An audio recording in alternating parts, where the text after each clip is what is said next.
There we go. Hello, hello, hello. Oh my god.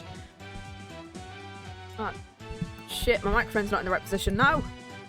I moved it down because of the fact that, like, I've been using a different chair for the past couple of days, so I put it smaller because I can put the chair higher because I'm short. Think of the head pads. We are hopefully trying to finish case 5 today, if I can. Because of the fact that we spent 7 hours doing it the last time, and I'm hoping to finish it in under 5 or 6 hours, potentially. Which means we can get onto case 6 on Saturday, and then finish it on the 27th, hoping that case 6 takes me less than 8 hours to get through, but we'll find out. We are playing Spirit of Justice, yes. And I need to get all the VODs out for the previous, like, couple of episodes, so we'll find out. You're in a lightsaber duel, hell yeah. Oh. Drinking the day's coffee and water, and I've also got some chicken tendies and nuggets because I forgot to eat lunch before this, so I went out and got some nuggets, yeah. But let us go turnabout revolution. And we were at the second part of the trial, from what I remember.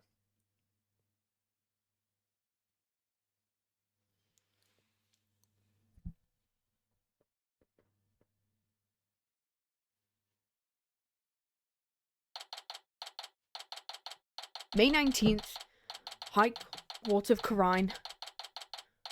Accused lobby.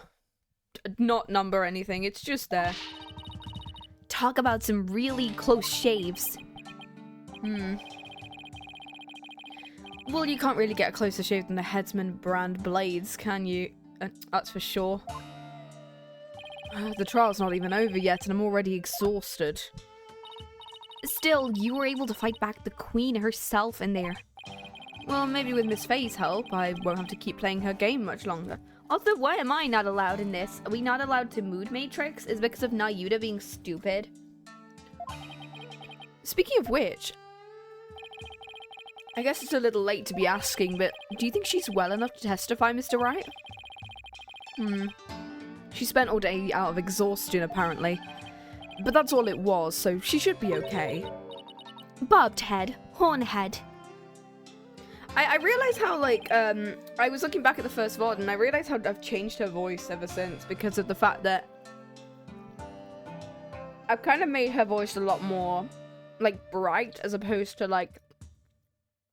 She used to have a voice pretty much like this, but because of the fact that, like, she's more, because of the fact that she's more, like, abrasive and a bit more shouty, I was like, yeah, I'm gonna give her the second one. Hello, your benevolence. Princess Rafa, you were really impressive in there. I am the royal priestess Rafa Padma Kurain. And I am prepared to face my father's death.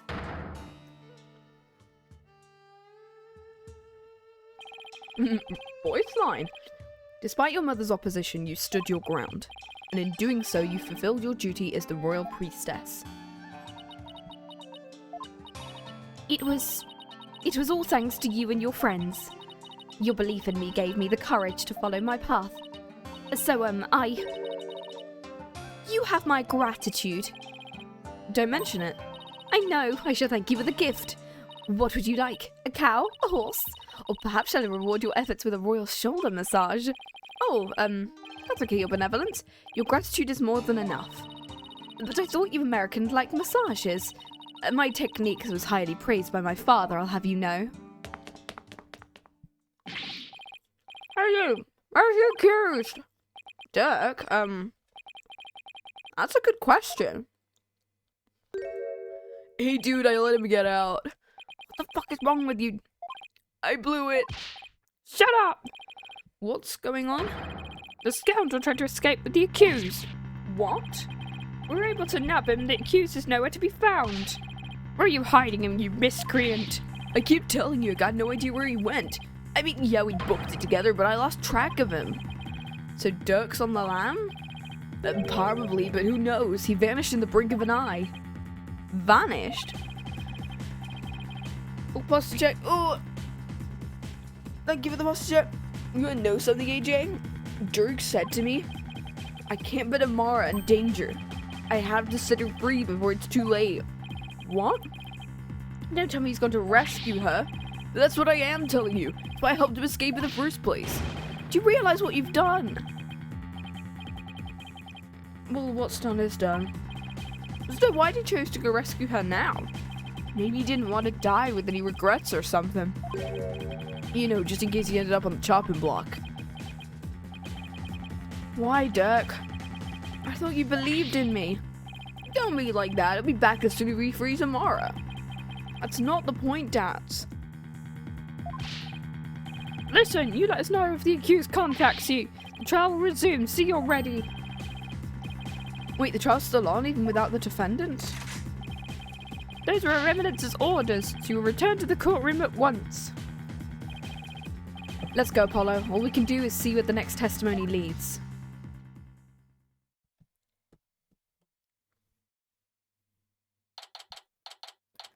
I hung up for nuggies. ASMR packet. Packet ASMR. Give me a sec. There we go. Boom. Packet ASMR. We love packet ASMR. Isn't ASMR just like Foley? Is that just not what it is? Anyway, High Court of Garan.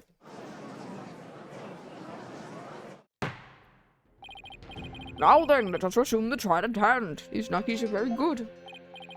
Your Majesty, my client seems to have gone missing. What do you think, Your Eminence? Should we proceed without the accused? Why not? The Royal Guard is searching for him as we speak. They shall find him soon enough, for they shall not dare keep me waiting. Yes, but what about the law governing court proceedings?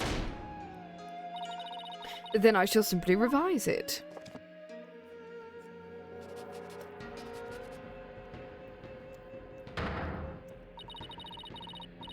As ruling sovereign of Garan, I proclaim the following.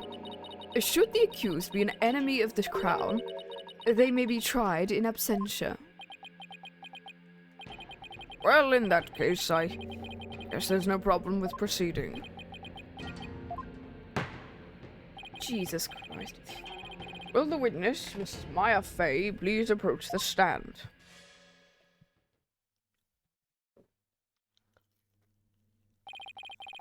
Sorry to summon you like this, Maya. Getting dragged out of bed and into court is not exactly a fun wake-up call, Nick.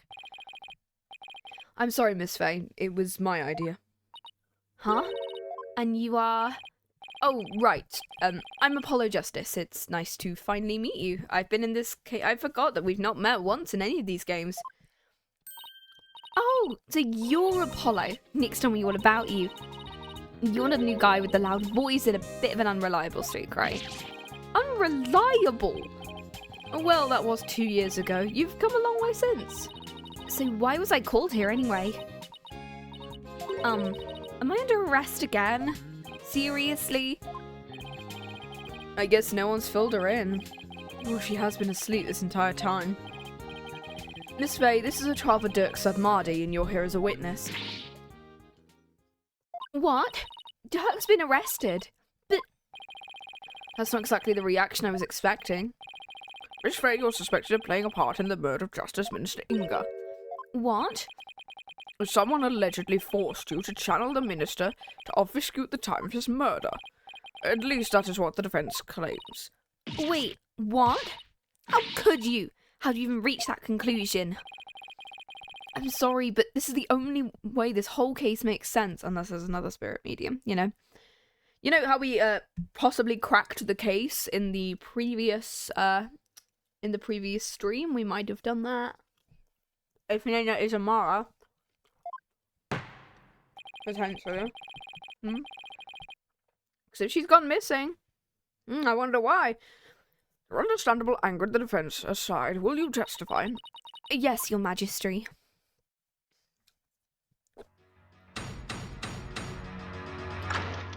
Got an ulcer in my mouth and it's really hurting me. Channeling the minister. I have no idea what's going on, but I know I didn't channel Mr. Inga. I didn't even have the chance to do something like that. Besides, I'd never go quietly along with some criminal's plan. You know that time when, Matt and God and Shelly the Killer did it? That guy was a serial killer and I didn't even channel anyone for him. Though, I guess there are some things I'd go quietly along with.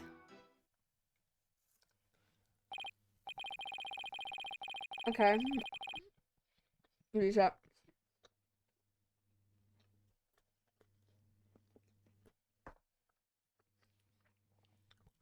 If the witness doesn't believe she's ever channeled Justice Minister Inga. And if her words prove to be true defense, your entire argument becomes moot. You do understand that, don't you? You said the Queen was alive but missing. She could have done it. It doesn't seem like Miss Faye is lying. Apollo, Maya was being awfully secretive about something. I guess I'd better dig a bit and try and get her to open up to me first. Okay. Dig at it usually means press every statement, but I don't want to... I want to see whether there's a couple of ones that I could get away with not. I don't have any idea what's going on, but... Give me a second. I'm assuming that we're going to have to press every statement because it says that... Oh, we need to dig at her. Hold it! Maybe the real culprit is the enemies we made along the way. Hey Bean, how you doing? You've been asleep ever since you were rescued from the tomb, correct? Uh-huh. I was exhausted after being held captive. That must have been terrible. Mr. Inga didn't do anything to you, did he? No, it wasn't like that. On the contrary, I asked him for all sorts of things. Like what? Like, I'm really craving burgers and I'll die if I miss the episode of The Plume Punisher. Acting like a brat netted me a TV and a few burgers from someplace. Did you at least go to the bathroom? We had this conversation last time. He was surprisingly nice. Huh? Are you sure we're talking about the same guy here? He may have loomed large, but he was unexpectedly easy to push. You scared you're starting your new job in 3 weeks? Yeah! You can do it. Even though he's the one who was responsible for pushing the execution papers through. That, approving executions was simply his preferred method of stress relief.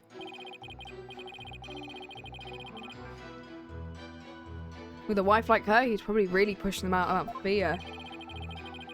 I'm beginning to see why he wanted to stage a coup now. In any case, my time in captivity wasn't so bad. But of all the things that happened... I know I didn't channel Inga. Are you sure about that? Maybe you just don't remember channeling him. Don't remember? I may be 28, but I'm not senile. Something's not right here. Miss Faye, you were confined to Amara's tomb this whole time, is that correct? Yes, but I wasn't conscious the whole time. Then let me ask you something. Did you ever see Naina in the tomb, dressed as Dirk? Huh? Is this some kind of joke? I think I'd remember if I saw something as crazy as that. I doubt anyone would carry out a crime like that in front of a potential witness. I hate when he's right. I didn't even have the chance to do something like that. What do you mean? You didn't have a chance to channel him? Does channeling someone take a long time? Not really. Once you get the hang of it, it's pretty much instantaneous. But I was all tied up, literally. There's no way for me to make the channeling mudra with my hands to do it. Right. I guess you really didn't channel Inga. Who's that? When mediums are done with the session, they can send the spirit back to the other world themselves. Sure, unless they're still in training, amateurs can get possessed by spirits sometimes, but fully fledged mediums can stay in total control, and they can send the deceased spirit away anytime they want. So I take it you can do that too? Of course, it's a cinch for the new and improved Mystic Maya Faye, a spirit medium. That's strange, you seem like the same old childish Maya to me. Oh, I'll shoot you, childish! Okay, cool. Besides, I never go quietly along with some criminal's plan. Okay, cool. So you wouldn't channel spirits for unseemly purposes? Of course not. Spirit channeling is my bread and butter, and I take a lot of pride in my work. It's like, would you use your legal skills to commit a crime, Apollo? I mean, many other people have. Don't ask him that, because Kristoff did. Well, until finger pointing and objecting become deadly, I don't see how they can be used. You had a mentor in Kristoff Gavin. He used a lot of his legal power to do really bad shit. And so did Von Karma, and Excelsius Winner, and Miles to an extent, because when he was under Von Karma's tutelage, and many characters in the Chronicles that I'm not going to name, because, I guess spoilers, because you wouldn't know what their names are, because they're not really main characters.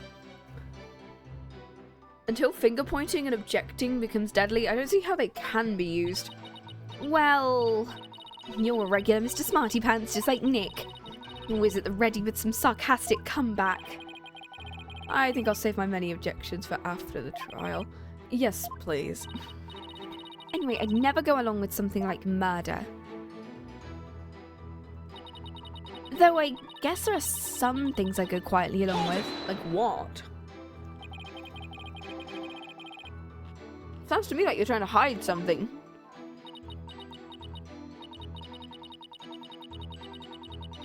Didn't anyone tell you about respecting boundaries, Apollo? It's really rude to pry into a person's private life. Sorry, I didn't realize, Wait, we're in a court of law. Yeah, I know. Then what was up about me being rude? I'm doing my job. So please, just tell me, what exactly are you hiding? Sorry, but I promised Dirk I wouldn't say. Ooh, you made a promise to Dirk? Mm-hmm. A pretty big one. I think this is about all you're gonna get out of her. Yeah. Enough. The witness is denying she channeled any spirits. A further questioning is pointless. Here's your little fiction has been soundly exposed for what it is. You should listen to her, Apollo. I don't even know why you suspected me in the first place. I mean, you don't even have any evidence of me channeling Minister Inga. Oh, evidence, huh? There's no point in even thinking about it, really. I fear this is a point I need to save, because otherwise it'll do this thing. I didn't use anything special to channel spirits, so there wouldn't be anything left behind. That's true. It's just like when she channeled the High Priest, all Maya needs is her own body. If the defense has no evidence to offer, I have to end this cross-examination. What now? Even if she doesn't use any special items to do the channeling, you'd think there would be something to complete the deception. Any proof Justice Minister Inga was channeled, sure. You'd bet there is. Really? Well, you're bluffing, I take it? I'll be fine. If we're right, there must be some sort of proof to back it up. Time to do some serious thinking, Apollo. Okay, we know that when Rafa saw her father, he wasn't dressed like Miss Faye. Neither his clothes. Because if he was, Rafa would have immediately known he was being channeled. Which means he was dressed in his usual suit when Rafa saw him. Joel, how you doing? We are hopefully finishing this case today. If I can do it in under 6 hours, we will find out. How you doing? Aw. Good thinking, Apollo. This might be the perfect angle to attack from. Alright, let's have an answer from the defense.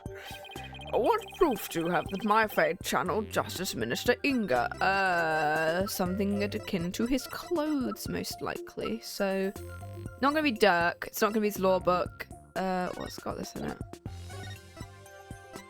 That doesn't have anything. I'm assuming it could be his button. I believe in you. How's this one comparing to the others? It's fine.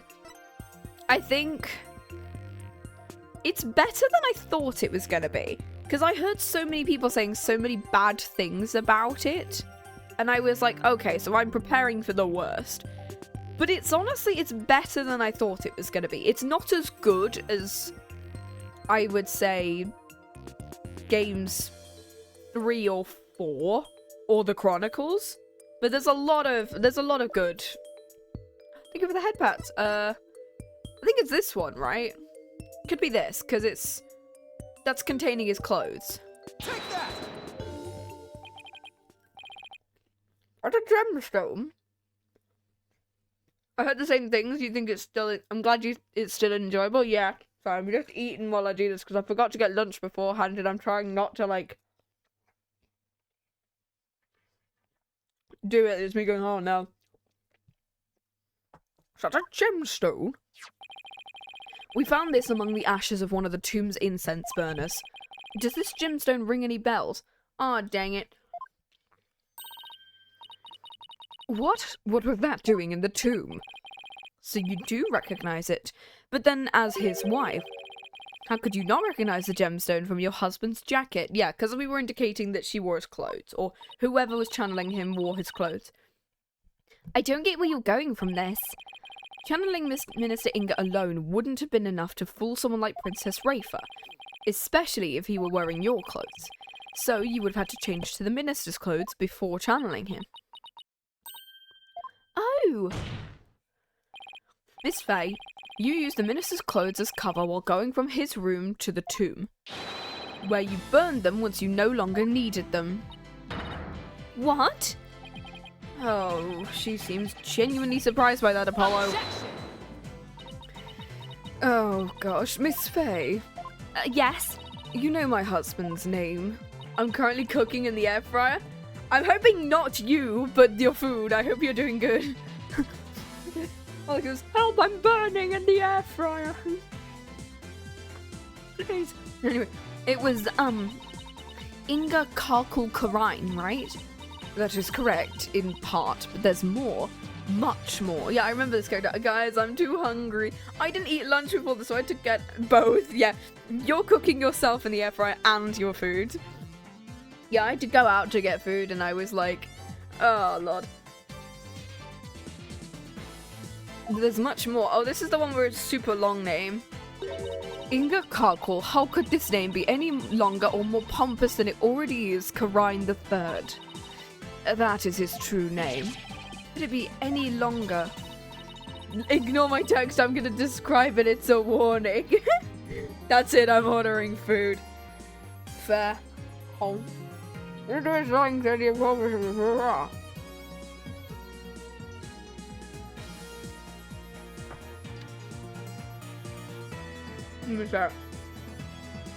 we go. Due to its length, only a portion of it was ever made public. And so, Miss Faye, did you know his true name? No, I mean, how could I? Precisely. Yet a medium must know both the face and true name of the one she seeks to channel. Does that include middle name, though? Miss Faye couldn't have channeled Mr. Inga? That's what I've been saying this whole time. Why would I want to randomly channel some old guy I didn't know? And didn't like, thanks to that last trial. There are biscuits. Not your sweet biscuits, but like a French dough ham and cheese with paprika and rolled in rolls. Oh, that sounds so good. That sounds so good. You're making me hungry. And didn't like, thanks to the last trial. Thank you, Mixer, for the headbats. I can't believe this. Maya looks so pretty. Oh my god, I'm jelly. Ah! Hollow, I really don't think Maya's lying.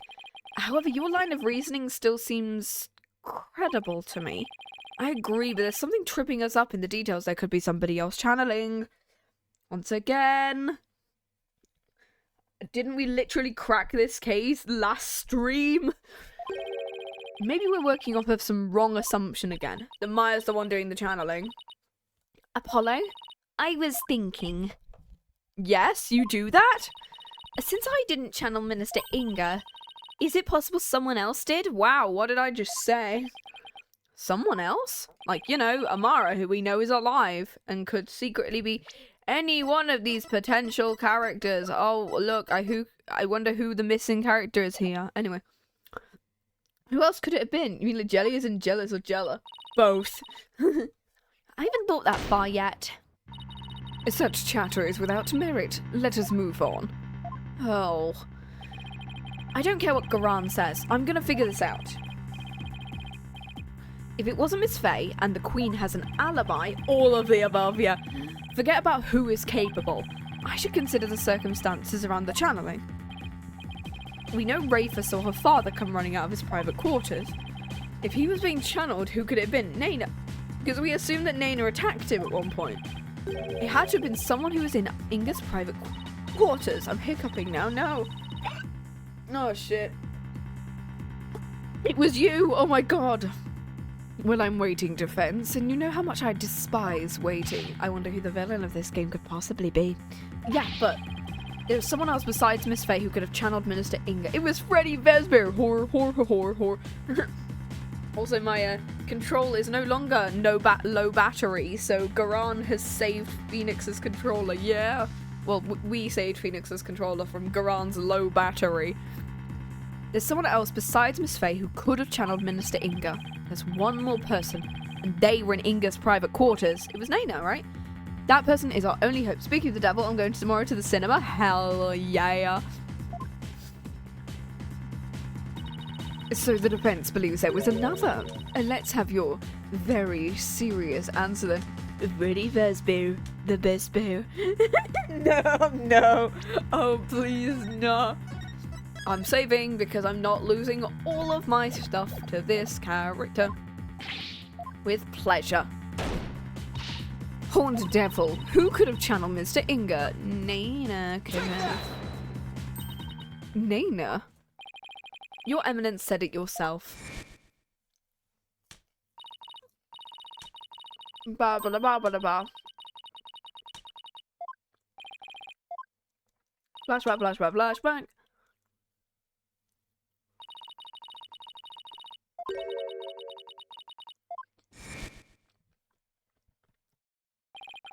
And her footprints only went in, they never went out.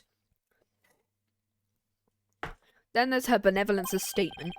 She said Naina disappeared right after she entered Minister Inga's private quarters. She's under the bed!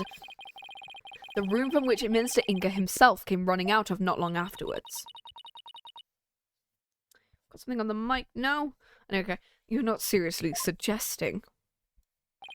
Wait a second. It's the only thing that makes sense. Naina channeled Minister Inga and left his private quarters thereafter, which is why no one has seen her since. And why only the minister's shoe prints were found outside his residence.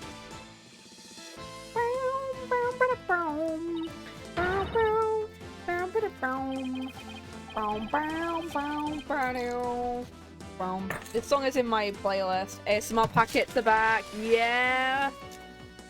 Anyway, there we go. That's gotta be it. Naina must have somehow channeled the minister. Gotta check. Is the elegant purple shirt still for me, or is it too small in the shirt? Hydration time. We gotta hydrate. Water time. And there we go. Ooh, I like purple. Purple's a good color. Purple works on anybody. I'm wearing a very thick navy t-shirt at the moment. I wasn't gonna wear a suit. Gonna. One day I want to take a photo of myself in basically whatever this exact getup I own. Am I? Aw. It's fine. No, you're not. You're not stupid. No. I need to put this in. Purple is my color. Because it's like I wanna dress like this entire suit at some point, because I have this jacket is based on a jacket that I actually own, and the tie is loosely based on what I own. My tie is actually mostly white with stripes of with black and red. So Waluigi and Robbie Rotten a peak character design? Yes they are. Yes they are. I love Waluigi. Waluigi's great. I main him in Mario Kart. Actually no, I don't main him in Mario Kart anymore. I main King Boo in Mario Kart now. And then I main Waluigi if I play Mario Party. Yeah. That's gotta be it. Naina must have somehow channeled the minister. Anyway.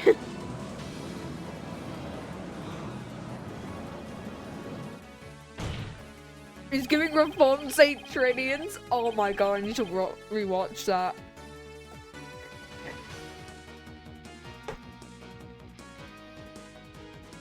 I need to oh my god, I need to rewatch St. Trinians. And Grange Hill is another that I want to rewatch. Because I watched a bit of it at some point. So I think that came out in like the 80s, like 80s, 90s? Grandchild did? I don't know. All the circumstantial evidence has fallen into place and you can't ignore it anymore. You can't claim Naina isn't connected to this case somehow. In light of this, the defense calls Naina to the stand. Well, Your Eminence.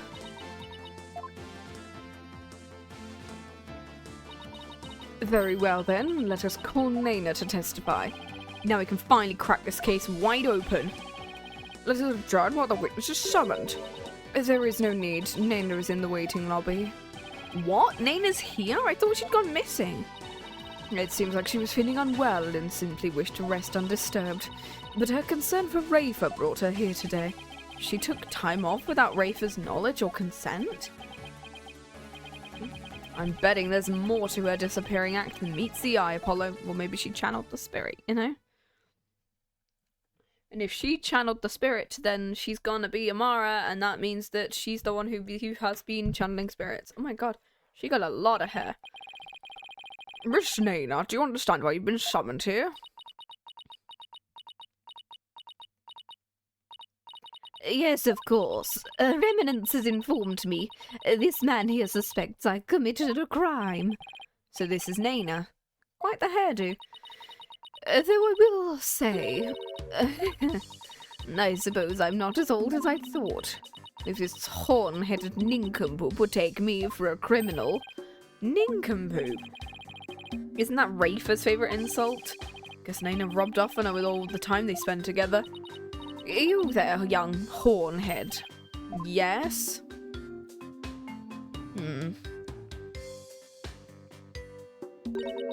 You're accusing me of slaying Minister Inga and channeling his spirit. What an active imagination you have. Young folk are so wonderfully open-minded. Thanks. Just take the compliment, Justice. Now then, will the witness please proceed with her testimony? This court wishes to know whether you did or did not channel Minister Inga in his private quarters. Okay, let's see. Okay, so she back. I'm no spirit medium, Sonny.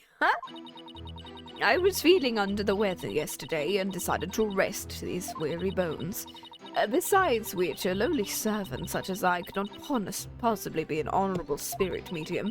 Only members of the royal family can learn the art of spirit channeling here in Garan. After Queen Amara's passing, Her Eminence, Queen Garan, is the only spirit medium left. If you believe a medium to be the culprit, it would have to be that young lass, Maya Fey.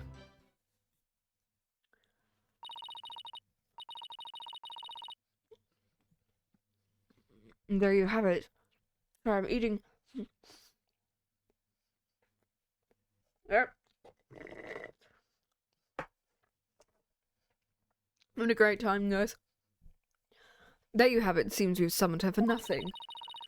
Only those of the royal bloodline of the power of spirit channeling. That a servant such as Naina could channel spirits is a most unamusing jest. On the surface, anyway. But our line of reasoning has led us to this end, that Naina channeled Inga's spirit. All right, the defense may now question the witness.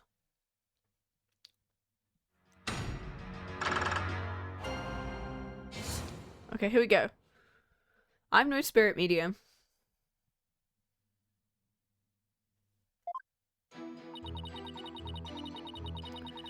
I was feeling under the weather inside to rest these weary bones, besides which a lowly servant could not possibly be a spirit. It's gonna be something to do with Amara, right? It's this one that... At Queen Amara's passing, but we know she's alive, so I'm assuming we've got the photo, which we've presented already to show that Queen Amara is alive, and we've presented that she is alive in the court, so... Is it this one? This one, which shows she's alive. Objection! There we go. There we go. Okay, so I presented what makes sense in terms of a direct contradiction, except I have no idea how to make it make sense in the larger context of this case. Well, is the defense going to follow up its objection with an explanation? Oh, sorry, how do I put this? I believe there's a problem with Naina's testimony. Go on. She asserted she could not possibly be a spirit medium, because in Quran, only members of the royal family can learn how to channel spirits. I fail to see the problem in the statement. Hold on, I'm getting to it, Your Majesty.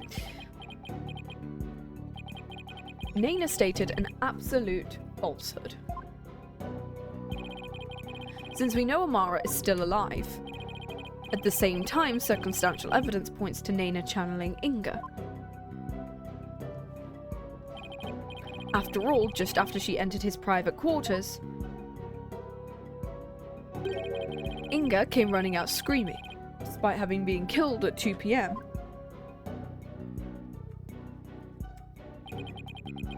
That would mean that Naina channeled Inga, even though supposedly only those of the royal family are capable of doing so. Wait. Is it too late to ask for a refund on my trip down the rabbit hole? Mr. Wright? You may think I've lost my mind with this bluff, but if I can at least establish the possibility, I think it'll give us the break we need. Wait a sec, are you going to propose what I think you are? Yes, it's a huge risk, but I think there's a chance I can prove it. Will the court please take a look at this photo?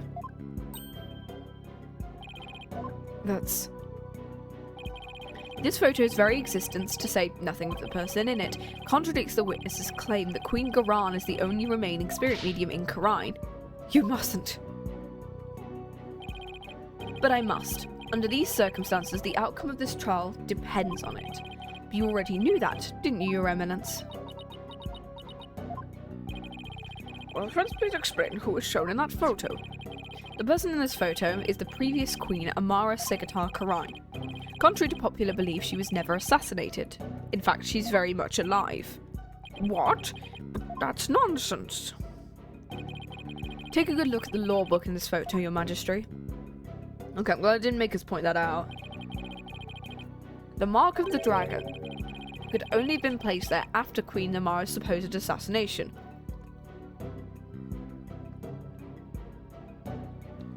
Update on the food in the shirt. The food is good, it just stick to the plate. I look like another person in that shirt. I look like... Back in 2023, I looked like, hey, I'm too afraid to talk to anyone, I'm a quiet kid. Now it looks like, come on baby, let's dance the disco. Oh my god, that's incredible. There we go. Ugh. Queen Amara's still alive? Has the lawyer gone mad?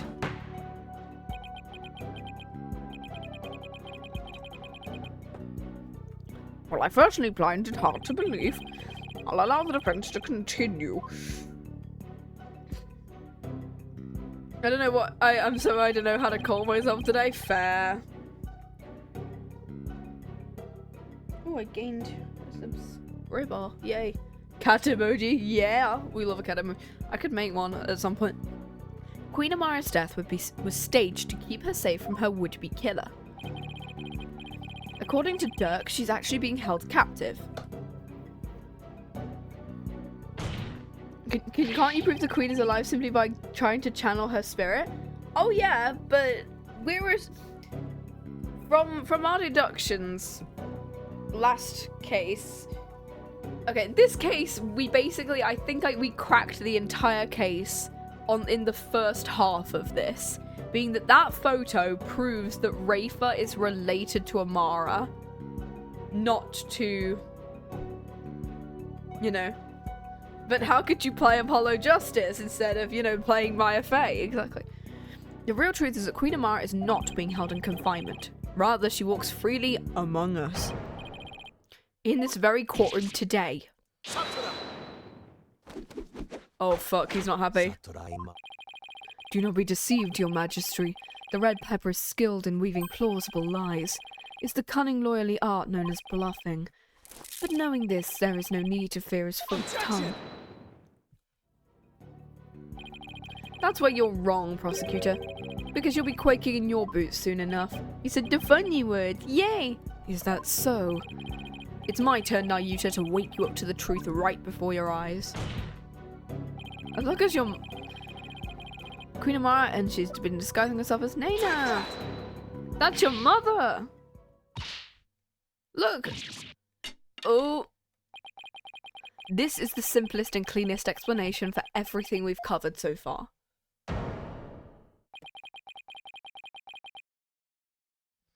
The person who killed Minister Inga, someone with intimate knowledge of the divination seance, the medium who channeled the minister in order to mask the real time of his death,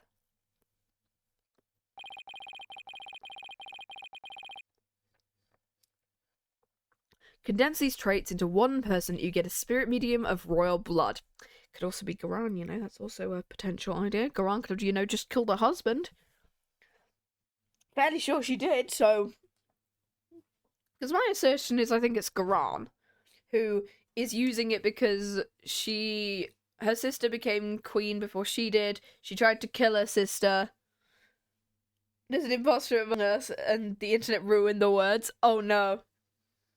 And the idea is that I think Garan doesn't have as much spiritual power as Amara, tried to kill her sister or faked her death, took her daughter as leverage, because her daughter has more spiritual power than Garan does, and killed her husband for the orb, because of the fact that she wants more power, so nobody else could take over her role as queen. That's what I said. And that person is none other than you, Nana. Your true identity is the former Queen Amara, and the killer we've been looking for all along. What? Objection. Have you finally lost your mind, Mr. Justice? What you say is beyond blasphemous, even in the depths of hell. Such frightening allegations. Indeed, and absolutely ludicrous. Her Eminence Queen Amara yet lives, and is actually Miss Nana? Have you gone off the deep end? You don't have to take my word for it. In fact, a certain someone can help me prove it.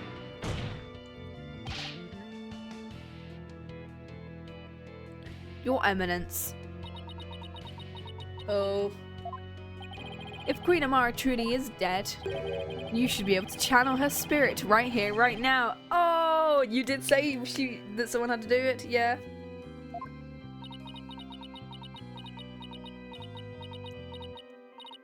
Oh. I can deny it no longer. The lawyer speaks the truth. Nana, the woman who stands here before us, is Amara, the former queen believed to have perished 23 years ago. Oh. Oh, Gunka!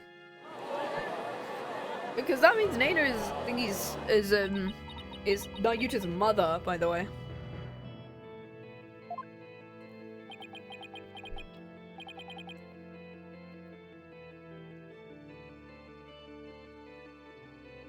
Finally.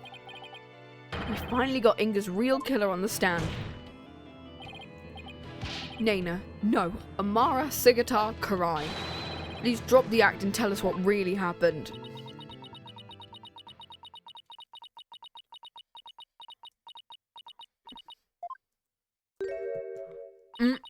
No. Dearie me. Nice. Yes, I shouldn't have underestimated the power of you. I've got hiccups now. Oh no. Well done, young hornhead. What? Did you say hornhead or whorehead? Oh fuck, here we go.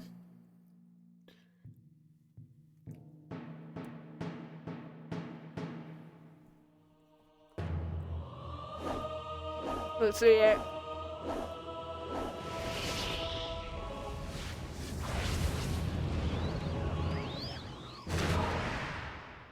Oh. Oh, look at her. Whoa. I was getting tired of masquerading as an old woman anyway. It has been far too long since I last greeted you, good people of Karine. It is I, Amara Sigatar Karine, your former queen. Queen Amara? What? Old lady transformation sequence. She got a magical girl transformation sequence.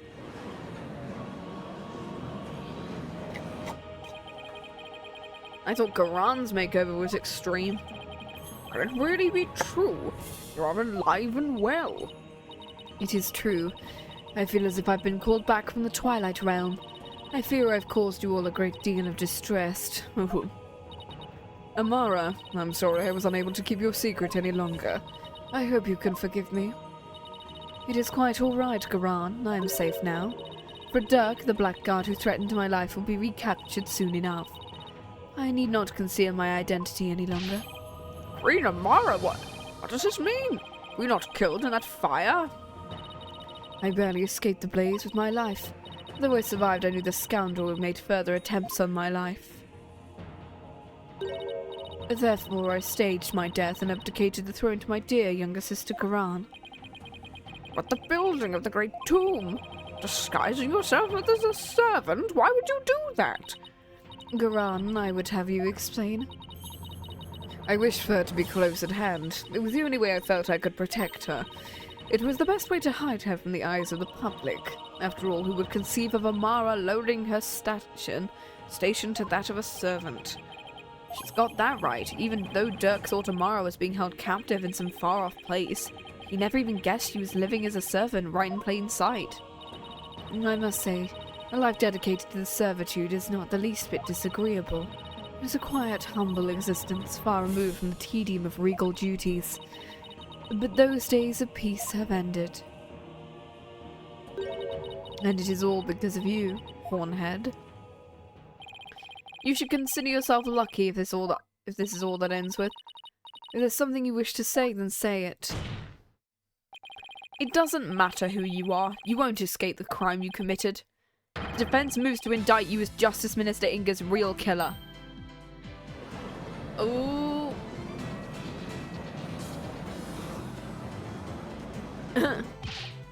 What's this? You would accuse Queen Amara, a Grand Priestess of Carindom. You can't do that. She's virtually a goddess in the eyes of her people. If you commit the crime, you'd better be ready to do the time. Be you a priest, saint, queen, or god. I've never met such an egalitarian person. Queen Amara, in your years disguised as Nana, you would have learned about Minister Inga's disorder, so you knew you could dress in Dirk's clothes to forge a convincing seance vision. Isn't that right? Oh, what a curious character you are. You would label me a murderer. Me, the one who the people regarded as the reincarnation of the Holy Mother herself. You may be a grand figure in Karinism, but as a foreigner, you're just another suspect to me.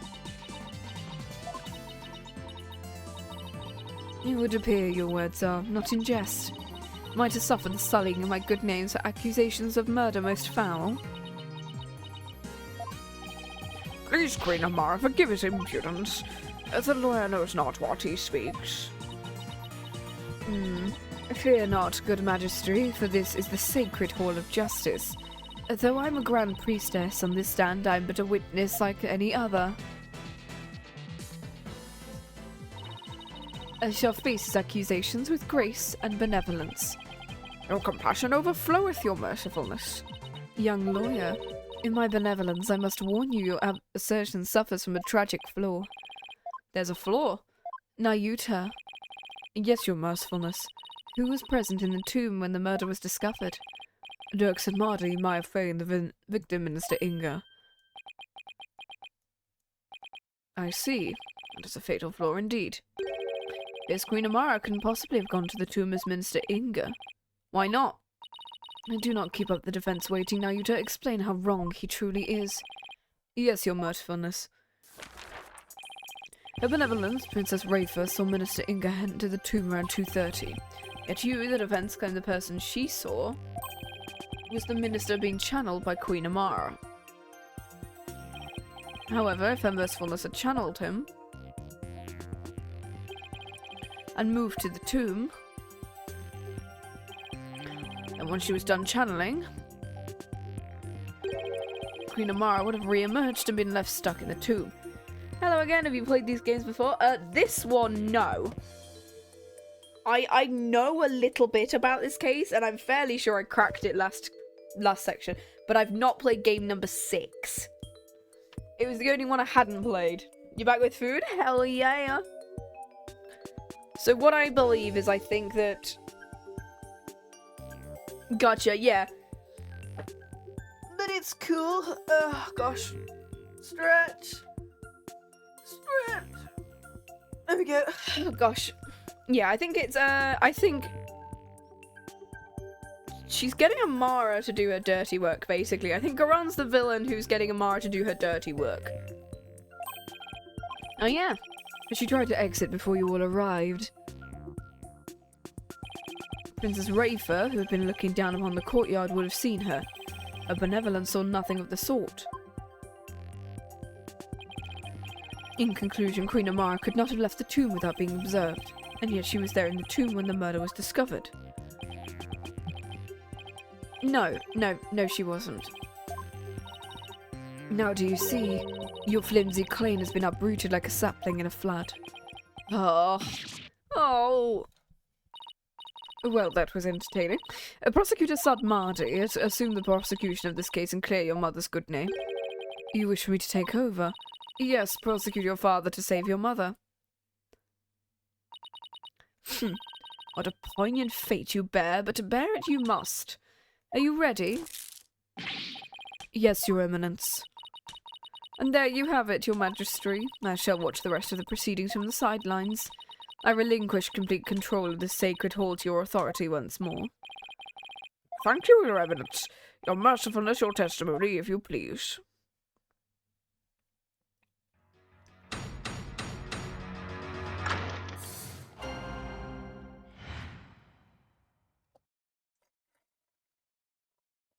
There we go, boom.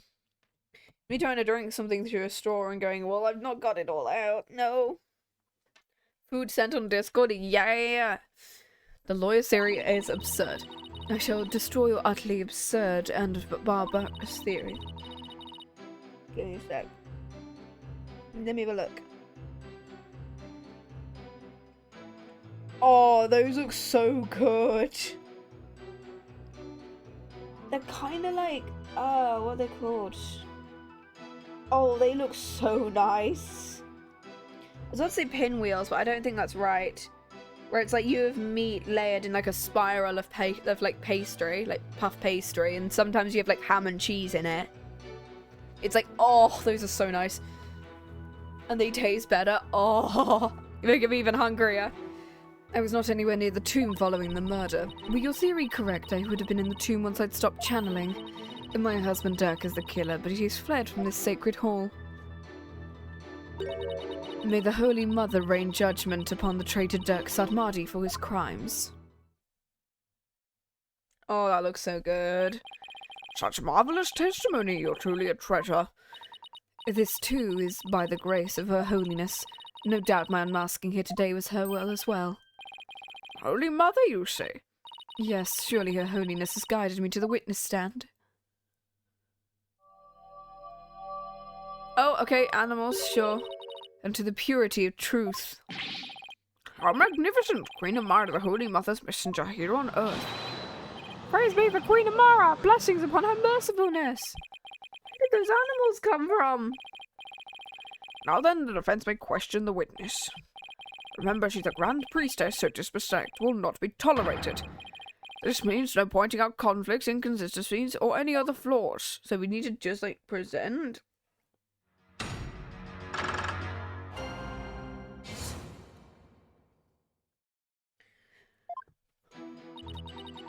Now to destroy your utterly absurd and barbarous theory.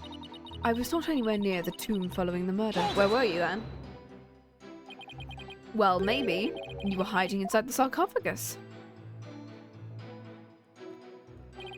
After all, it does technically belong to you. I bet you have no trouble opening it. If I'd been in there, I could not be here today. The tomb has been under constant surveillance since the murder, but I've never been able to leave. I guess not. If I might ask, what's in the sarcophagus? You're still alive, so... There is despair, sadness, hatred, and malice. Anyone brave enough to see the truth hidden deep within could discover the final hope, my continued corporeality. You completely lost me there. In other words, it's empty, but no one dared to open it because they were too scared of the curse. Will you dispense with your theory? It's as empty as my sarcophagus. Were your theory correct, I would have been in the tomb once I'd stopped channeling. Okay, I'll admit you weren't in the tomb after the murder. Very good, but that very truth refutes your theory. Even if I had channeled Minister Inga and entered the tomb, the moment I ceased channeling him, I would have never re-emerged at the crime scene.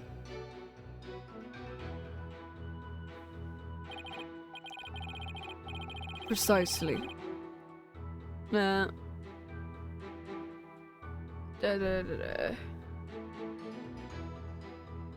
As you said yourself, Defense, Queen Amara was not there after the murder. The only living souls in the tomb at the time were Dirk and Maya. Oh, be it in his life or the next. There is no escaping such simple truth. My husband Dirk is the killer, but his first thing. Why are you against Dirk?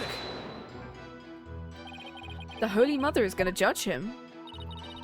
Within the doctrines of Qur'anism, we are taught that upon death, the Holy Mother shall judge our souls.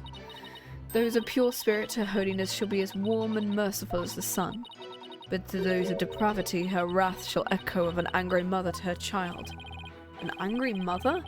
I wasn't expecting the founder's judgment to be so down to earth. The scriptures of Qur'anism were the first in the world to be written such that they would be accessible to worshippers of all ages. That's unexpectedly progressive. I guess she's gonna keep on claiming Dirk's the killer until she's blue in the face. You have to find a hole in the testimony if you want to turn this thing around. If I ever need a ghost of a chance, it's now. Hold it! Okay, I'll just press the other two statements then. My theory is utterly absurd. And high-handed, if I may say so. Naruto was right to call you putrid. Surely even the monkeys of Mount Pony's holy waterfalls could devise a better theory. Surely you can steal better insults than Naruto's best. To all of you gathered in this sacred hall, need I remind you? I was not anywhere near the tomb. I guess I'll number 4. There must be a reason why he had to make his escape today. A reason? Perhaps. Perhaps what? Perhaps to conceal himself and lie in wait for another chance to claim my life. What's this? Objection! Oh, no, it's definitely not like that.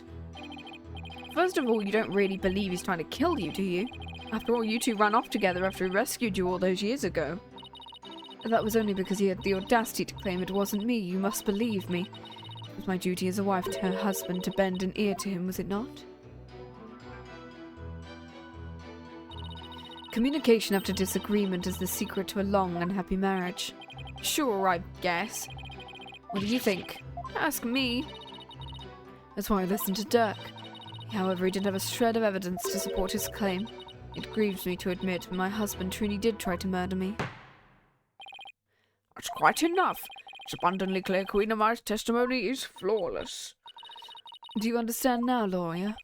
Oh, this is bad. The judge isn't going to let me cross-examine her much longer.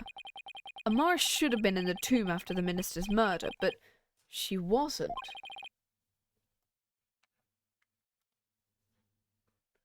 Give me a second. Yeah. I don't get it. How did she just vanish from the scene of the crime? It shouldn't be possible for normal people to. For normal people.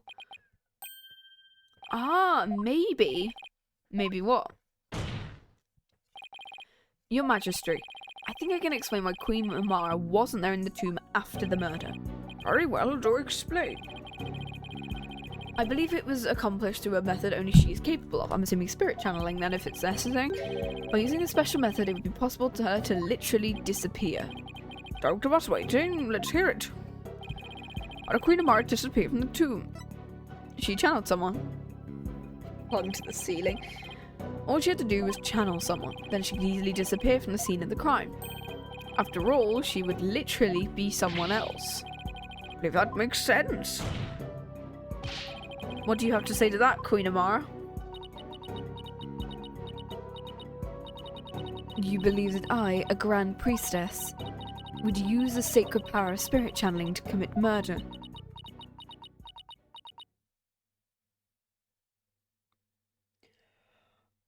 Oh. Oh no. I know exactly where this is going. I remember someone's playthrough from this.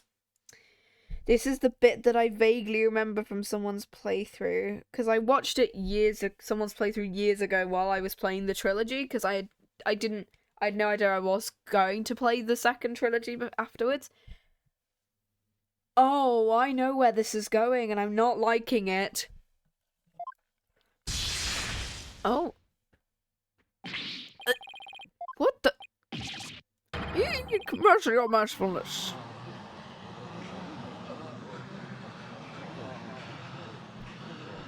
The dog of the team? I don't know. How dare you spew such vile blasphemy? Retract your last statement or face immediate execution. No, but hi. Nice. No, good majesty. It is quite all right. Brianism also teaches we must respond at all times with reason and principle. I know why she disappeared. I know who or what she channeled. Oh, and that's why someone's gone. Because they aren't. Ah! Oh no. Therefore, I shall offer a measured response to his blasphemous accusation. Fine, here for that moment, yeah. You've something to counter with. Indeed. Are you listening? It would have not been possible to simply vanish by means of spirit channeling, but I know who you channeled, I think. I think I know who you channeled. Oh. After all, it would require a deceased person to channel. Yeah, that does confirm. Oh, I didn't even Oh, I forgot about this entire moment until she said that and I went... Oh! Oh no, I forgot that... There was only one murder victim in the tomb. Well... And that was Minister Inga. The only others, right after his murder, were Dirk and Miss Fay. Had I channeled Inga, as you allege, well, the outcome would have been quite odd to say the least. For there, beside the dead minister, a living, breathing one would have appeared. Even if I had been in the tomb, there was no one to channel except the deceased minister. I could have not vanished by means of spirit channeling. Yes, you could. Oh, that's true, but I can't rule it out yet. Because, well, what if there was another victim? Someone we haven't identified. And I know who that victim is, and that's... Oh, how absurd. If you channeled someone other than Minister Inga, you could have used their identity to disappear from the tomb. Another victim? Queen Amara. Please add your last statement to your testimony. This could explain everything. Isn't there some sign another victim? And yet... Why do I sense I'm not going to like what I'm about to find out? Oh... I'm aware of who's dead, and I'm really sad that he was not the sole victim. I remember a picture that comes up, and I'm not going to like it.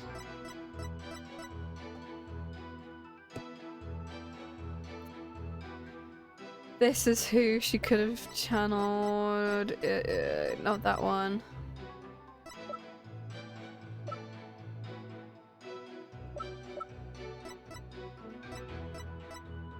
Yeah.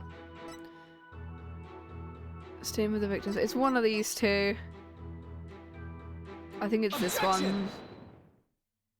Yeah. I can't believe I'm presenting this. But it proves there was another victim. Still, the only ones there at the scene of the crime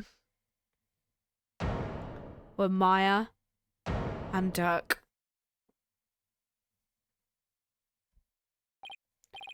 It can't be. Yeah.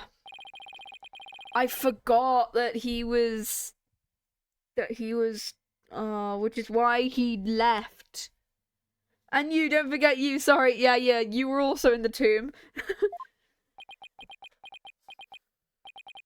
Queen Amara. You knew, didn't you? Whatever are you talking about? If you won't tell this court, then I will. Don't keep us waiting. This case includes a second victim. One of the two people found alive in the tomb after the minister's murder was actually already dead. But a second victim? Queen Amara, after you channeled Minister Inga and moved to the tomb, you vanished from the scene of the crime by channeling the other victim. To explain why no one found you after the murder was discovered. You putrid pepper, of all the half-witted buffoonery to come tumbling from your lips. But I suppose I indulge you and play along with your little delusion. Tell me, Mr. Justice, who was the other victim? Oh, I forgot about this. There's no way this can be true. But... no. I can't stop now. If this is the truth, it's the only way forward to solving the case. The other victim who Queen Amara channeled, Miss Dirk, he was dead from the moment he entered that tomb.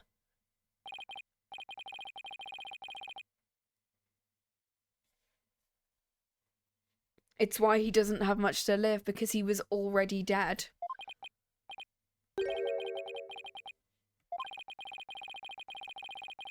There's no escaping death now its sights set on him. He knows that he's being channeled, and he knows that he's already dead, because he's seen his own body.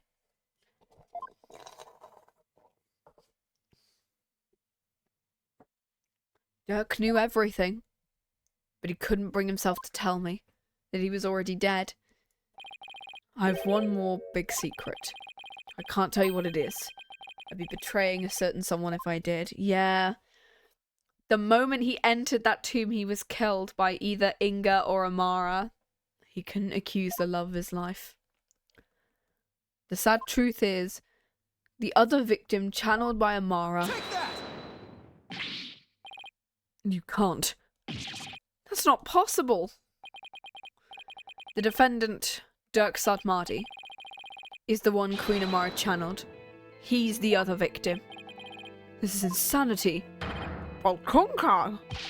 Apollo, what are you... Do you realise what you're proposing?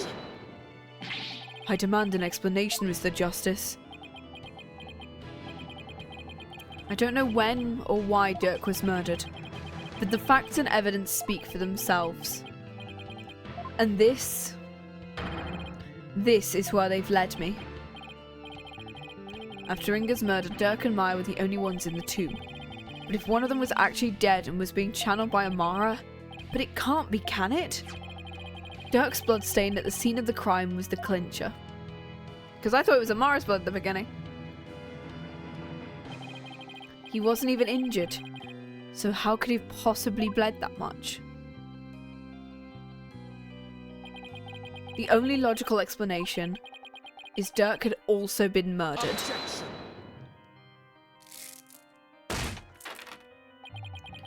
That's enough. Your explanation cannot be the truth. You would not dare to claim to have proof to support your assertion. Nayuta, I wish it weren't true. I wish it with all my heart that I was wrong. But as much as I don't want to believe it, I can prove it. Dirk's killer must have hidden his body, and it's going to be in the coffin, which is why no one could open it. It would have to be somewhere no one would ever look. And there is only one such place. You truly have proof? The fastest way would be to actually go someone check the tomb. Go check the tomb? But why? Because I believe Dirk's killer hid his body here. Take that! You would suggest Queen Amara's sarcophagus, the only place in the tomb no one would dare to look. A killer would soon become trapped by hiding in there, but a body, that's a horse of a different colour. Which means...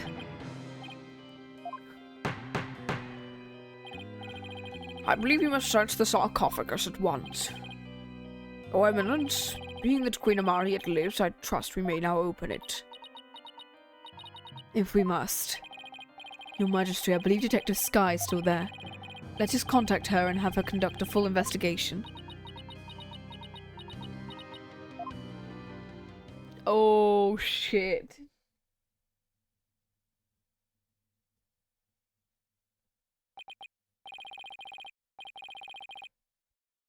Okay. Now then, Detective Skye, your report, if you please. I'll start with my findings. Please, please, please let me be wrong about this. I just want things to be as they were. He said he went to find her, and he knew that he would be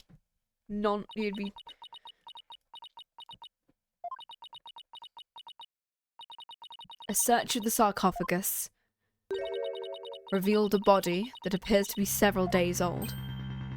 Days? So Amara was with us that whole time? During case 5? During case 5, Amara was with us the whole time. As Dirk. Because of the fact that... Oh, Lord.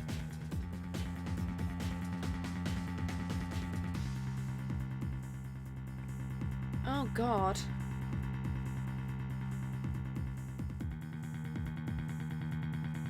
Oh, God. A body? Detective Skye, tell me it wasn't Dirk. Tell me my whole theory is completely off base. I have a photo of the body. And I have positively identified it. As Dirk Sadmadi, isn't it? Oh. And he's got the blue one. Dirk Sadmadi. Oh, Lord. Oh.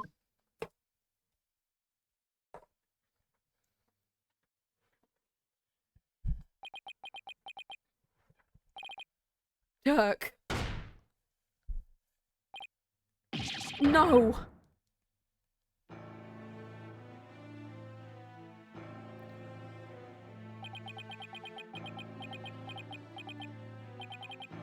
Why?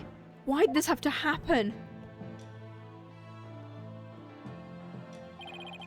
Damn it, Dirk. Answer me.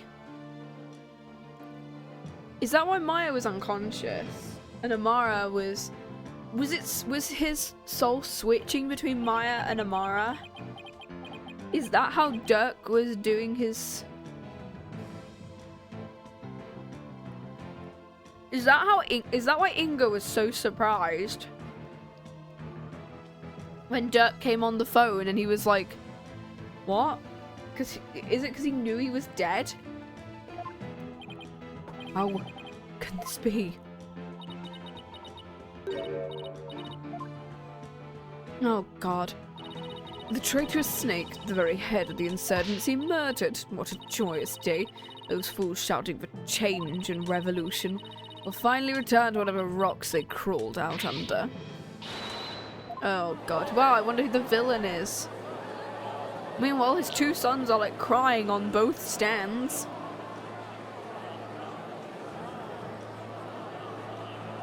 Jeez. Ugh. Oh. What was I even fighting for? What am I supposed to do now? Yeah, his guy's already dead.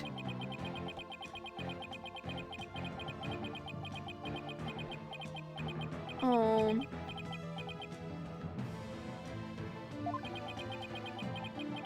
Well, then who was channeling him earlier? Was it Maya or was it Dana? Maya or Mara? Son? Oh. A lawyer? Never yields? Should never look the way you do right now. A dragon never yields. Even when wounded, a dragon bites down and never lets go until its dying breath. It glares, it roars, and latches its jaws firmly onto its prey till the bitter end. It's what lawyers do to get to the truth.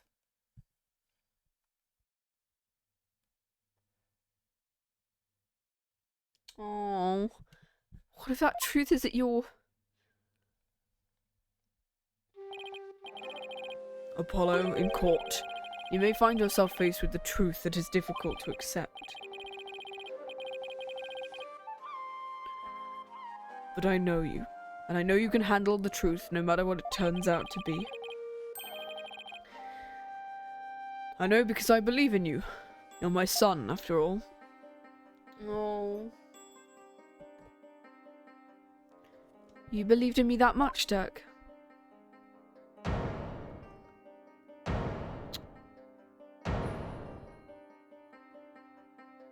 Was that all her, then? Channeling him because he was dead for that whole time?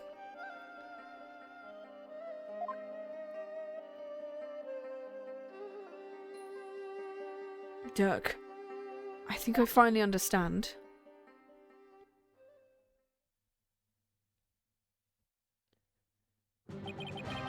I can't yield.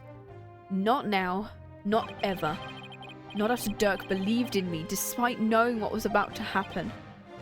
Besides, Dirk left me with two things I must do. You were right, Apollo. Sorry about that, Mr. Wright, but I'm fine now. Apollo? Detective Skye. How sure are you the body's been there for a few days? I'm positive. No autopsy's been performed, but I'd say it's been at least 3. Unfortunately, the low temperature inside kept it from decaying. The chest area bore 3 gunshot wounds from a small caliber weapon. I believe they are the cause of death. Oh. At least 3 days. Means Dirk was already dead by the time he came to visit me back in the States. Oh, Amara came to visit him. Who was channeling him? I think it would have to be someone who could get into and stay in the US without arousing suspicion. To be Maya, who channeled him. It also had a solid cover story so they wouldn't be seen as missing. Oh, is that why Inga claimed he was holding Maya hostage? Because of the fact that technically he wasn't. Oh.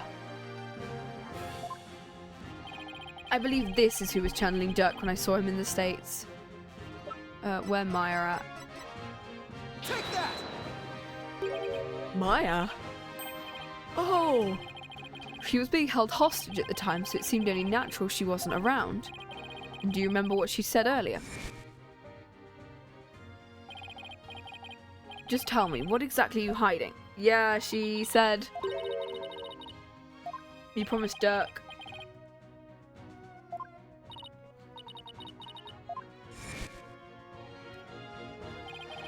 Dirk didn't want his own death to be known. The other members of the Defiant Dragons would lose all hope if they found out, and that would snuff out the flames of revolution for good. Miss Faye, Dirk told you to keep quiet about this, didn't he? I guess it's no use hiding it anymore. I promise not to tell. Dirk made me promise before he died. So I was right then. Apollo, there's something I need to tell you. It's about, you know, Dirk's final moments. I'm listening, Miss Faye. What happened? It was soon after I was kidnapped. Dirk paid me a visit in that tomb where I was being held captive. I'd say it was a few days before Minister Inga's murder. Did Inga or potentially Garan kill him? Time to get you up and out of here. Oh. Oh. I love the fact that the curtains look like part of his hair. It's that revolutionary guy. I'm here to rescue you. You are? Why? I figured things were a little too quiet with the samp-sucking scumbag. I started digging. That's when I found out you'd been abducted. But why would a rebel help me? Let's go, before it's too late. It already is for you, pal. Oh, hey, Inga. Long time no see, you rebel blowhard. Inga, I know you're up to something, and I'm going to find out what. Shot him.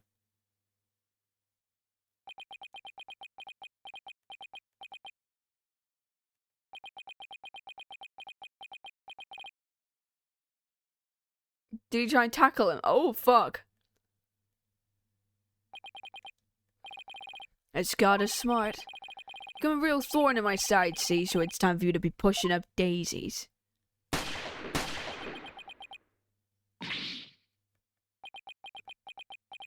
Oh, fuck.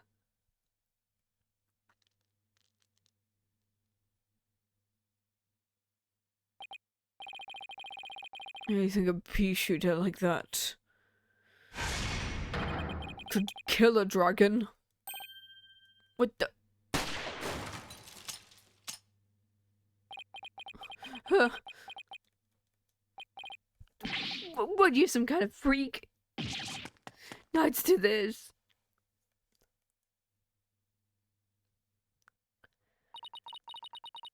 Dirk was shot several times, but he barely even flinched. He sacrificed himself for me.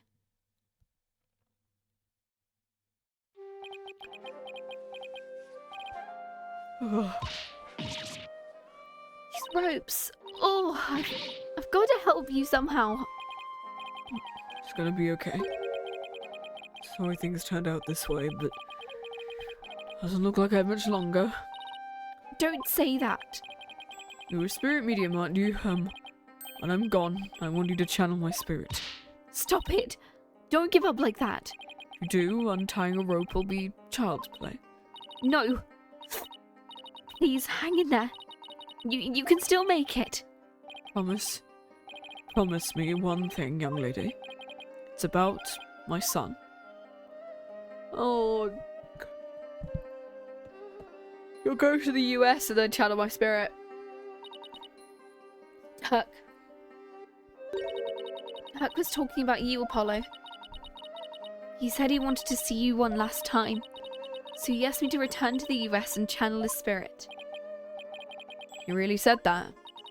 Mm-hmm. He also said he'd been meaning to visit you for years, but kept putting it off. This was his last chance. Aww. Oh.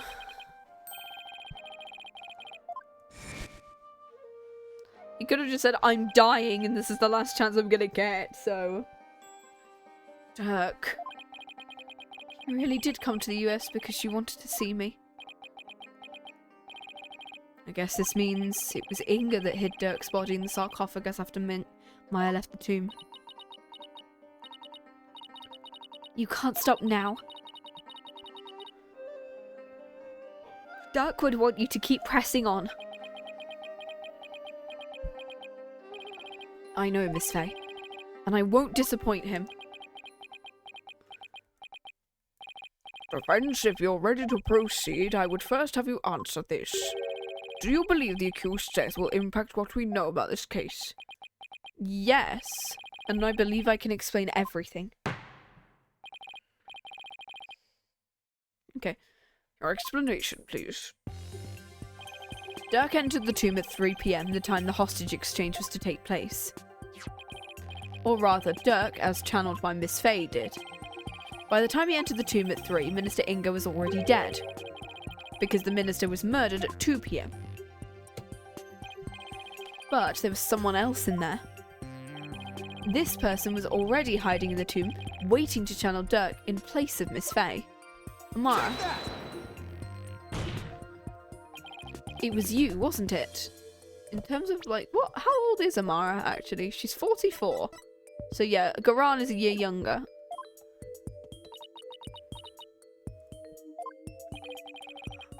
The fact of the matter is, Queen Amara killed Minister Inga at 2. In revenge for her. She then went to his private quarters and channeled his spirit. The minister, thinking he was going to be late, hurried to the tomb for the hostage exchange. But once in the tomb, Queen Amara stopped channeling Minister Inga and hid herself. Then, when Dirk entered at 3, she snuck up from behind and forcibly drove Dirk's spirit out of Miss Fey's body. Drove his spirit out of her body? Impossible. We've seen it happen. Actually, there is a way to do that. With the Magatama of parting. Using one, anyone can drive a spirit out of a person's body, even if it refused to leave. Are you telling me the extra pale brown Magatama in the tomb was... Oh! That thing! And you've seen one in action before. You saw how the glowing red Magatama sent the High Priest back to the Twilight Realm. And then turned a brown colour, and how it turned a spent pale brown. Oh my god. In other words, the brown Magatama found in the tomb looks that way because its power had been used in pushing Dirk's spirit out of Miss Fey's body. I probably passed out as soon as Dirk's spirit left my body. I was exhausted after channeling him for so long. After that, Queen Amara must have dressed Miss Fey in her usual outfit and tied her up. I'm not sure where she got the outfit, but we can assume she had it all planned out. Then, Queen Amara must have changed into Dirk's clothes, smeared blood onto them, picked up the knife, and channeled Dirk's spirit. That's how she made it look like Dirk had committed the crime. Because that's why he doesn't remember, because they drove the... And that's how she escaped, right under our noses.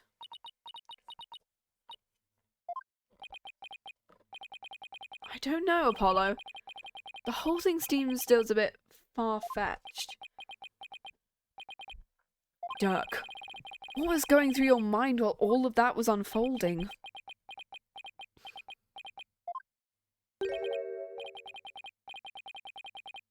Ultimately, it was all for naught. Ayuta? Those dreams of revolution Dirk was always spouting, they placed nothing but false hope in the minds of the people. And in the end, they were simply fantasies. Ayuta, how could you...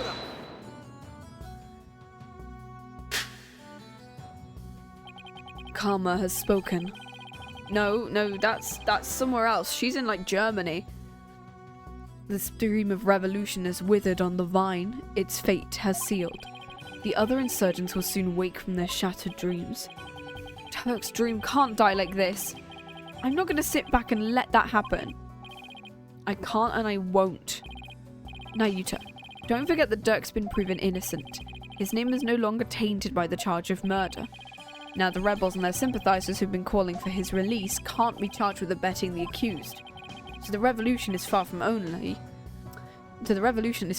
over. It's only just begun. No, Dirk has not yet been proven innocent. You've merely indicated the possibility of his innocence. What do you mean? Dirk is indeed dead. However, what if it was Dirk who killed Minister Inga while being channeled by Miss Fey? And while the crime could have occurred at 2, you've yet to substantially prove it. We have, though. But we proved it literally earlier. Do you have conclusive proof? Yes, because of all the stuff we heard right at the beginning of the fucking seance thing. Well, no, I don't, but yes, we do. The divination seance literally proved it. Since further testimony will be required, as would appear I fall under suspicion, I would like to state my case. Prosecutor Sudmarty, the rebellion must be snuffed out. You must prove Dirk Sudmarty to be the foul murderer, and every last insurgent and their sympathizers must be found guilty under the Defense Culpability Act. As you wish. Why is not Yuta doing this? Garan shouldn't have him under her thumb anymore. Well, if I'm right that Rafe is actually his sister, then absolutely she has him under her thumb. Amara's not a hostage, so what gives? Yuta, what's left to chain you to her like this? Very well then, Queen Amara. Please proceed with your additional testimony. Sugar lumps. Okay. When the music comes in, I'm gonna BRB quickly just so I can nip to the bathroom and grab another drink. There we go. I'm gonna quickly BRB for a second.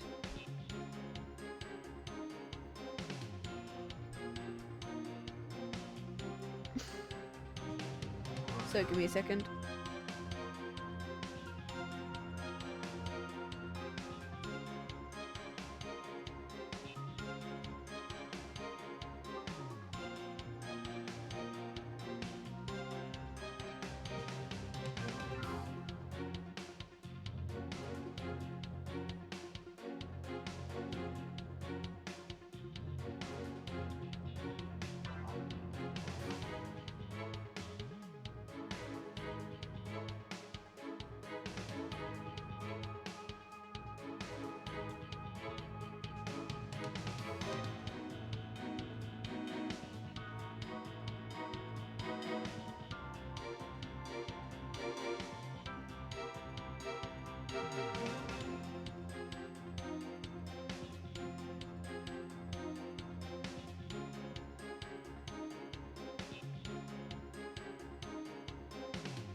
Okay, there we go, back.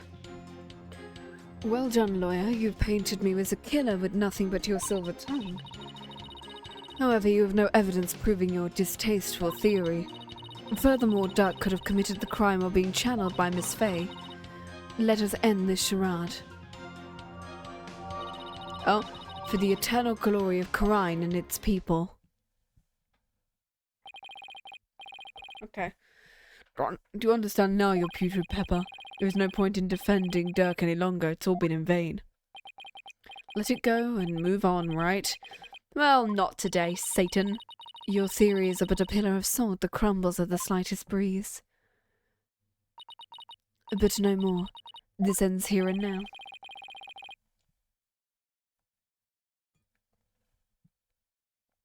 Okay. The defense may proceed with its cross-examination.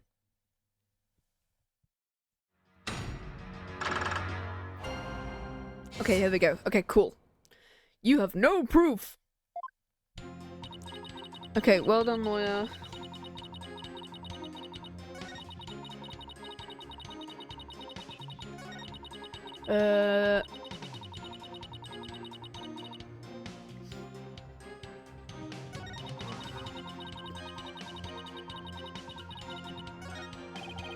She's claiming all we've got is circumstantial evidence, so that's all we're gonna press on, okay. This is do or die. Our whole case comes crashing down. So it's press on the statement that literally talks about evidence. Okay, cool. Also got some new water. Hold it! I admit I don't have any solid evidence. Yet. But you're the only one who could have committed the crime. What on earth do you mean? Including Miss Faye, there are only 3 spirit mediums in Garan. Furthermore, when the crime scene was first discovered, Queen Garan was with me and Mr. Wright, while Miss Faye was tied up in the tomb. That means the Dirk we saw after the minister's murder could only have been channeled by you, Queen Amara. Insolent lawyer. Really, Your Majesty? Ah, but have you considered the following defense? What if there was, unbeknownst to us, another spirit medium in Garan? Objection! Objection? Oh, come on. What are the chances? You lack the evidence to support your claim that Queen Amara is the killer, which is why I've had to use a process of elimination to zero in on her. Therefore stands to reason you would have to rule out other possibilities as well. Can you eliminate the possibility of another spirit medium defense? Of course I can't. Under the circumstances, there are 2 ways to establish Amara's guilt.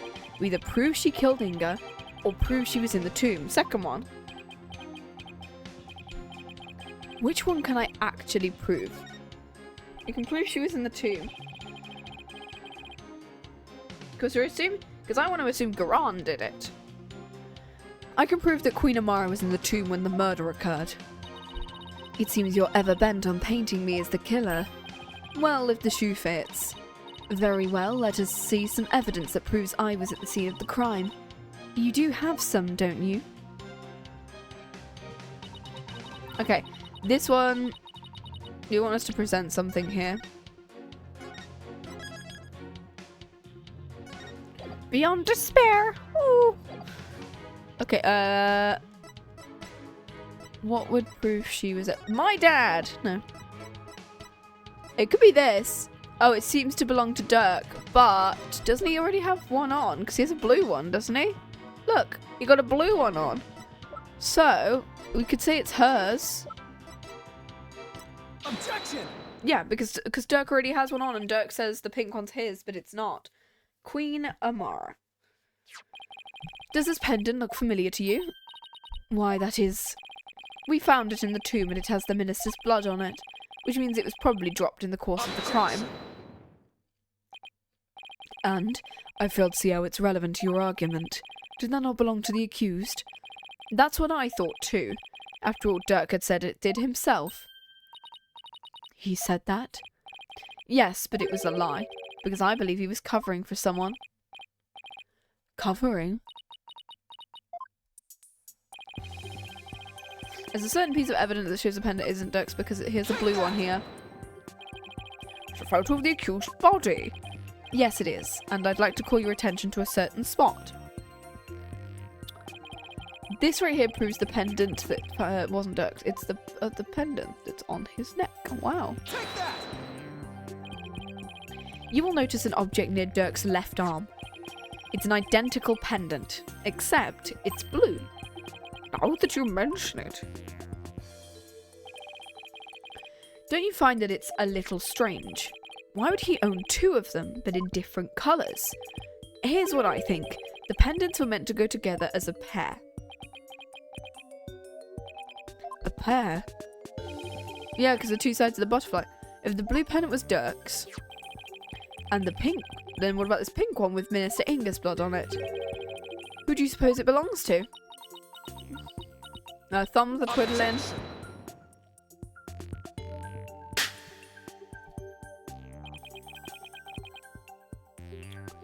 Sorry to disappoint, but no fingerprints were found on the pink pendant. Therefore, we have no way of knowing to whom it belongs.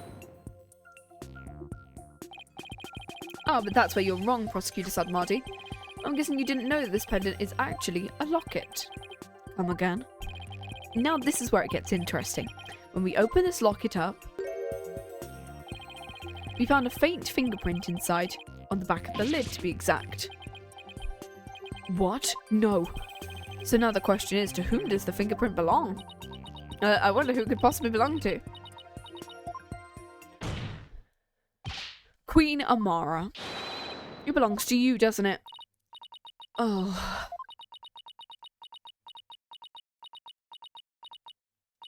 Oh. Ah! Hey Dahlia, how you doing? This cannot be. Tell me it does not belong to you. Nayuta, I feel this is going to be like a perception thing, right? It's going to be like a big-ass bracelet thing, and Nayuta's going to go, no, you're not allowed to do that. Think about it, Queen Amara. Dirk must have realised you were channeling his spirit, and he'd probably already figured out who the minister's killer was. And yet, he still claimed the pink pendant belonged to him. But why would he do such a thing? You really don't know. He was protecting you. Because he loved you. He loved you until his very last breath and beyond. Yeah, it's this. Flashback, flashback, flashback. Dirk knew everything. Even that he was being used. But he kept quiet, all for your sake. Dirk, why do you always... Oh. Well, Queen Amara, Dirk, the one whose love for you never wavered all these years. Are you going to betray him now?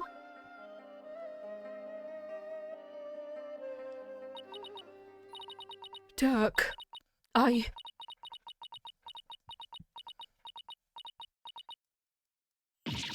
Oh! Eyes open! Beautiful green eyes.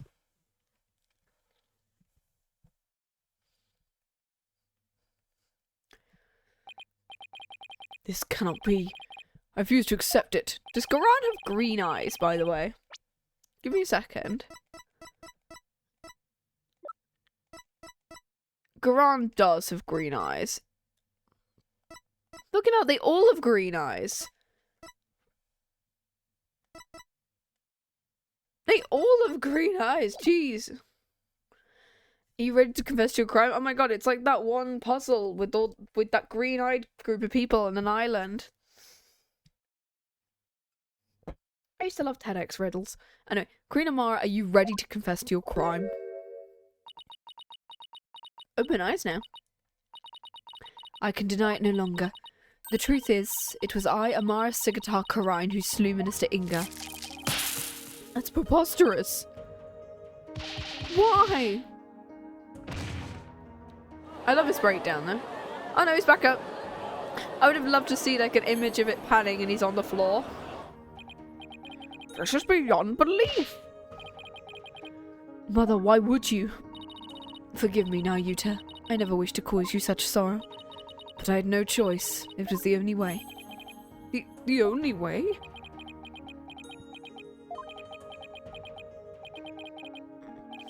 In the end, Queen Amara and Dirk's son Marty. I suppose this means they were unable to reconcile while he was still alive. I don't think the state of the kingdom of the instance of the past would have allowed that. They were prisoners of their shared history, so to speak. Queen Amara, there's something I need to know. You had staged a near-perfect crime. So why did you bring the pendant into the tomb? You should have known it would come back to haunt you. I don't really understand it myself. I'd nearly been assassinated by my own husband, yet I couldn't bear any hatred towards him. I was unable to discard it, or part with it for even a short time. As with Dirk, I've never stopped loving my husband for the past 23 years. Mother. Aw. This is like one of the only healthy relationships. I say healthy in quotations. In the entirety of the Ace Attorney universe. Apart from maybe Von Karma and his wife. Because we know Von Karma has a loving relationship with his wife. We've never seen his wife or any of his other kids, but because we know that he has at least one other child besides Franziska. Because of the fact that we know that he has another, I think she has an older sister who has a son of her own or a daughter of her own. So he has grandkids and another and she is a sibling. She really believes it that Dirk tried to assassinate her? Pink butterfly pendant. Your Majesty, is it not time? Time to declare Dirk innocent. I would ask you do it for my beloved who now dwells in the Twilight Realm. Very well, Your Eminence Prosecutor Son Marty, if you have no further objections. This cannot be. My mother? But Garan wants this. I have no objections. I did it. I finally did it. I proved your innocence, but this is only like halfway through the trial, so...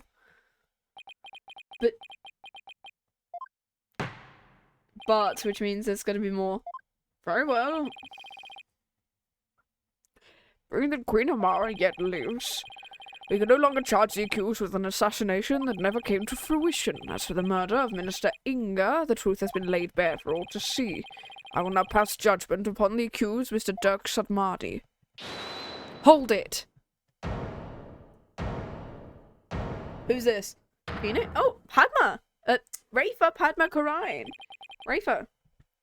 Hold it! I cannot accept this. Also, because we've yet to present that photo of my dad. Is something the matter, Your Benevolence? Queen Amara is lying. It makes no sense. Queen Amara would not have killed my father. What's with her all of a sudden? Is there some sort of lingering affection towards Naina? Well... Rafa, speak the truth, Queen Amara. Did you really kill my father? There is no mistake.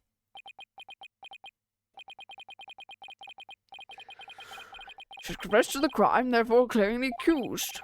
As such, I see no need to continue. Bobbed head, hornhead, you're going to let this stand? Dirk's been proven innocent and he's about to be declared not guilty. Even so, something doesn't feel right. This is so not my Ace Attorney. Hi, Kraz, how you doing? How's your Danganronparin going, by the way? Did you finish the first game? If you have any doubts, now's the time to raise them. After all, the courtroom is a place for finding the whole truth.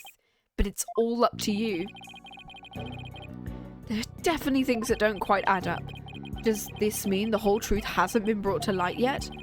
Should I push to continue? Yes. Your Majesty, I have a feeling we haven't discovered the whole truth. And the only way we'll ever find it is to continue this trial. Hornhead! Very well then, will the defense please tell us this? What important fact has not yet come to light? The motive? Queen Amara. Well, it could be revenge for, like... for Thingy killing her husband, but There's still something I don't understand. What was your motive for killing Justice Minister Inga?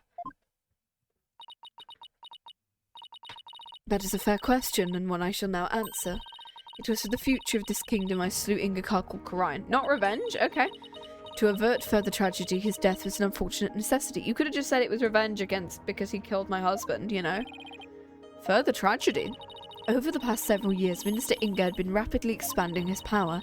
He'd established a secret police and was relentless in his pursuit of the insurgents.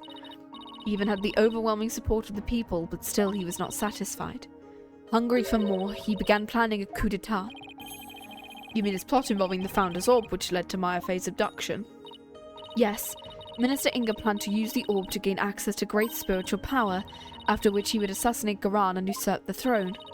His machinations were more reminiscent of the terrible tragedy of 23 years ago. As one affected by the incident, Amara vowed to never allow a repeat of such events. And the Holy Mother delivered unto me the perfect opportunity to fulfill my vow. Security amid the courtyard was rather light due to the rite of channeling, and Inga had barricaded himself in the tomb with his hostage away from prying eyes. I knew I would never have such a perfect opportunity, so... At 2 p.m. during the rite of channeling, I slipped into the tomb and slew the minister. Oh! Perception check! Apollo? Seems this trial is far from over. Queen Amara, I believe you're still hiding something. But if you want to keep on playing this game of hide and seek, then let's start with that last statement you made. If I must. Perceive. Well, since it's staying on the hands, I will, I guess, stay on the hands for now.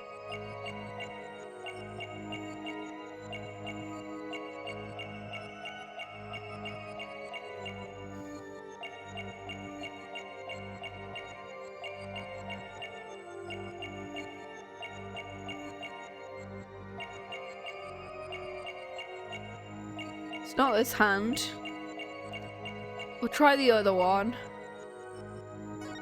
Try the other one. Oh, hello. Her finger's moving. Gotcha! Boom. Okay, considering that it, like, immediately pointed me at the hands, I was like, so it's got to do something with the hands then. Queen Amara. You're not very comfortable talking about the 2 o'clock rite of channeling, are you? I can tell because the finger on your left hand twitched almost imperceptibly when you did. And that pose you make, is there something about your chest that makes you nervous? Whatever do you mean?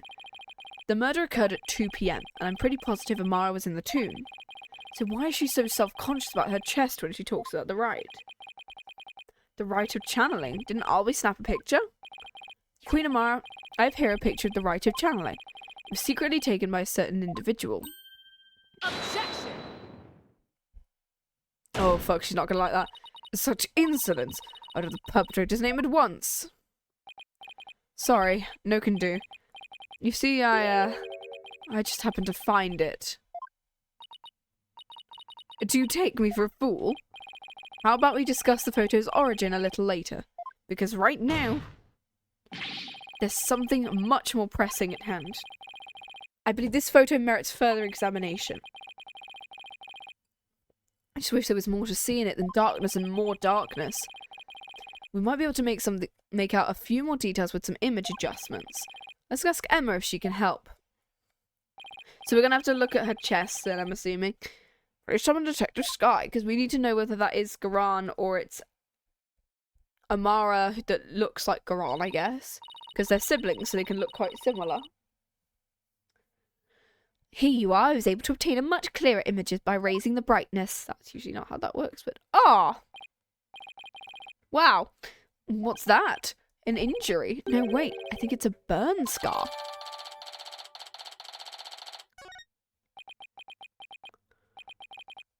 Wait a second. Your Eminence.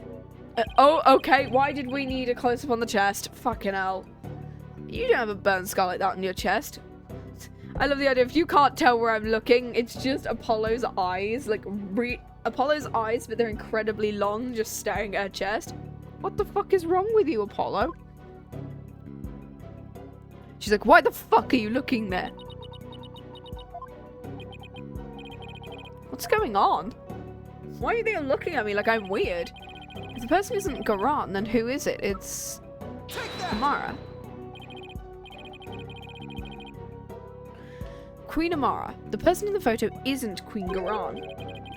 It's you posing as her, isn't it? Were we right literally last stream by saying that I feel like she'd be more worried about his eyes would be doing that? Oh my god. Also, were we right last stream about Amara and about Amara and Garan, being that Garan killed him because of the fact that she wanted spiritual power because she doesn't, or she's just using it. How the fuck are you doing that? Are you okay? The two of you look quite similar, but there's no surprise considering you're sisters. Plus you have the same facial markings as well. The jawline is ever so slightly different, and the nose shape is ever so slightly different. But other than that, even the shape and position of your facial tattoos are almost exactly the same. And you're both capable of channeling spirits. Therefore, it would have been easy for you to impersonate Queen Garan.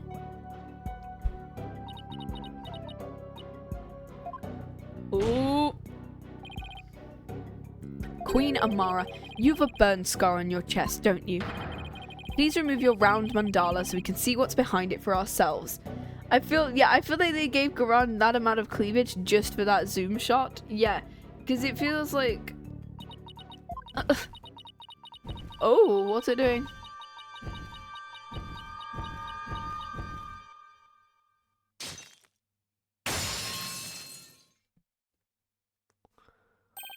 Look. Here she got a burn scar. It's the exact same burn scar as the one on the photo. Yet they could have had, you know, Queen Garan's dress being very similar to this. But, you know, instead we're gonna have her whole boobage out. I don't understand. I knew it. So the person in this photo really is. It's Queen Amara. She literally has no other reason to be showing them off that much. Yeah, it's like, huh?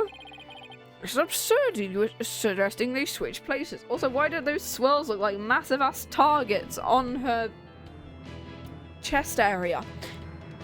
Yeah, it's like, oh lord. You're suggesting they switch places? Amara's confession was also false.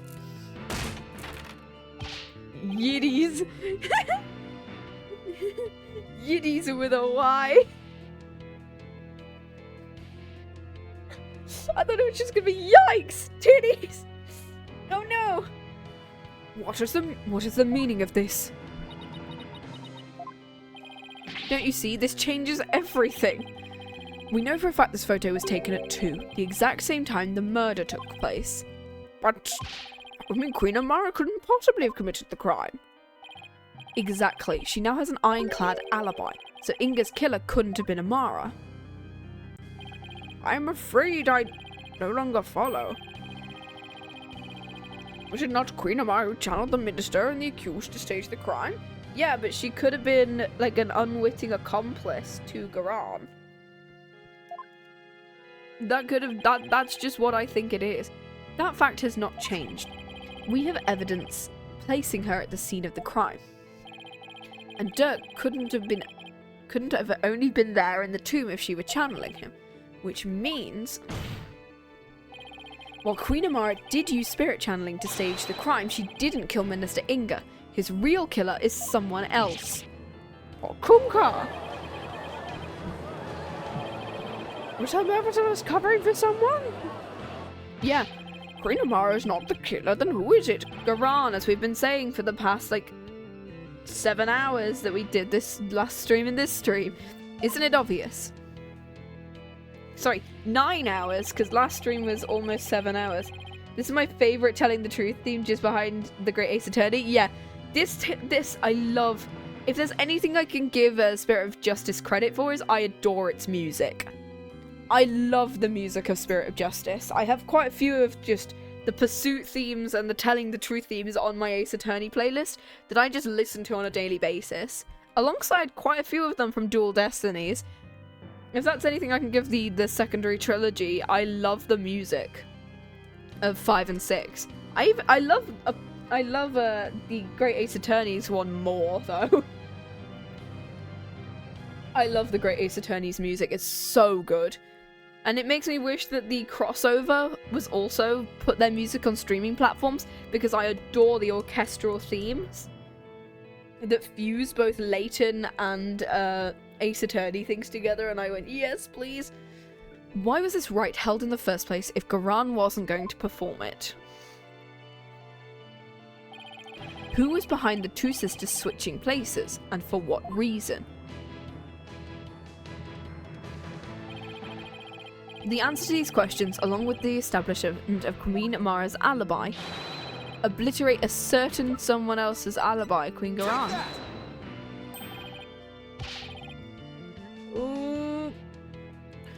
Is this some kind of a joke? No, Your Majesty. I could never joke about something so grave. The only one who seemed to have a perfect alibi at the time of the murder was Her Eminence, Garan Sigatar Karine. Queen Amara, didn't your sister Queen Garan ask you to pose as her and perform the rite of channeling? Aye. And didn't she also have you drive Dirk's spirit from Miss Faye's body and then stage the crime to make it look like he was the minister's killer? And at 2 PM, while you were performing the rite of channeling as Queen Garan, didn't she kill Minister Inga while disguised as Dirk? Well, your mercifulness. Ugh. It's no use trying to hide it any longer. You need to tell us the truth now. Mother?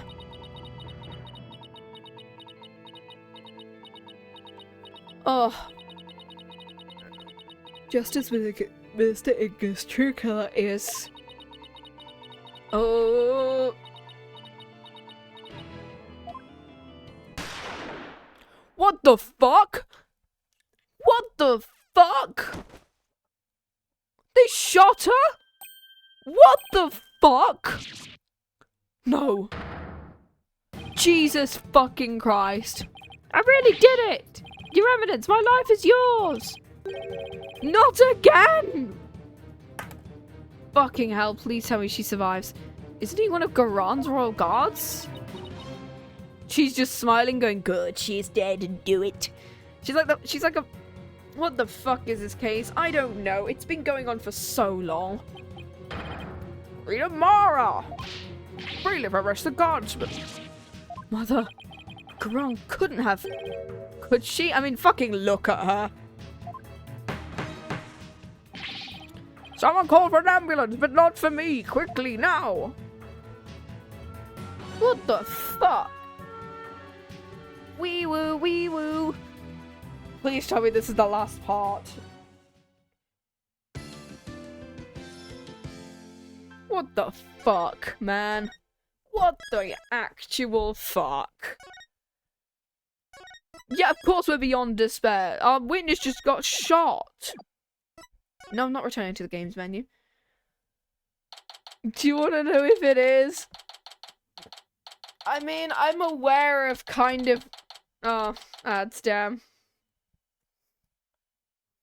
I'm assuming it's Garan. I think we kind of cracked the case in the...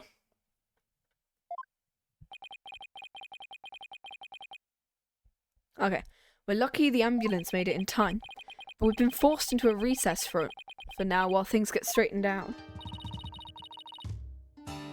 I can't believe what just happened. Damn, being in art jail could be me, damn. Tell me about it. Do you think Garan put that guard up to it? If she did, she's gonna regret it. No one gets away with something like that on my watch. Hey, Rafa. The definitely not Amara's daughter because we figured it out through the photo ages ago. Oh, Queen Amara. Your benevolence. Any news on her condition? She is undergoing surgery at the hospital as we speak. They're giving her a 50-50 chance of survival, though.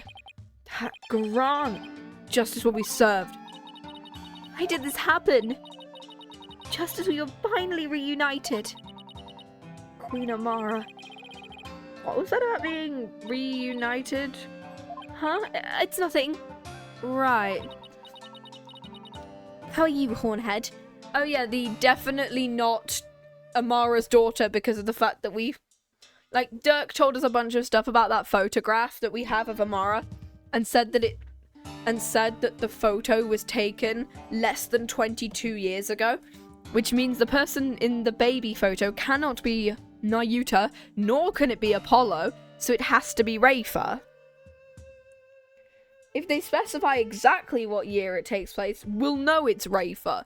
And considering she keeps saying now we've just been reunited, obviously she's Nayuta's sister and Amara's daughter, who, for some reason, Garan has either kidnapped or done something with.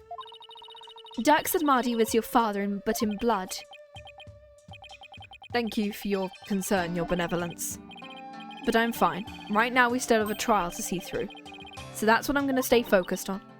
Hornhead, you are sturdier than your stature lets on. Just don't overdo it, okay, Apollo? Also, I'm not allowed in this case for no fucking reason. Did that no? Dirk. Do you want to know or not? I'm fairly sure I know what the thing of this case is. So this is a bit that I vaguely know the spoilers of now. Because I hadn't played this game, but I watched someone play it a while ago. So I think I remember basically what's going to happen next time. Which is that's who he's got. No, if this is the final part, I mean.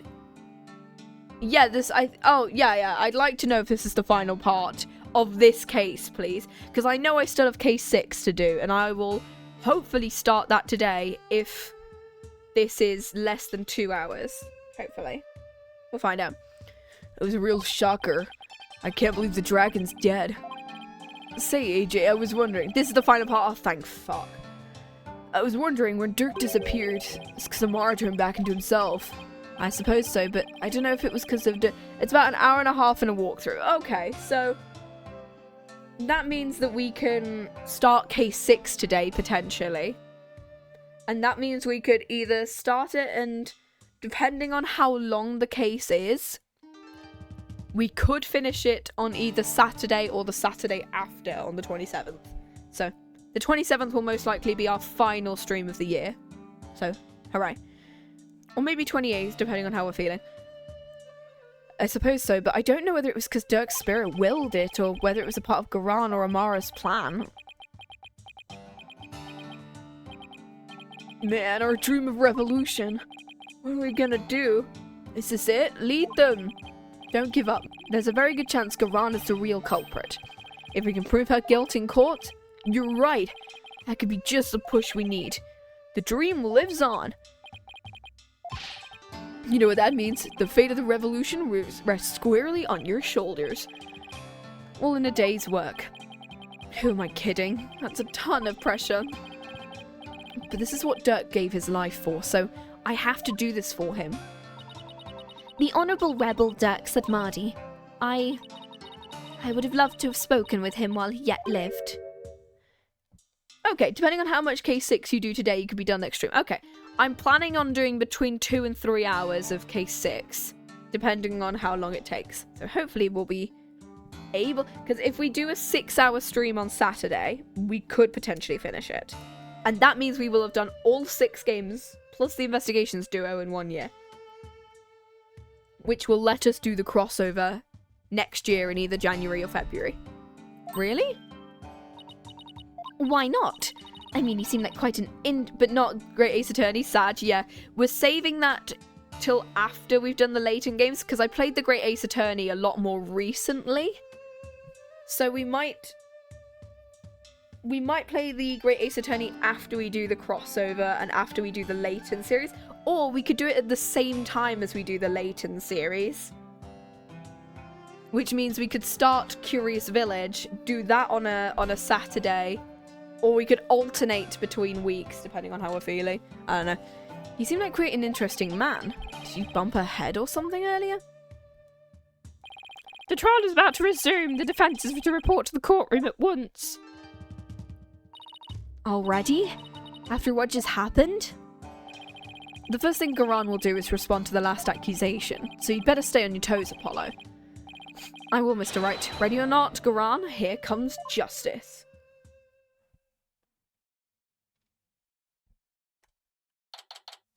You should do it on days you can stream long. The pacing shall tell you why. Yeah, because I played the crossover, not the crossover. I played the Chronicles within the past 2 years. So those ones are a lot more fresh in my mind. So it will be another replay, but it will be to finish the Ace Attorney games. I'm also going to be playing Professor Layton next year so that I can play the one that comes out next year. Because apparently World of Steam, which is the new Layton game, is coming out next year, hence why I'm doing the Layton games next year as well. Let us resume today's proceedings. So we could do Layton on a Wednesday next year, supposedly. Yeah, it was originally supposed to be this year, and then they said, oh no, next year. It'll be like in April of next year, and then they're gonna say, oh sorry, it's in November of next year, because we haven't got the voice actors yet. And I was like, why would you make an entire game and then forget to, you know, to voice act any characters? I don't know. Huh? Oh, she's gone. Where's Nayuta? I must offer my apologies. I never imagined a royal guardsman would do such a thing. What? He wasn't acting under your orders? How dare you cast such suspicion upon her eminence? So we could do Layton on a Wednesday, Great Ace Attorney on a Saturday, when we start playing the Layton games. So after we finish the crossover, while we play Curious Village and Diabolical Box and Unwound Future, we could play the Great Ace Attorney, which would be a cool mix-up. How dare you cast such suspicion upon her? And then once we've done all of that, we might be able to play Ghost Trick, eventually. It's quite alright. Suspicion is only natural under such circumstances. Rest assured he acted alone, for I knew nothing of his plan. I don't believe that for a second. Now then, your majesty, regarding the murder of my husband, Minister Inga, I would like to offer a new possibility. A new possibility? For during the break, the real killer confessed to me. What? Assuming you don't struggle that much, you could probably do it in 3 to 4 streams? Oh, okay. What, the crossover? Okay, so that's not going to be too bad. Because the fact it's mostly... Hopefully I can remember how the puzzles work, because I vaguely remember the puzzles. Oh no, Ghost Trick? Okay, I've never played Ghost Trick, so I've managed to stay spoiler-free for years. And I've not played Ghost Trick, so hopefully I will be decent at the Ghost Trick. The real killer confessed? Was she up her sleeve this time? I have a real bad feeling about this. Ghost Trick is Pig? Yeah, I'm hoping so. Oh, hey, Nayuta, why are you here? Oh, hey, Nayuta, you gonna be a good guy this time?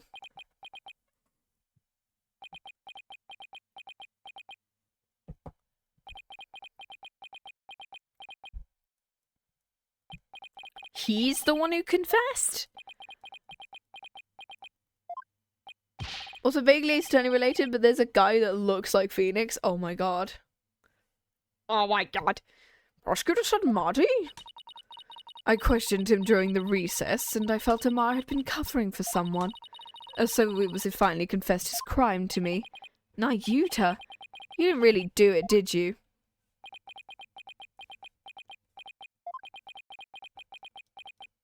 Not fucking saying anything. Her Eminence speaks the truth. It was I who killed Justice Minister Inga. Nayuta?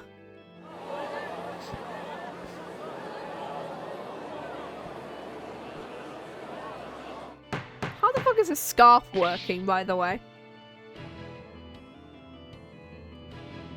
I really don't understand that scarf of his. Peace! Prosecutor said, Marty, you're absolutely certain about this? A confession of this nature is grave indeed. I'm certain. I killed him by my own hand. At last, the real killer has been revealed. How are we supposed to respond to this? Now, Yuta, retract your confession. Mr. Justice, it is not yet time for your cross-examination. Who cares about that? Admit it, it was Queen Garan who put you up to this. She forced you into giving a confession, didn't she? You are out of line, Mr. Justice. Learn some self-restraint. But...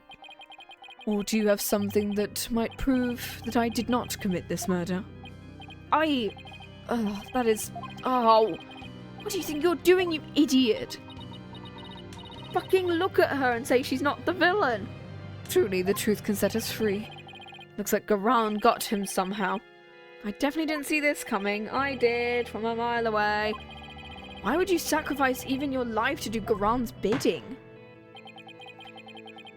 Whatever the case may be, Prosecutor Sadmati, your testimony, please. What's he gonna say?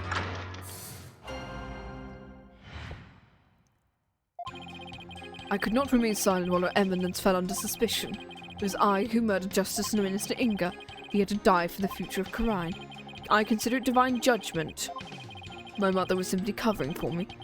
I'm ashamed I let her go so far for my sake.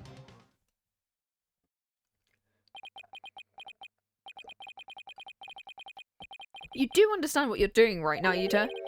You're sentencing yourself to death if you're found guilty. That is the court's verdict, then so be it. I must obey the law above all else. The law, Nayuta, or the queen? Enough. This blather has nothing to do with the witness's testimony. Please address any issues you may have during the cross-examination, defense. Now I will. I'm going to blow his problematic testimony to smithereens.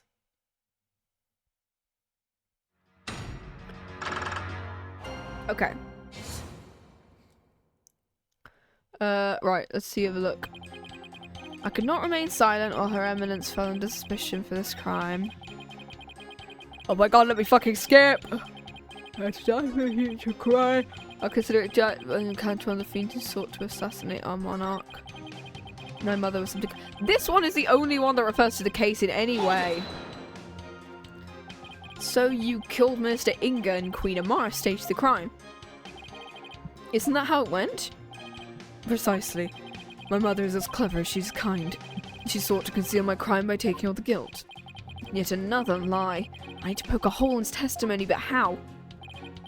Now, Yuta, could it be that you didn't know her identity? You didn't realize Naina was actually Queen Amara, your own mother? That is not as strange as you might think. Much time had passed since we last met, after all. Right. 23 years ago, was it? When Dirk saved her after the supposed assassination? No, Mr. Justice. It was 15 years ago Dirk abducted my mother. Huh? Who is somewhere around 15? Anyway, you sure about that? You sure about that? I remember it clearly. I was around 10 years old. Now, Yuta, please add that last statement to your testimony.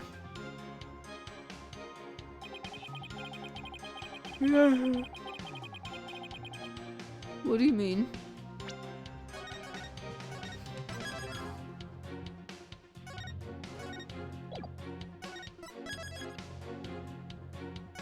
I'm gonna press it and then see what comes up and then I'll present. 15 years ago, huh? That's around the time I left the US. What happened after Dirk helped Queen Amara escape? Agents of the Crown pursued us, so we had to live a life on the run. Okay, so that's when he was on the run. Mr. Justice, no, Dirk sent you away so you would not be caught up in that life we led. I see. Thank you. Can't believe it's been 15 years, so he went 15 years was on the run. Apollo, there's something about Nayuta's testimony. Discrepancy's a bit hard to miss, but what could it mean? So Nayuta got to meet his mother, back when Dirk rescued her. That's what he's saying. News to me, though, I'd already been sent away by that point. Now I've dragged more testimony out of him. What can I do with it? So I think we present the photo because the fact that that means he said he spent 15 years on the run, not 23, which means we know exactly who the child in this photograph is. Which I literally said last stream. Is Aiden Dirk made off with Queen Amara 15 years ago? That's strange because I heard something very different from Dirk. He said they ran off together 23 years ago. That is impossible. I know for a fact it was 15. Well, I've evidence that contradicts your statement. How do you explain this photo? It's not him! Zerk said it was taken 23 years ago. It was not! He did, but if we take what you just said as fact, there's something in this photo that doesn't make any sense. Wow. The thing that I literally just said. Wow. What have I been saying? The past stream and a half.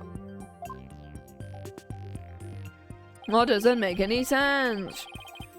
I love the idea of what makes sense? This is welcome to Ace Attorney. Can you prove it doesn't make sense? The child. Now, Yuta, this discrepancy may not be directly related to this case, but I don't think we can simply overlook it either. Dirk said the baby in the photo was you. But no, he didn't. He didn't say it was you. He said it wasn't Apollo. Doesn't make any sense. The photo's only 15. After all, you said you were around 10. Oh. He's definitely sweating bullets. Apollo, if this baby isn't Nayuta... Wait, you don't think... Did Queen Amara have another child while she was on the... Yes! And just what if that child were being held hostage? Nayuta, is that why you were being Queen Garan's every command? You presume too much, because Rafa knows at this point, because she literally said I would have liked to meet Dirk while he was alive, and that and just as me and Queen Amara were reunited. So clearly she knows. That's why Queen Amara was trying to take the rap, to protect this other child. A child born 15 years ago. Oh, 14 or 15. Wow, I wonder who it could possibly be. Is it just a guess? But I believe I know someone who fits the bill. This also explains the strange behaviour. This is the child who was born to Dirk and Queen Amara 15 years ago.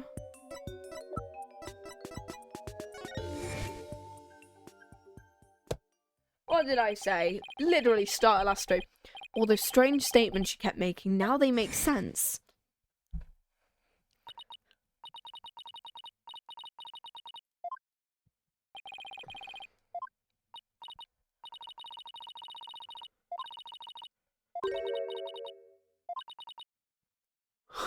About me, yeah.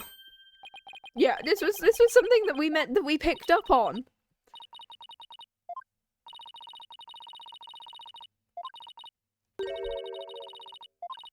Yeah, we already picked up on this yesterday. Not yesterday, on Saturday. I cannot accept this. Yeah. Something the matter? Why is this flashback so long? Oh my god.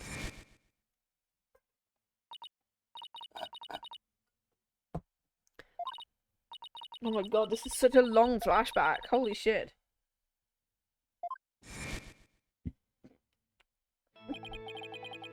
Now I see, Nayuta, why you do what you're told. Oh. The other child born to Dirk and Queen Amara. Oh, fuck. Mr. Justice, I believe I know what you're about to say. But I cannot allow you to name an innocent soul as the child of terrible sinners. I thought you might try and stop me. After all, simply revealing this information endangers who you've been trying to protect. I think you should make it clear what I'm talking about. This is the chink in your armor. The reason why you fear for your sibling's reputation. Give me a second. Why you fear?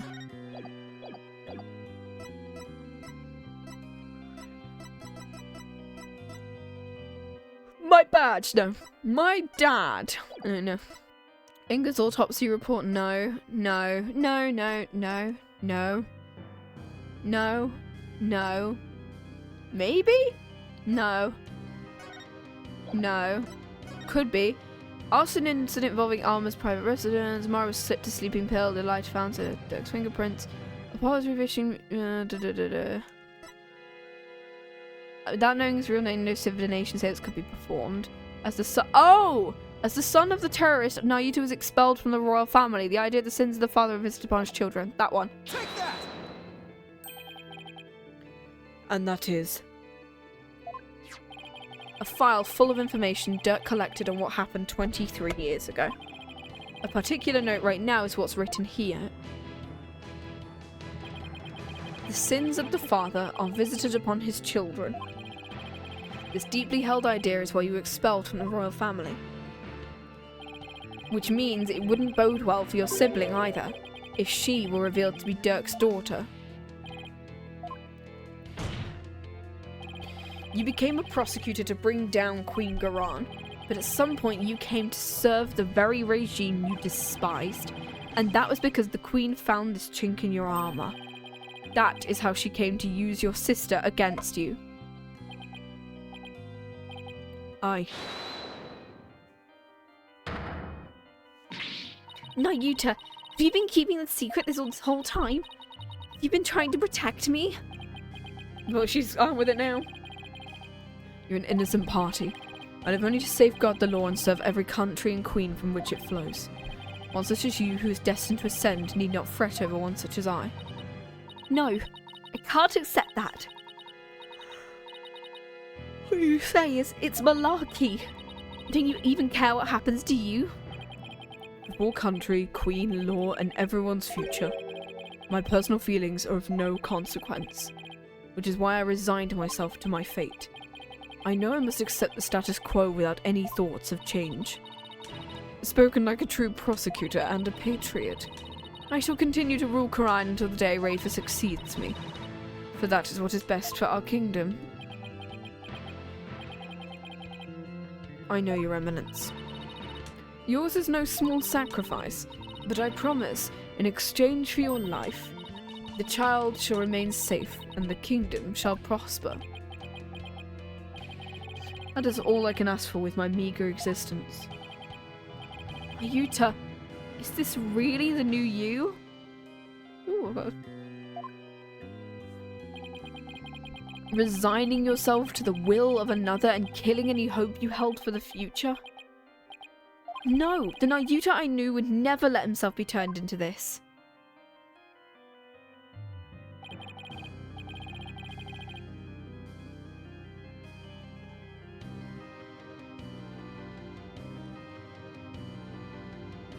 Oop. Wait a sec. Now, Your Majesty, if you would hand down the verdict. Oh, okay. Apollo? You could say you're simply accepting your fate, Naruto, but I know that deep down there's still hope in your heart. Holy Mother, preserve me. It's the kind of hope that perseveres through the most desperate of times, and it's what binds you, me, and Dirk together as a family. I know because this has demonstrated to me that you haven't lost all hope yet. Oh, Naruto never confiscated it. When you interrogated Dirk, you confiscated all of his possessions as potential evidence. Except this.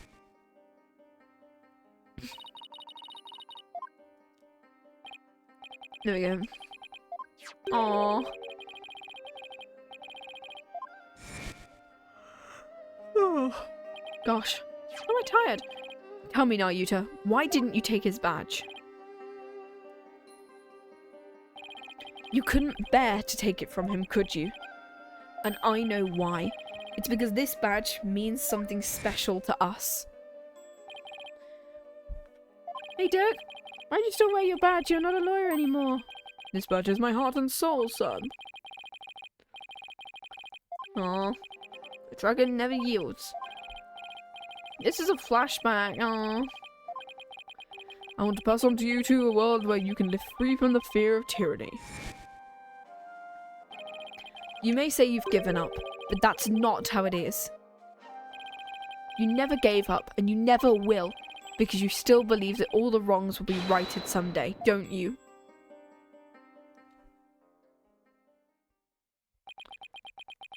Aww.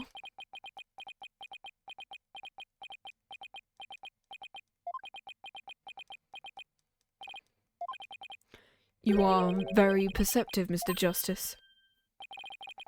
It may be very well, as you say. Why did I not confiscate it? Even I didn't know until now. Perhaps I was waiting for him to save me. Save you? Yes, save me. Like he did on that day.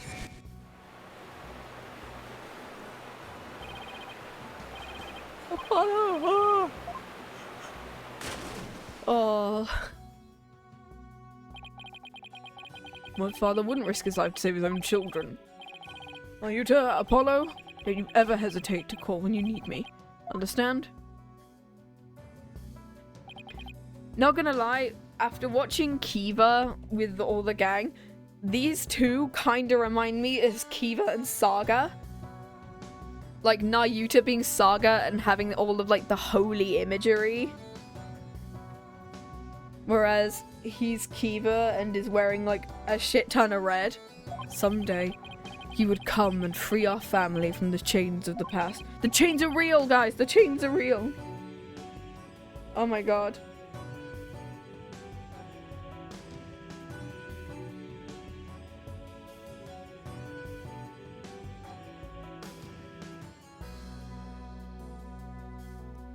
Give me a second. There we go. Boom. Boom. Perhaps deep down, that is what I believed. I believed in Dirk, our father. Aww. Nayuta, I knew you.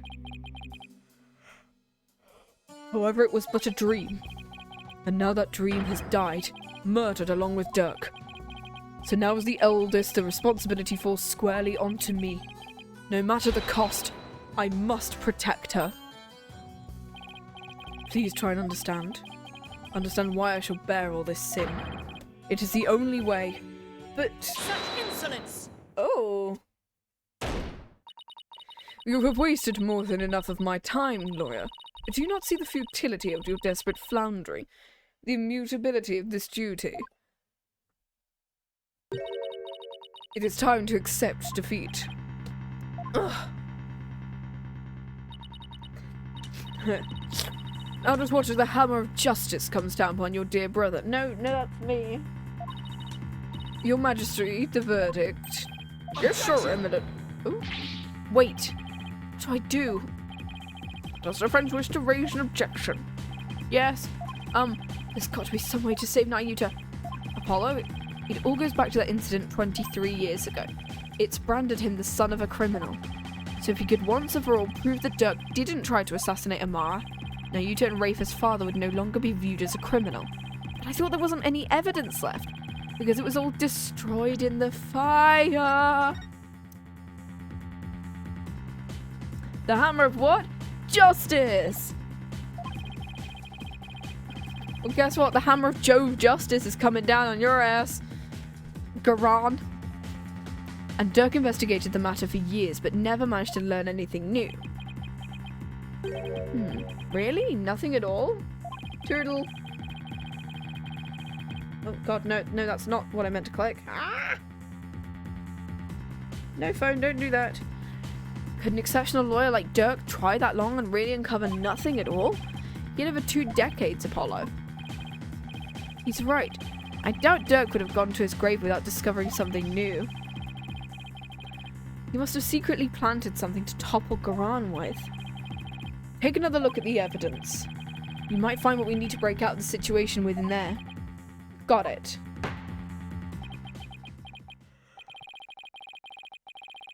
He stood stalling for time I shall render the verdict. About the assassination attempt 23 years ago. The defense has some new information it would like to share. You do? We had intended to deliberate the case in the course of this trial. Dirk, did you leave something behind for me? Yeah, we left the photo of my dad. Is there some connection I'm missing? Very well. What is the source of your new information about the case from 23 years ago? This. Take that! My dad! A photograph of my dad! Do you recall the travelling musician who died in the fire 23 years ago? How can anyone forget such a painful chapter? A full pillow was caught up in the blaze that was meant for Queen Amara. We never knew his identity, as his belongings were burnt to ash. Well, about that. The truth is, he was my biological father. Oh! What? Of course. With his photo and her benevolence. Exactly. We might be able to prove Dirk's completely innocent. And that would free her from the infamy of having criminal blood in her veins. Because here in Garan, we can witness the final memories of the dead. Utter nonsense. Yes, go. There was no evidence left in the wake of the blaze. Well, that's what you think. But Dirk went to the ends of the earth to bring this little souvenir back for us. He did? Yep, and boy is it the best piece of evidence ever. It's my dad. He knew that with it, he would finally be able to conclusively settle the matter in court and save his children. Your Majesty, the defense requests that we hold a divination seance for the new victim. Oh, shit. What a waste of time. The events of 23 years past have already been deliberated. Objection! But the divination seance never happened. Wasn't Dirk on trial for that incident as well as today? We wouldn't be doing our jobs if we failed to look into this new lead. Oh. As a presiding judge, I will now share my thoughts on the matter. The attempted assassination is a case we can ill afford to leave open. I believe the final memories of the victim will prove to be very important. Therefore, it is the opinion of this court we should continue and conduct another divination seance. Why your benevolence. If you knew the full name of the victim seen in this photo, you'd be able to perform a divination seance. Of course, leave it to me. Thank you. My father's full name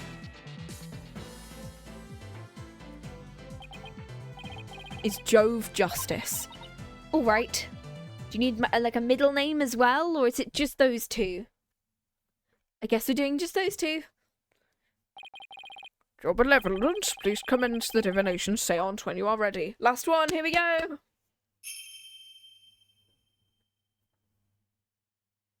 O Holy Mother, we hold this divination seance in your name.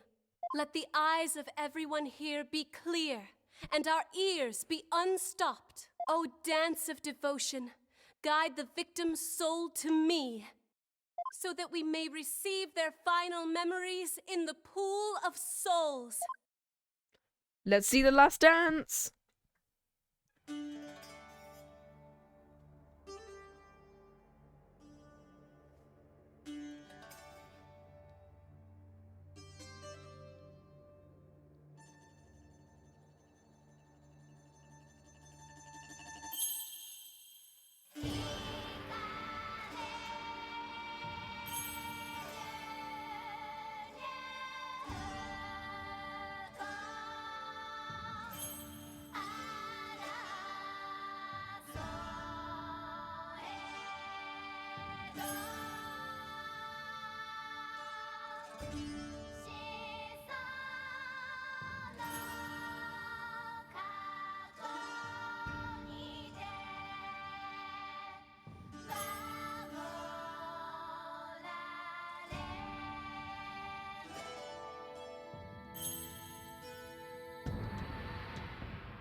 Here we go.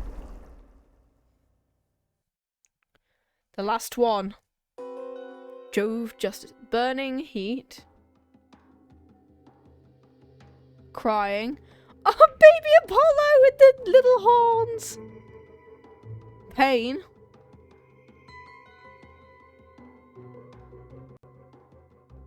Metallic sound. Someone throws the lighter on the ground. Oh god, that's not much to go on, is it?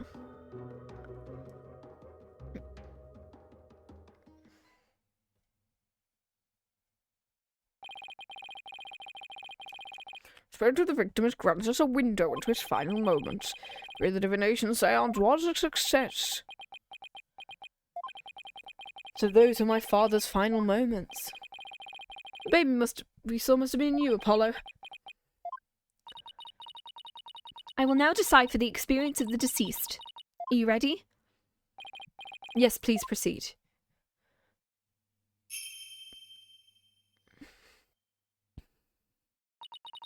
Very well. Here are my interpretations of the facts as gleaned from the seance vision.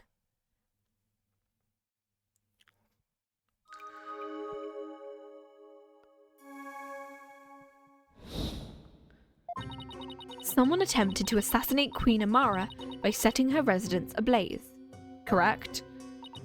Hornhead's father happened to stop by and was knocked out by the assassin. Correct? Dirk's fingerprints were discovered on the lighter found at the scene of the crime. Okay.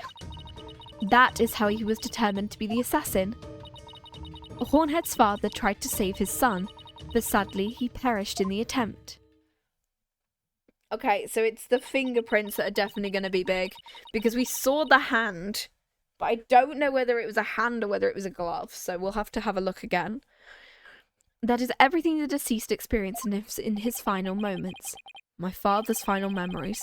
They're right here for everyone to see, but can any of them unlock the truth behind what happened 23 years ago?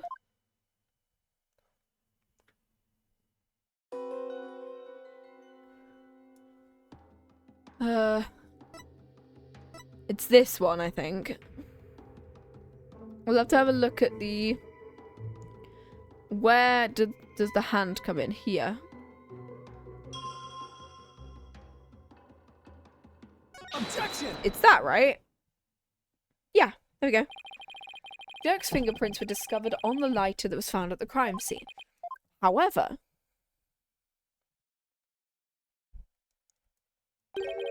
the hand holding the lighter in the seance vision appears to be gloved. Yeah, because this is Ace Attorney and they don't like having anyone with a pale skin tone, and which is a bit shit, really. I believe you're right. What could this mean? It calls into question whether the hand in the vision really was Dirk's.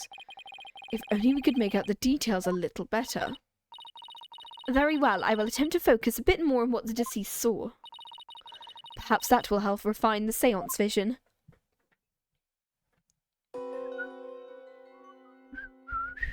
Ah! It does seem there was a glove on that hand. Well, that's new. There's a new sleeve there. Still, what significance could that have? It means Dirk's fingerprints got on the lighter at some other time. Who has those... They look like a blue version of what Inga had. They look like a blue version of Inga's, which makes me think that somebody similar to Inga did it. Inga could have done it at the time. Means that Dirk's fingerprints got on the lighter at the other time. Maybe Garan got her husband to do it. Somebody could have even put them after the fire. All you have is pure speculation, while the fact remains there has fingerprints. Therefore, it stands to reason Dirk is the one who used the lighter.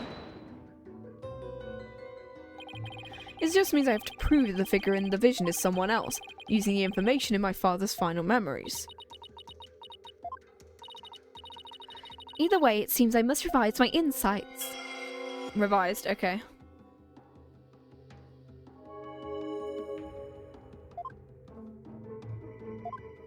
So that one, we don't know who it belongs to. I'm going to keep that one. And then is there a way to... Either we point at the sleeves specifically, because that's the only thing that's changed. And then if we're asked to present evidence, we'll then present the photo of Inga's body. Because that looks like a blue version of Inga's cuffs. Time to go over them and see if there's any new inconsistencies. Because assuming that either Inga or... I mean, Garan was a prosecutor before she became queen, so hypothetically that could just be hers, because maybe those are the prosecutor's cuffs. This one. Revised. Mirror. As soon as the sleeve comes out. There. Objection! There we go. Boom. I'm actually pretty decent at this. Weirdly enough, the mechanics are actually pretty decent. It's like I think I'm fairly decent at Mood Matrix. But it's a shame we haven't gotten to use it too much. We got to use it at the beginning of Case 5, but we didn't get to use it at all anywhere else. That means the real culprit is... The figure in this vision is clearly not Dirk. The distinctive band around their wrist gives their true identity away. That design! It can't be. This will prove just whose hand was captured in the seance vision. Wow, I was literally spot on with what they were going to have me to present. That photo! You do believe the culprit to be... Justice Minister Inga had cuffs with the exact same pattern. You're referring to the cuffs of justice. I hear they're a traditional part of a Karani's Justice Minister's attire. Was Garan Justice Minister? I know she was a prosecutor, but I don't remember whether she was the Justice Minister, but it would make sense if she was. What does this tell us?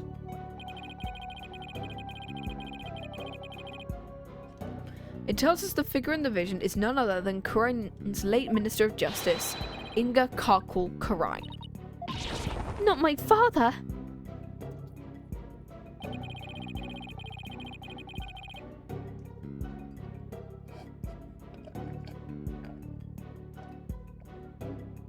Okay. She plotted the assassination of the former queen as well as the current one. Justice Mr. Inga, so Dirk's innocent of both charges? My dragons have been right! Who's this? Oh, Nayuta. His lips quivering again. What you proposed is not possible, Apollo. Back then, Inga was not the Minister of Justice. Who was it, though?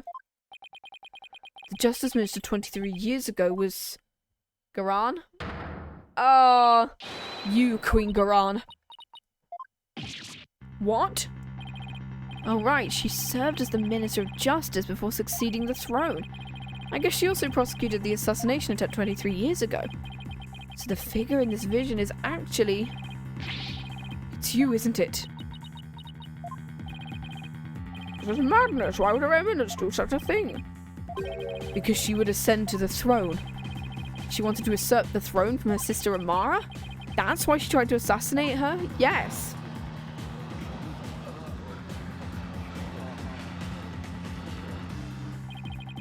I find this very hard to swallow.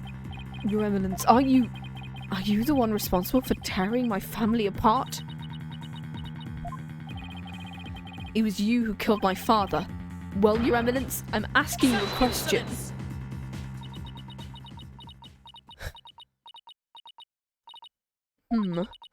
Peasants. Always carrying on about things of no import. You do not deny it, then? You concealed the truth and used me for your own designs. No, now you just spare me your feeble-minded line of questioning. Even if Dirk were cleared of all charges, it shall still be who I decides Rafa's fate. You do wish to hope to be queen someday, do you not? But if Dirk is innocent of all charges, that means Rafa has the right to the throne and she doesn't. It's not Yuta has a right to the throne. Remember, the child lives only by my good graces. Kneel before me and fulfill your end of the bargain by offering me your head. Say no.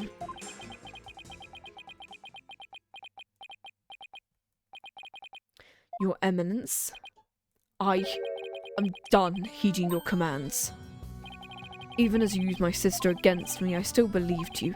I believed protecting your secrets was in the best interest of the kingdom. But you have been deceiving me. Nayuta? Nayuta, you dare defy me? Your Eminence, I can turn the other cheek no more.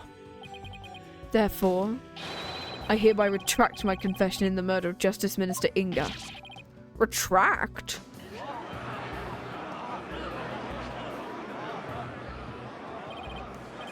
Dirk, the final piece of evidence you left has released Nayuta from his suffering, and now he's finally free. He's taken his armband off. In all this time, not once did I reflect on my own conduct, for I believed all was fate. Welcome back, Maxon. Lost in my own sense of resignation, I was unable to wake from my despair. But you, Apollo, you've awakened me with your demonstration of our father's creed. You're fighting the final boss in Prototype 2? Ooh! Has he got a dragon? Yes! He's now the lead. Never yields. Yes! Is he the new head of the Defiant Dragons? I will carry on Dirk's legacy and fulfill his dream. Hear me, Garan, I will cast you down from your bloody throne. Long live the revolution.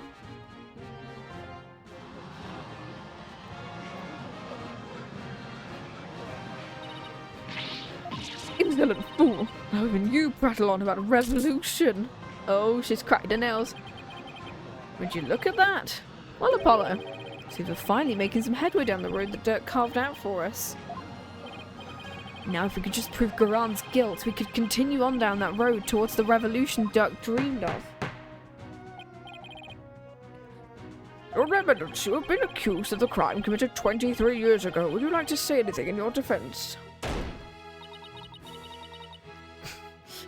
I was talking in my friend group, the youngest member was talking about studying. She said, "Don't leave me guys or I'll be studying." So we all said, "Okay," and left. Good! Study! Lock in! I had to learn that the hard way a couple of years ago. Oh. Here we go. Oh.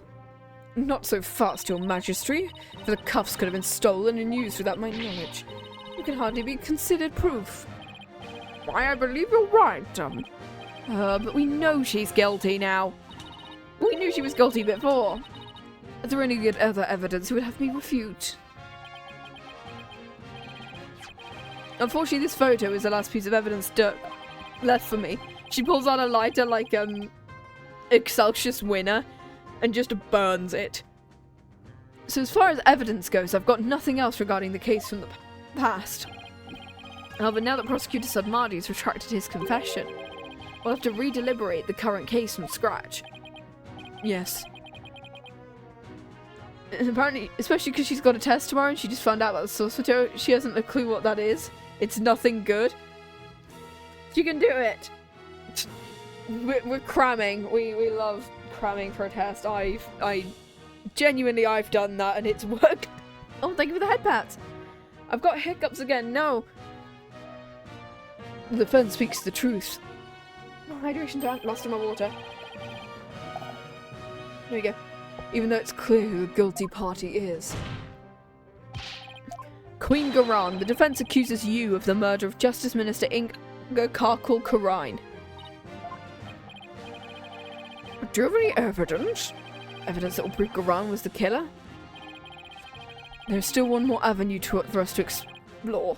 There is? Minister Inga's final memories.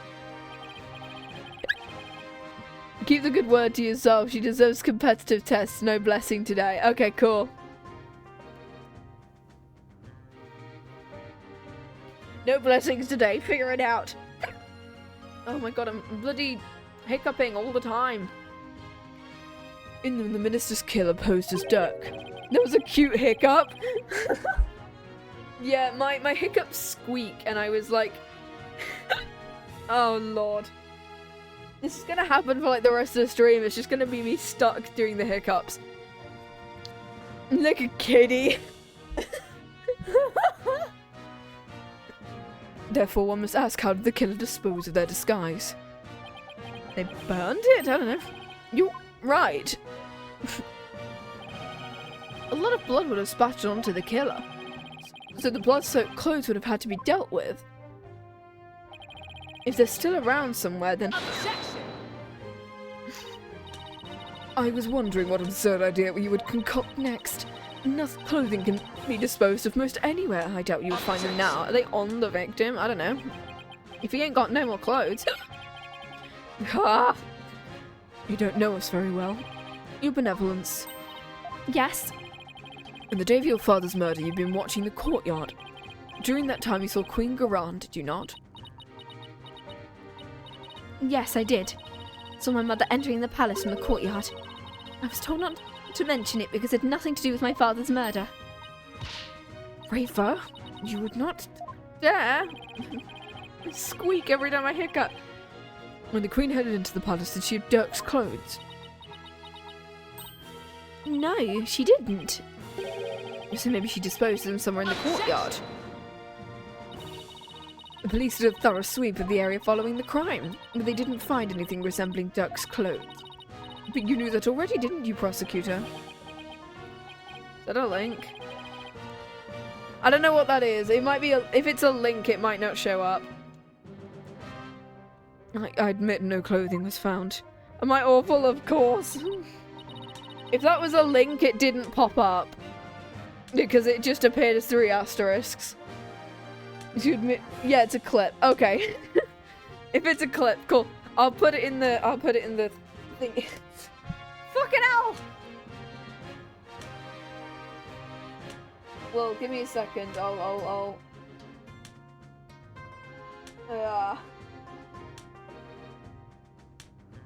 it should be... Where is it? No, I don't want to do that.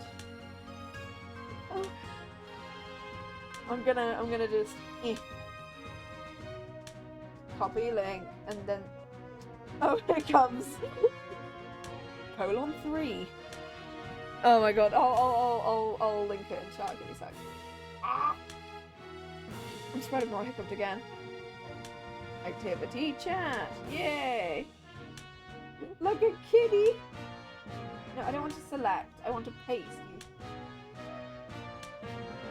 Oh my bloody hell, this phone is hating me. No, I don't want to... Okay, I'm gonna just pick it up. It'll be fine. Yeah, it doesn't allow links. There we go. There we go.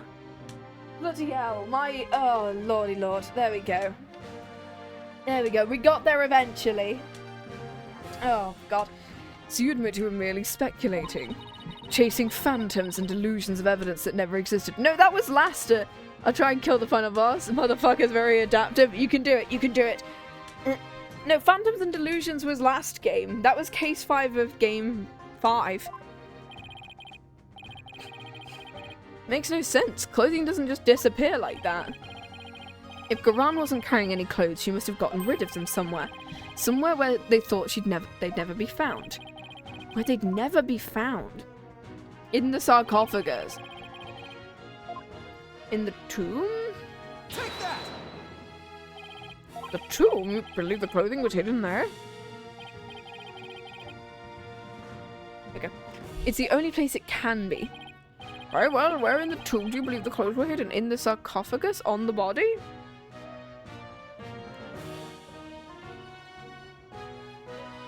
It makes sense that it'd be on the body, hence why... Take that! So there'll be something that isn't supposed to be there. To show that, like, if they found the body, they'd think it happened after. Of course, it makes perfect sense. The clothing weren't simply hidden, they were returned to where they belonged. I thought you mean... The killer would have had to get Dirk's clothes from somewhere.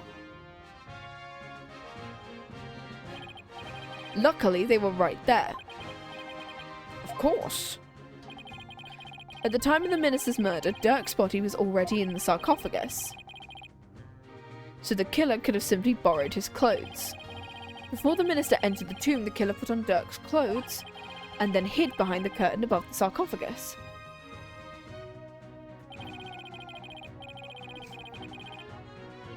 After the minister was killed, Dirk's clothes were returned to his body. So what? This is still all speculation. We know not whether these clothes were actually used in the murder. Therefore, you cannot prove they're somehow connected to the case. That's where you're wrong, but I believe you already knew that. Oh! These clothes were definitely used during the minister's murder because of this. It's gonna be the blood stain, but we know this blood stain is correct because he was shot in the chest. But where has this blood stain come from? This blood stain, the one on the sleeve looks fresher than the one on the chest because he was shot in the chest a couple of days ago. The sleeve blood was used later. The bloodstains on Dirk's chest are no doubt the result of being shot. However, that doesn't explain everything. There's also some blood splatter extending from his left elbow to his abdominal area. I believe this blood splatter came from Inga? I guess? Like, it wants me to present the victim. If the killer wore these clothes during the murder, and the blood splatter must have come from Minister Inga. I thought it was all Dirk's, but it makes sense. Only one way to be sure, though. Let's get those stains analysed right away. This may be the conclusive evidence we need to prove the Queen's guilt. You cannot prove it was I who hid the clothes. Very well been hidden by a third party. But could they really, though? I'll say the possibility of someone other than Garan hiding the clothes does not exist. No. No, it's just not possible. Your Eminence, I recall you saying the following. Nikki Amara is under protection of the royal family. Oak husband and I are the only ones who could open it, yeah?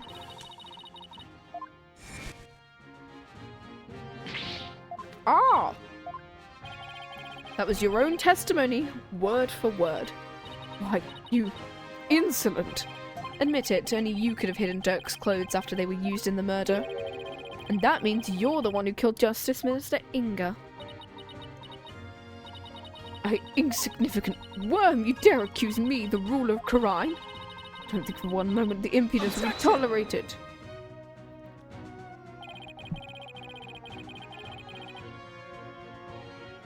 Okay. I'm afraid such arguments are invalid here in the Sacred Hall, Your Eminence, because even monarchs aren't above the law. It's the end of the line for you, Queen Garan. Time to come down from that lofty throne and face justice.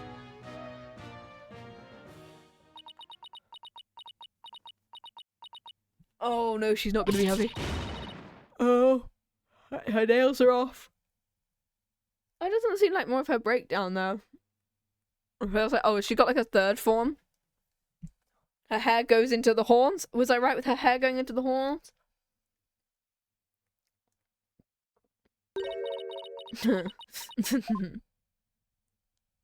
No, okay.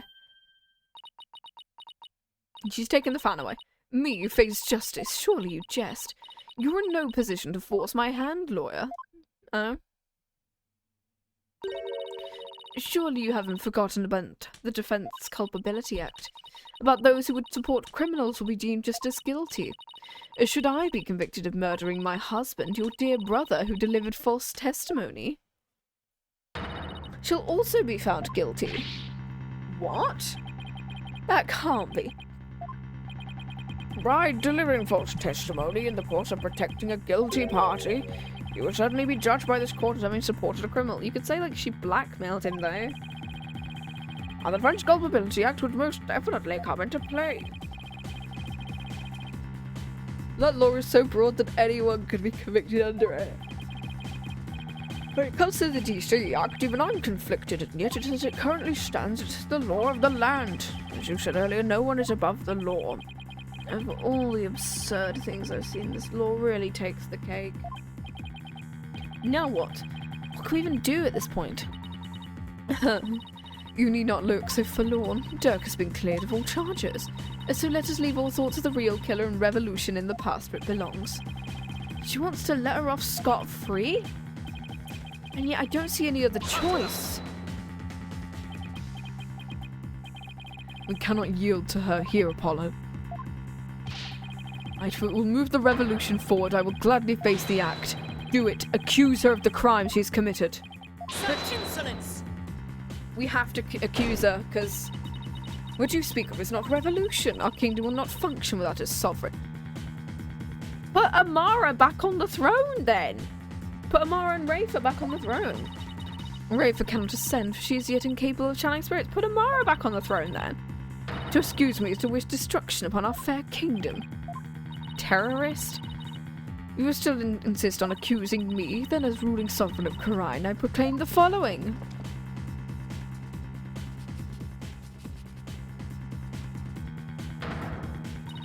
All who imperil the crown, no matter the reason, shall be subject to immediate execution upon the Queen's orders. I'm sorry, fucking what? Do you still not comprehend? Let me be clear. For the sake of the kingdom's future, in and with accordance to the laws of Quran, I command you be put to death at once. What the fuck? I'd like to cut through those words. Hey, Nagito, how you doing? We're about to get killed, sorry. This is the end of the game, guys. Apollo dies. What the? Jeez.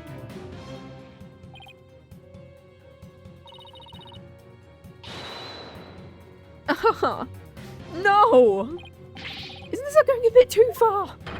Why is it the Garan Royal Guard? If they were on standby in case of an attack by foolishly optimistic terrorists. If you would continue to oppose me, this very embodiment of the law, then under my regal authority you shall all be put to death. Fucking hell. Come on, this is insane! Even for you! You can't possibly get away with something like this. This is a court of law. You can't just order our execution without due process. Now, look, Apollo. Truth and due process are certainly important. So is your life. Think about what you speak again. But...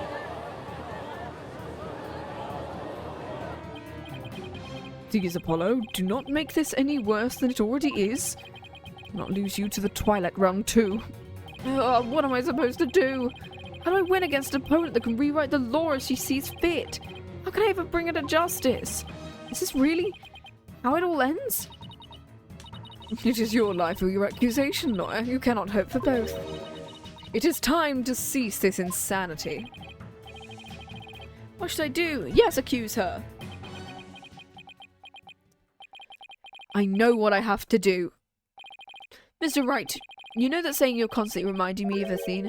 The worst of times are when lawyers have to force their biggest smiles. You never failed to surprise me, Apollo. And now, Yuta, you know that creed we've known ever since we were kids? A dragon never yields? Apollo, they are not merely words. They are what's carried us this far. Thus far. And now it's time to honour those words and the memories of the ones who gave them to us. I couldn't agree with you more, Apollo. His words are more important to me than you know. And if there's any time to remember them, it's now.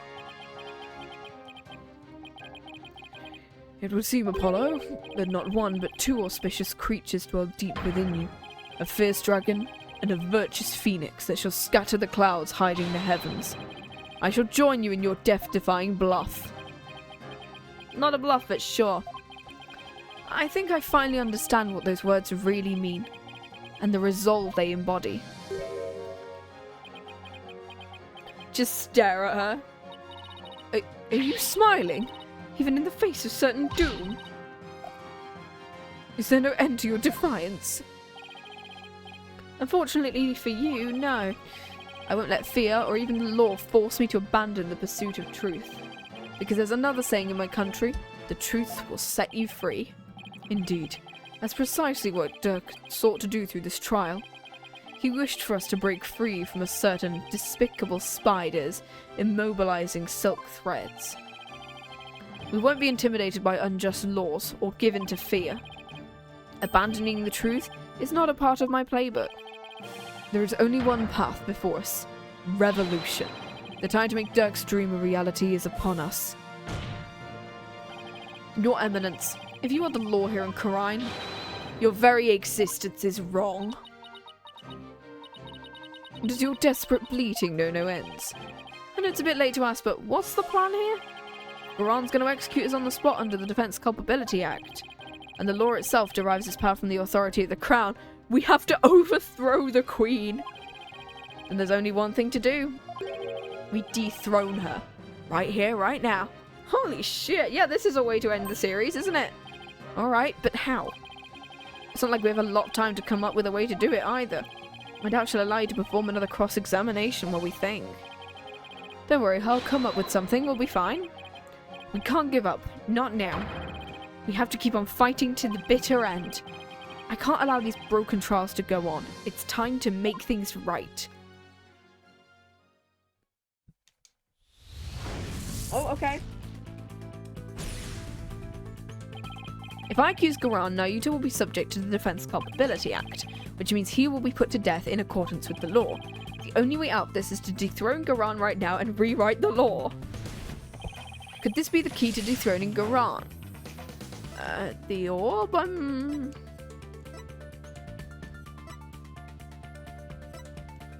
The orb?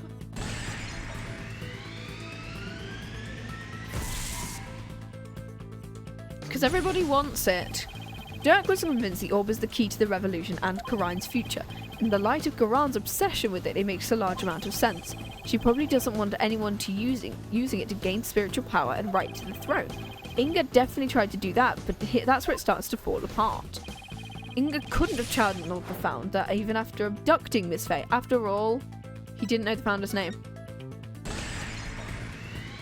How's it going? We are dethroning the Queen.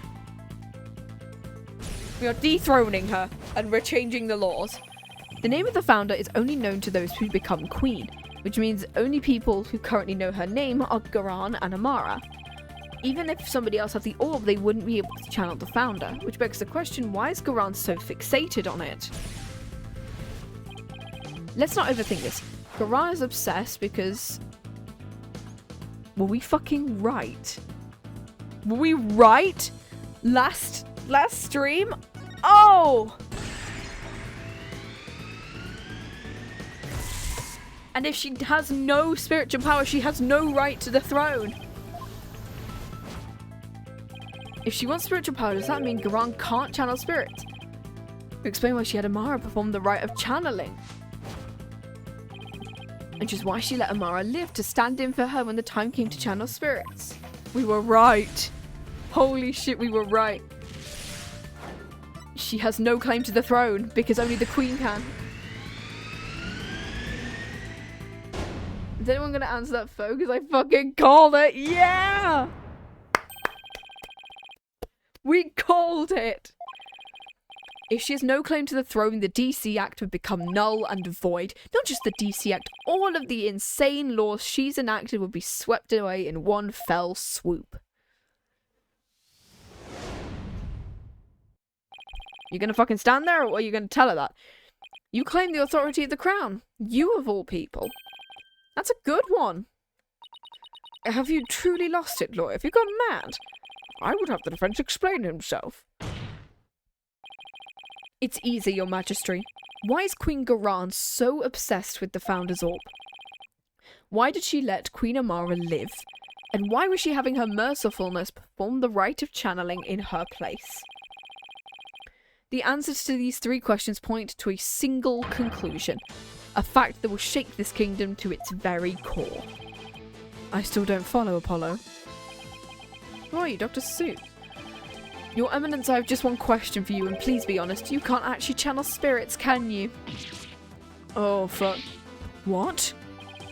You believe the Queen is not capable of communing with the dead? Fred will explain himself. In Quran, the ability to channel spirits is an absolute requirement for a would-be queen. But, Your Eminence, if you were incapable of doing that, then you'd have no claim to the throne. Not only that, but every law you pass would be rendered null and void. And you, the Garan Royal Guard. You seem to be rather enamored with the Queen's supposed spiritual power. But what if she had none? What if she were just an ordinary person, a pretender to the throne? That's crazy! Impossible! Also, love the fact that every time they pan out, it's just the, every time they pan out, it is literally just, all of the guards pointing guns at us. Such blasphemy! On what grounds do you make such a defamatory claim? Queen Garan, if you think I'm just out to defame you, then prove it. Prove it using this piece of evidence you want so badly. The Founder's Orb. All the conditions for summoning the Founder's Orb should be in place. With the orb, we know what the Founder looks like. As Queen, you should know the Founder's name. Good. Now, if you would, Your Eminence, please show us the great spiritual power you bear as Grand Priestess of Charade. To witness Her Eminence's great power with their own eyes. The Holy Mother will appear before us. Great miracle of mysteries. Praise be Your Eminence. May your mighty spiritual power show us the way. I'm going to save here just for the funny of if I ever want to rewatch this. It'd be funny. Enough, I say, you mindless cretins. Your Eminence, can it be that you cannot? No, it's not that I want a lawyer. Well, I'm the only fucking one here, so. Aren't you forgetting something? There aren't any lawyers left in Garan. I'm the only one you've got. And you can thank your Defense Culpability Act for that. Ugh. Please give us a glimpse of your magnificent power. Summon Her Holiness so she may guide us.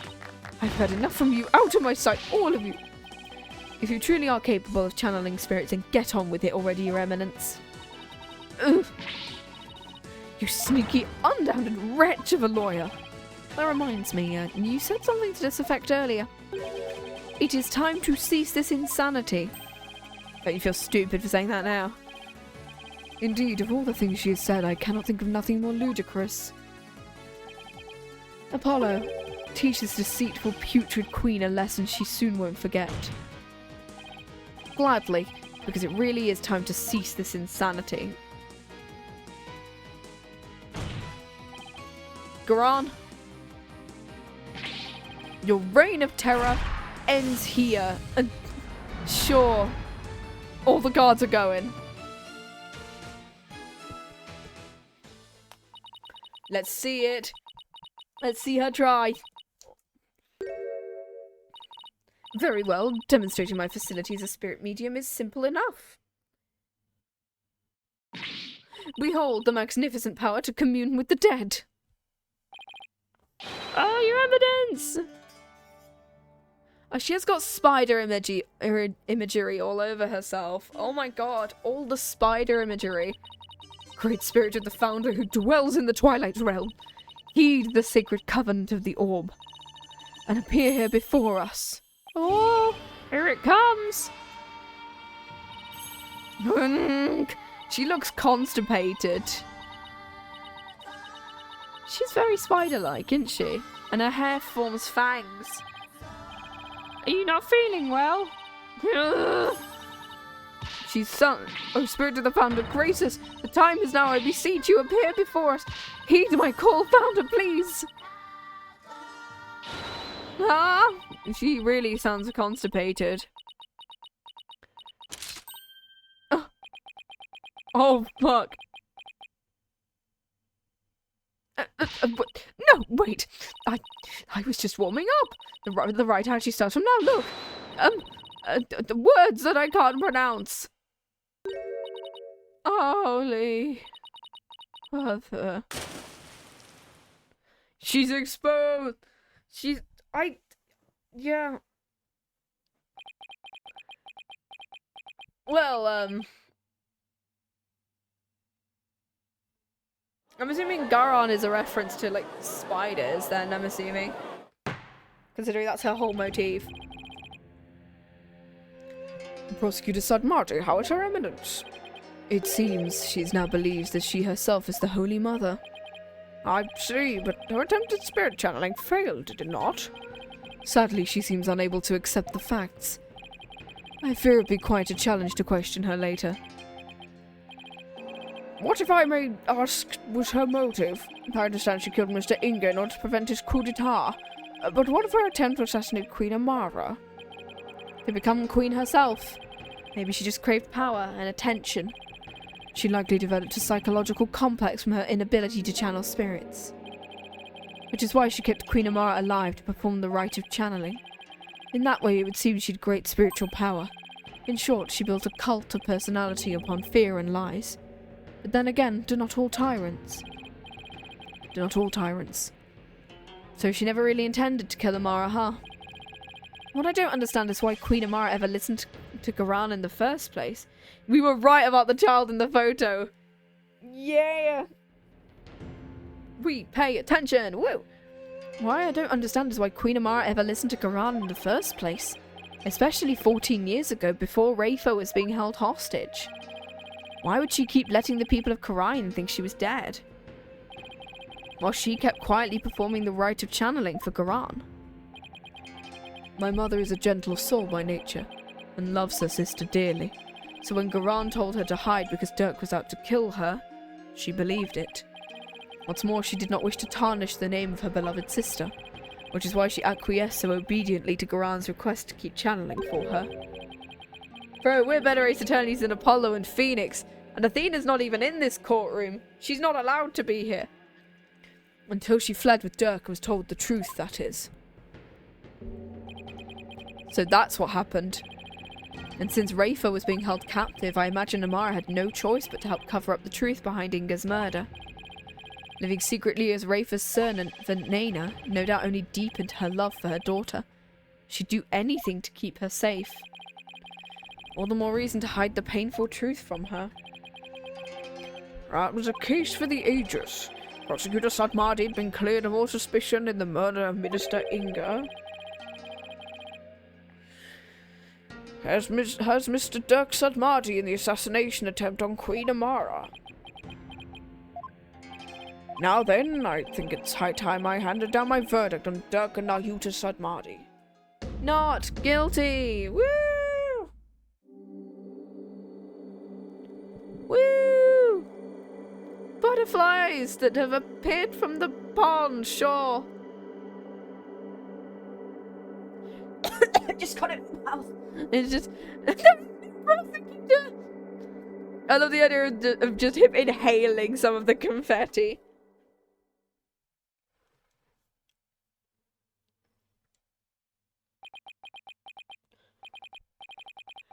Dirk, I hope you're watching. I proved your innocence. Nayuta's smiling again. And that revolution you've always dreamed of is finally happening. We're never going to see Nayuta again.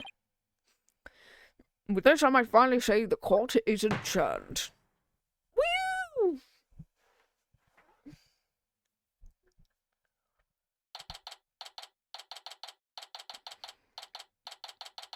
High Court of Karai.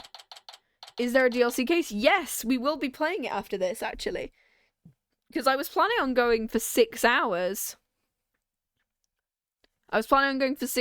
So I might go for either 5 or 6 hours, and I will be starting the DLC, and then we'll be hopefully finishing it on Saturday, depending on how many hours it takes.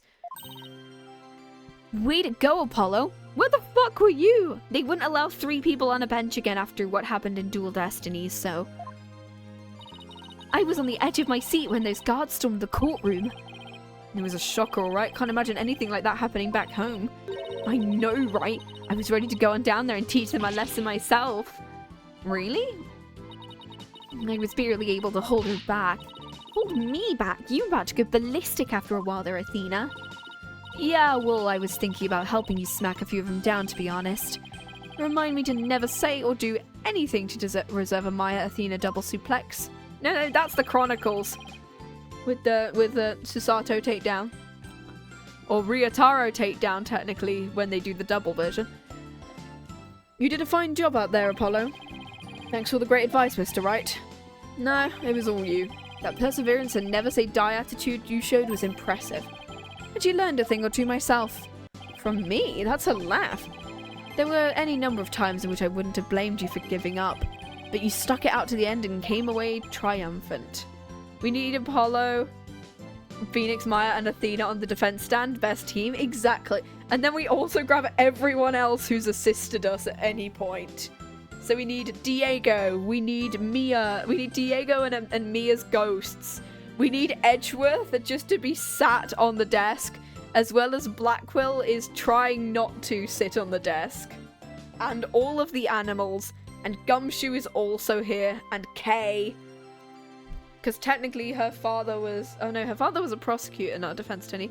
Callisto is technically a defense attorney, though I don't think you'd want her on your team, because she ain't a good person. All of his ancestors from the Chronicles.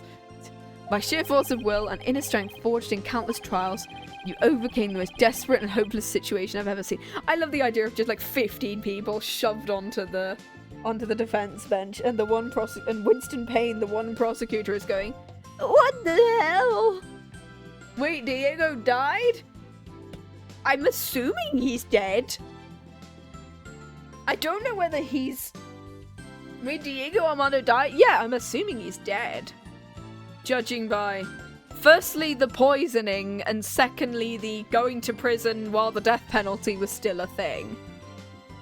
But I think he might have just died from his injury that he sustained to his face. That might have ended up killing him in the end, I think. Oh yeah, it's one of a game 3, I guess.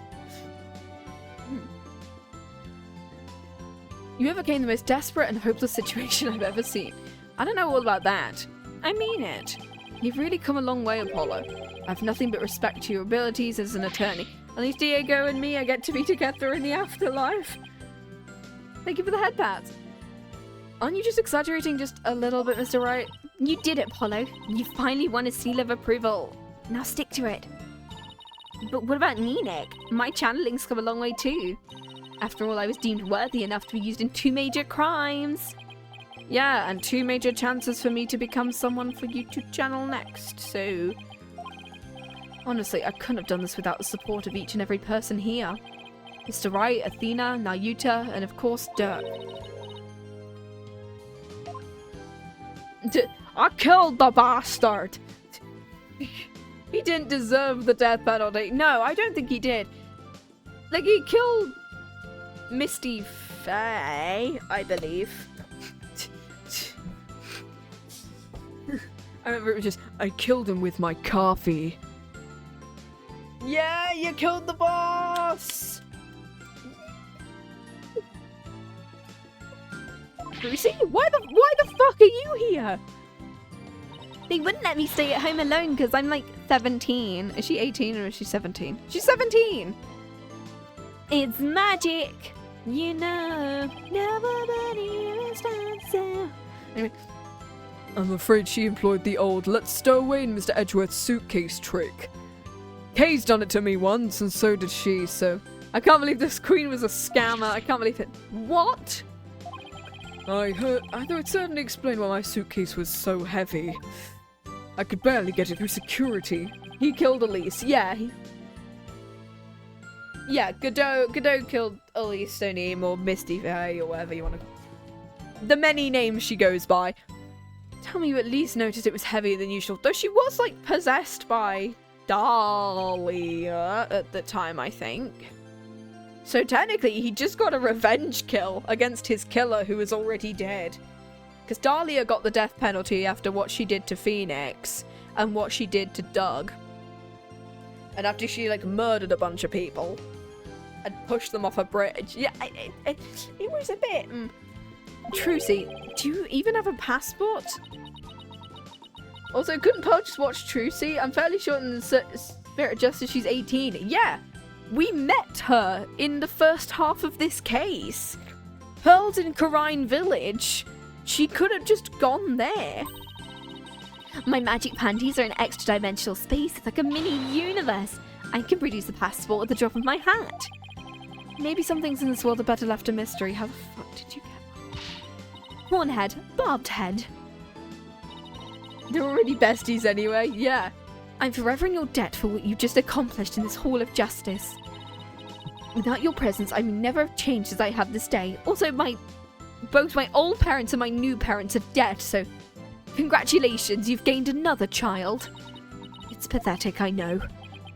He did kill Misty Faye because she volunteered to... Yeah, she volunteered to channel Dahlia's in Maya Wouldn't Die, so yeah. Oh god, yeah. My old parents are dead. Both my fathers are dead. And also one of my mothers is in prison, and one of my mothers is in the hospital and might be dead. I'm fairly sure I'm your child now. Congratulations. I'm living with you, Apollo, now. Wait, what? That's where you're wrong, your benevolence. It was you who changed yourself. Only you could choose to defy Garan. And that decision was yours and yours alone. That's right, all we did was present you with an opportunity, and you made use of it with gusto. This victory is yours, your benevolence. You should be proud of yourself. I see. So, am I worthy of my title after all? I shall work to heal our kingdom so it may know peace and prosperity once more. She shall bounce back quick.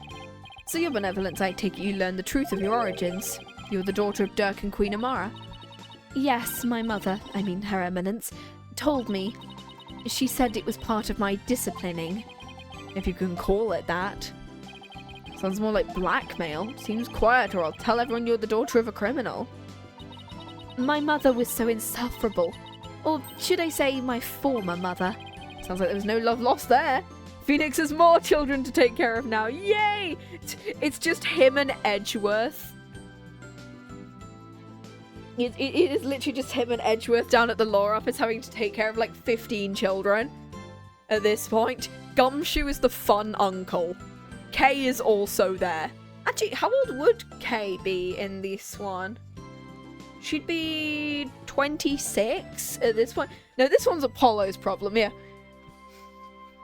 I think Kay would be somewhere between 25 and 26 because she was between 17 and 18 in the investigations games, and those take place... Well, it wouldn't even be 8 years ago anymore. It'd be like 10, so she'd be like 28. Oh god, I could imagine Detective K, and she still steals stuff for the funny, though. What is with all of our detectives being thieves? First Gina, and then Kay? Speaking of Godot, what if there was a Waiting for Godot movie where Godot finally shows up in a post-credit scene like a Marvel movie? Huh? That is... oh no. If you cleared Dirkstein, my true father will no longer be known as a criminal. Therefore, I have nothing more to fear. So what's next for the Kingdom of Karine? I mean, you lost your queen, so... Kay would be an aunt at this point. Oh god. Her benevolence will get to the throne. Nayuta, but she can't channel spirits yet, right? Indeed, which is why I will act as regent on her behalf, until the day she comes into her own. Yes, your help will be greatly appreciated, Prosecutor Big fuck. But...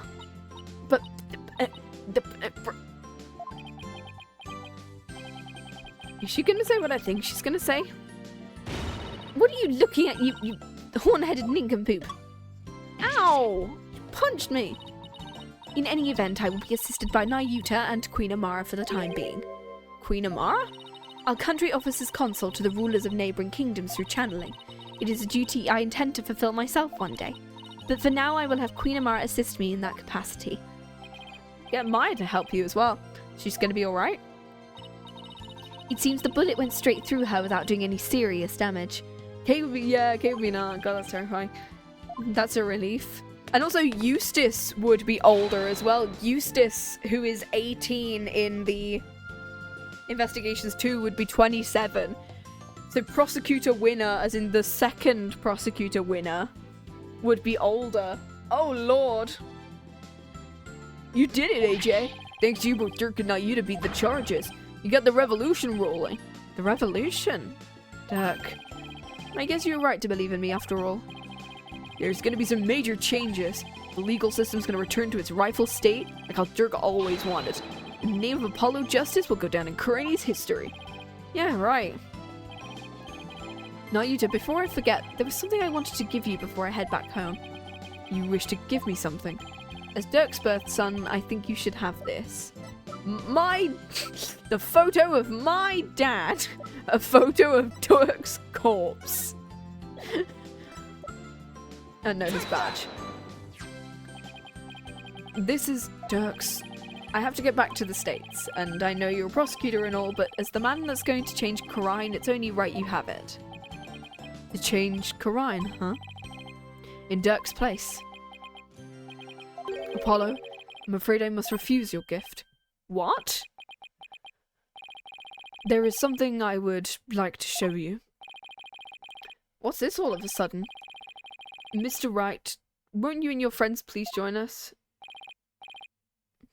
Sure. That's right, you should have my attorney badge.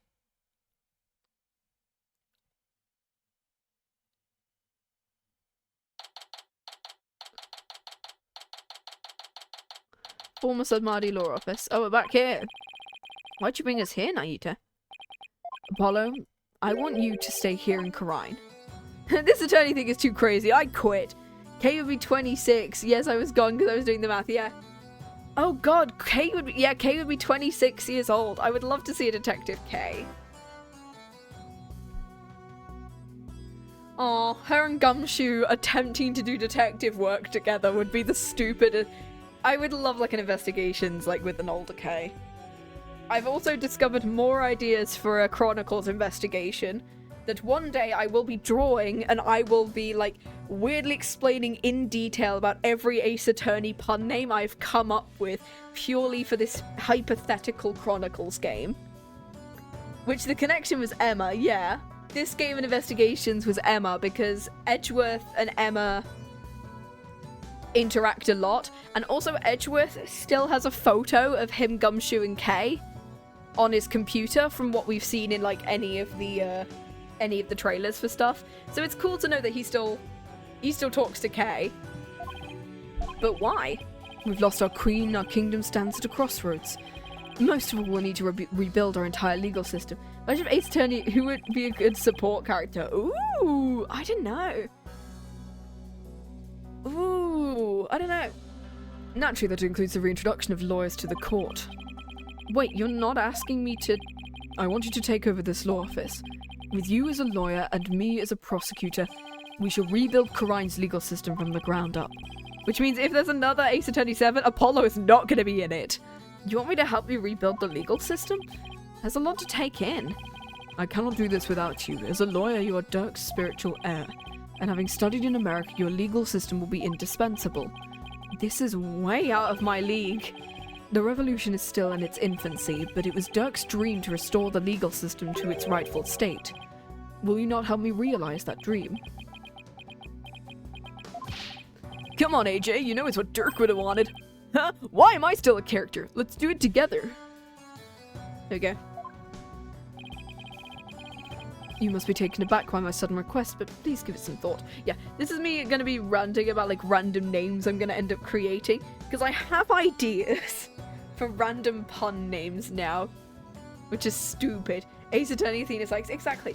So I just have like a bunch of pun names that could theoretically work with an investigations game, because I'm having fun with it. I don't know why the first one that I immediately came up with was Bella Clement, as in the nursery rhyme, Oranges and Lemons sang the bells of St. Clement. And that's the, either she be a church character or she sell fruit. Those are my two ideas. You must be taken back my sudden request, but please give it some thought. Of course, I'm honoured that you asked. Still, I have my job back at the Write Anything agency to consider too. Well, Athena can do it, it's fine. Or Poppy Peddler, as in Poppy because Poppy Peddler, she sell drug. That's her entire thing. She associated with flowers and she do drug. Don't worry about that, Apollo. Besides, this is something only you can do. Something only I can do. To be completely honest, I don't fucking need you anymore. Our office would be a bit short on firepower without you around, but hey. Mr. Wright.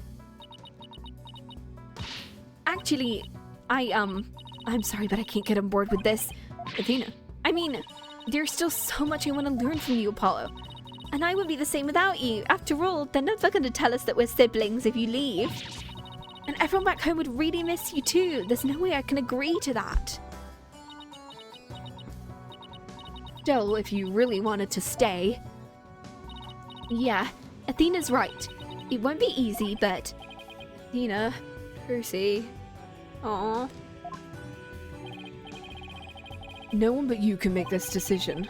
Dr. Maractus. Please, no, not Dr. Maractus. That wasn't he like a victim from game 4? Wasn't he a victim from case 4? Not case 4. He was game 4 case 2. Pal Maractus was his name, right? I know you want to question whatever choice you make. Anyway, our flight leaves tomorrow morning, Apollo, so you gotta fucking make a decision. You can make your mind up? I'll try. Otherwise, we're gonna home alone this shit and you're staying. Talk about a difficult decision. Should I go back to the US and continue working at the Write Anything agency? Or should I stay in Quran and help Nayuta rebuild the legal system? What's the right thing for me to do? You just have to...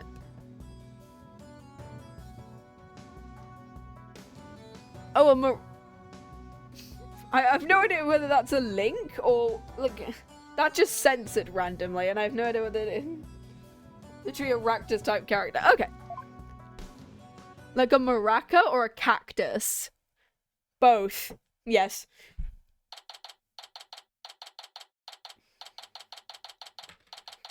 Temple. Sorry guys, I'm leaving. The bus to the airport will be here any minute. I wonder where Apollo is. Do you think he decided to stay here in Quran? Yup. See ya. I bet he was up all night thinking. This is a life-changing decision after all. But whatever he decides, I'll have to accept it.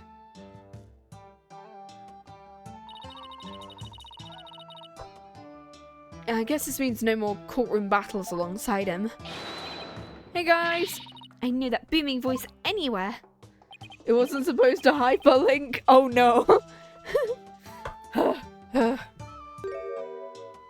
In maraca? As in the musical thing? Or cactus as in the succulent? Or a mix? It's one of those shakeable cacti.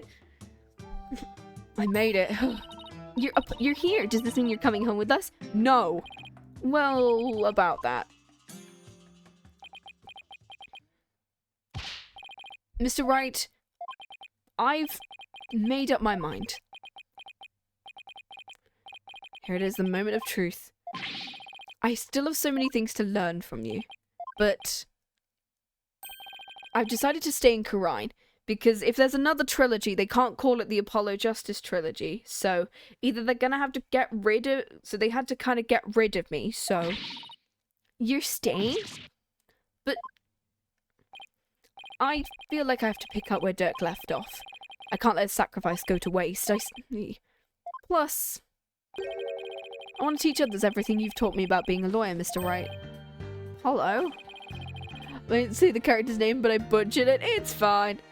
Dirk's roadmap for the future and your teachings believes that these two things will save the people of this kingdom from further unrest.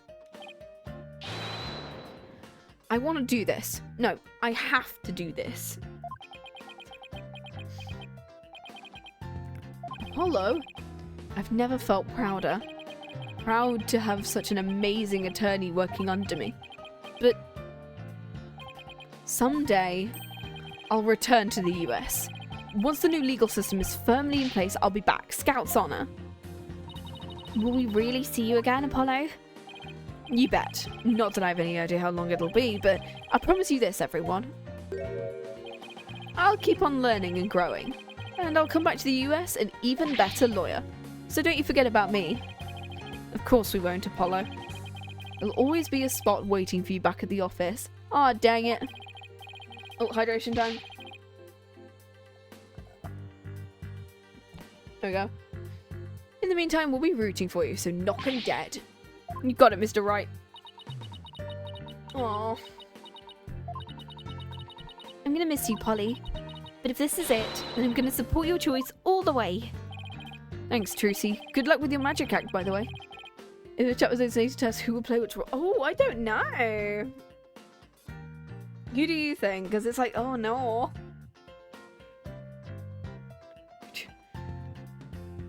I didn't know. Oh no. I don't want to like... Oh. It's like...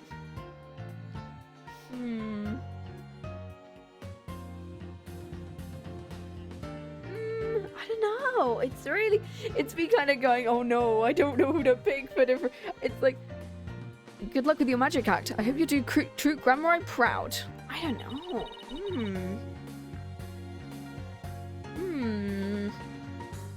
What do you think you'd be? Because I'm trying to think.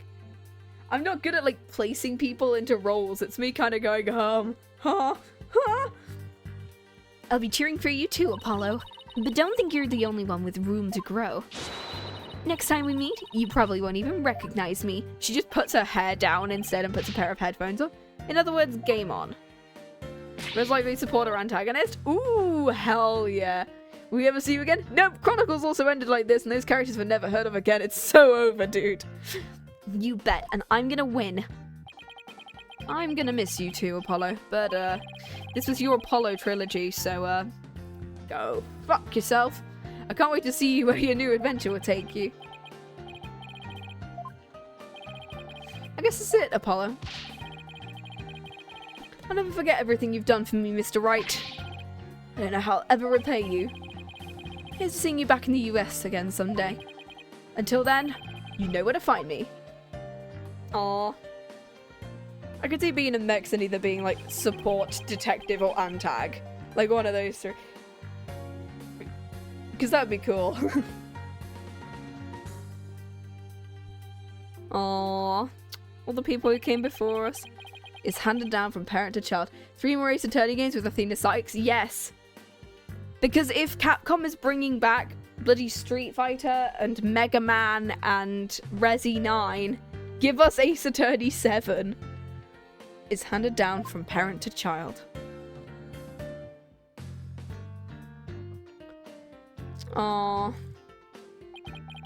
And from mentor to disciple. We must never stall or stagnate, but we continue to grow and change.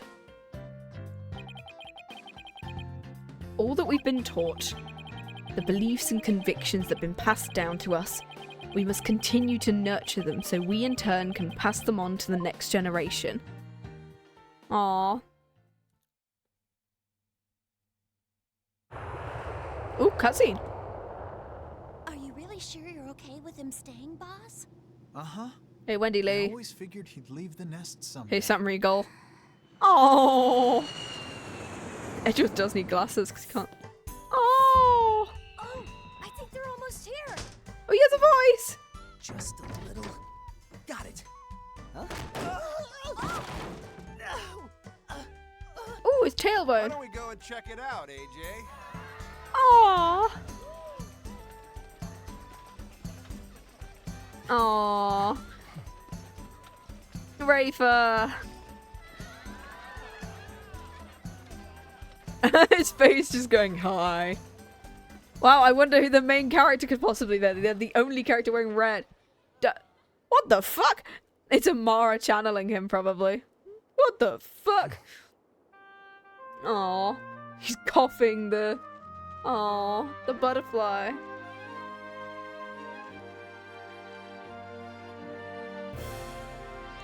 Justice law officers.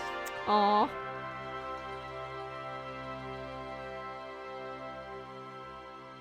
Capcom allegedly wants to revive a few series like Ace Attorney Dino Crisis. Ooh. Wait, you're the protagonist. The entire chat just sits behind you as the support. You're all the Maya, and I have to just keep going. No, stop going to prison. Come on, Mr. Hat, introduce yourself. I'm the amazing Mr. Hat. Nice to meet you. I wanted to take this opportunity to announce my solo debut. Since Mr. Hat doesn't want Apollo to leave him in the dust. We're fierce rivals. I can't let him hog the spotlight. It's just not the same without Polly, is it? Gotta miss him too. I know. We should go visit him in Garan. Honestly, it's just me going, okay, come on. Out of prison, let's go. Aww. After seeing Mr. Justice in action, I got to thinking, what can I do for Quine? Then it came to me, tourism! That's what! I'll develop Quine's tourism industry and bring in even more visitors. I'll roll on a night tour centered on the Founder's Orb and make a museum dedicated to the Defiant Dragons. Your ideas just keep coming. I would be the one arrested saying my name is Nagito in chat. Yeah, Nagito Kaminer is a very arrestable name.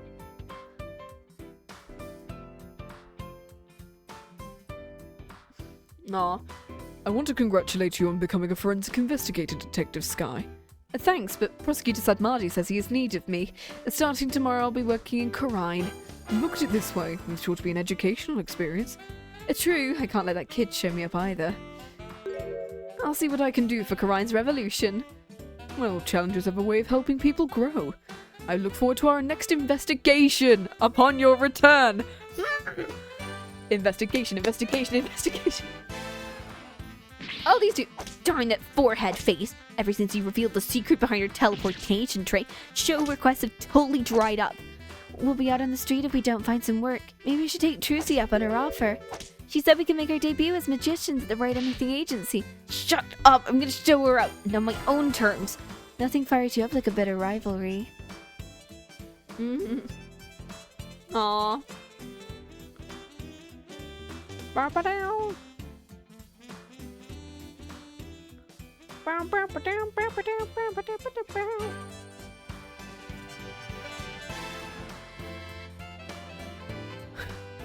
Quine's just like this child right now, full of life and limited possibilities. Faith Dirk and my darling Terrust will watch over them both. Haha, I have no fear. We'll see Dirk's legacy through to the end. As for Junior there, here's the secret to being a man enough men. Behold the dad's pose. Wah! It sounds like little Fighter is saying no thanks. Come on, little guy, don't be shy. Fighter in me? Really? Fighter in me?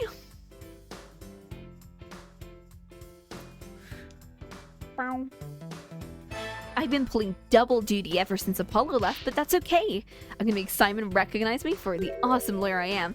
She's creaking in her boot. Watch out. I can do it and I will. Wright will be calling me his right-hand woman before you know it. Let's do it. I look forward to our new Ace Attorney Investigations 3 trademark. Exactly. How dare you deliver my order in such a sorry state? Don't be mad, Simon. It was just a huge party in my shop, but it's just still tastes fine. Try some. You great big pillock, I just lost my appetite because of you. It's hard to find good help these days. Wouldn't you say, old chum? Aww.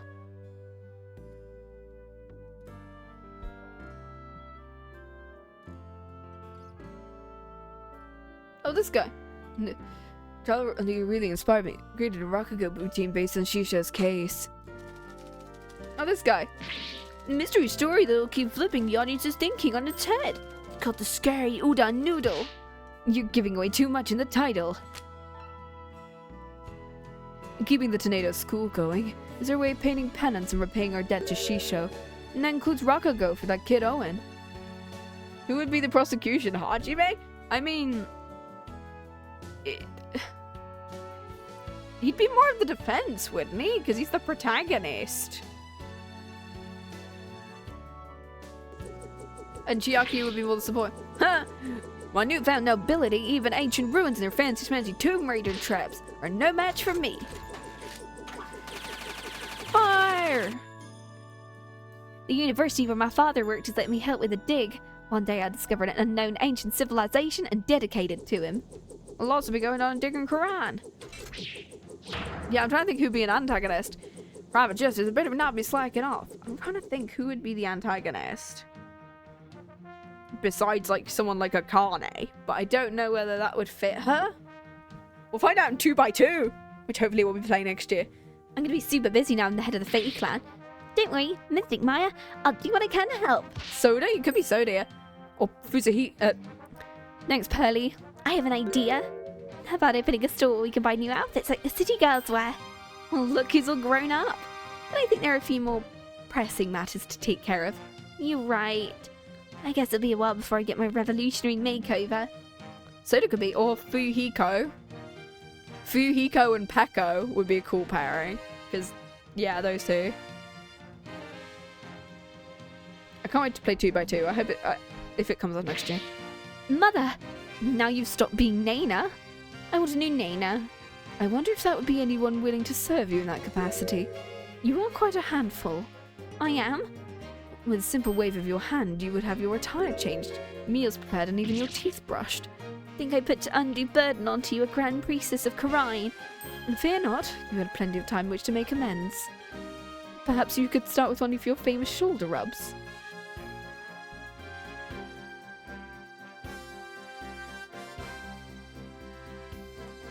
I think...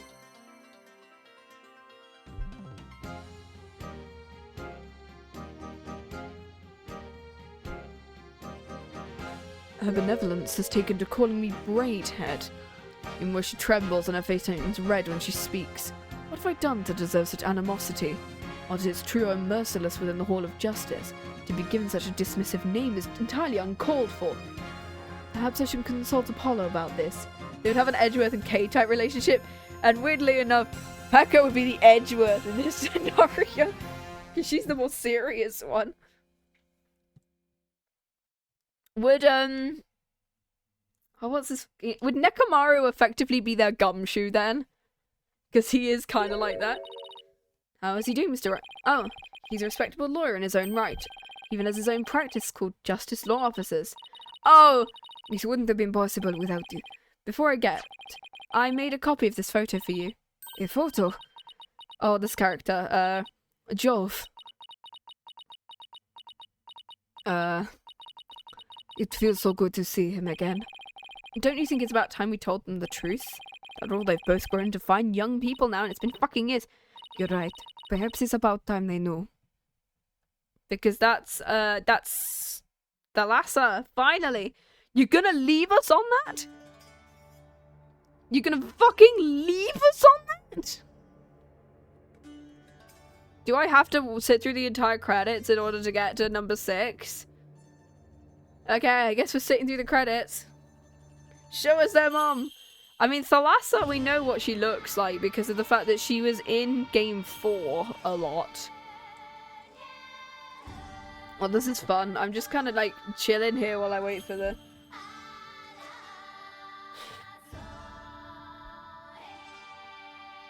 I don't know what I'm doing, honestly. I'm just checking stuff. Ah.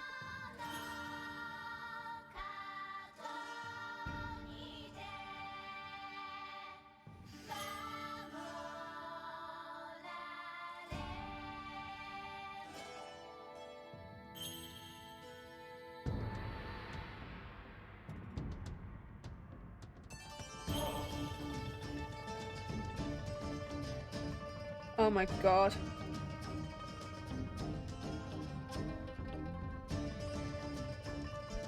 Oh my god, these credits are so long. Imagine Chiaki being Phoenix's assistant because Hajime was on the stand. I mean, it could be. Chiaki would be a decent assistant because, to be fair, she is just kind of like... I mean, knowing the plot twist is effectively... She would be pretty good. I'm very excited for 2x2 this year. I think it's coming out this year. Next year, even. Is it... Give me a second. I will be wish listing it when it comes out. Give me a second.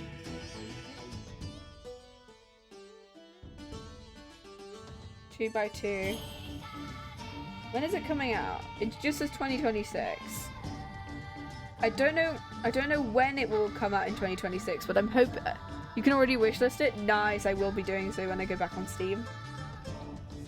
But I will be wishlisting 2x2 because I'm hopefully gonna get to play it next year if it comes out at some point. We'll find out when, because it's not specified what date, it just says 2026.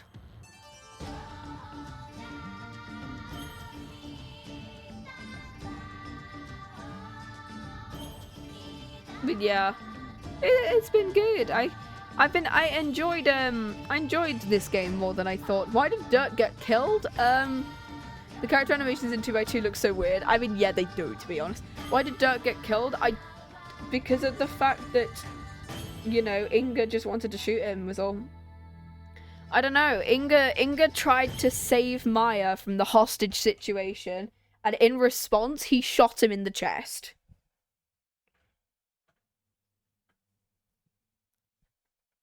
Oh?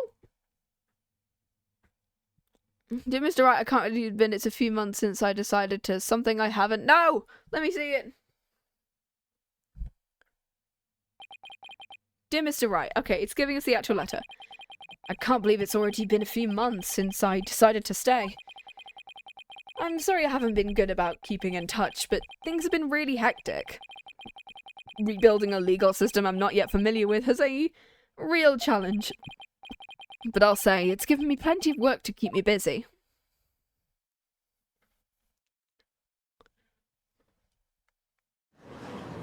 Oh? Have you not given the autopsy report even a cursory glance? It's just I have 15 clients on my plate right now. I probably shouldn't have accepted all 15 at the same time.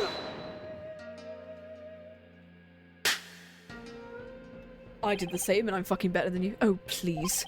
Are you going to help me rebuild Carine's legal system or not? You are. We need to move through this case backlog faster. Yeah, I know, but, besides, those 15 are only the beginning. Oh, I love the fact he took his glove off and he's got the Defiant Dragon symbol on his hand. And there are 10 more awaiting your service. Why are you sending letters? Do you not have a phone? I don't know whether they get service up there, to be honest. Well, they do get service because of the fact that he was talking to Dirk in the courtroom in the US from the tomb in Quran, so they should.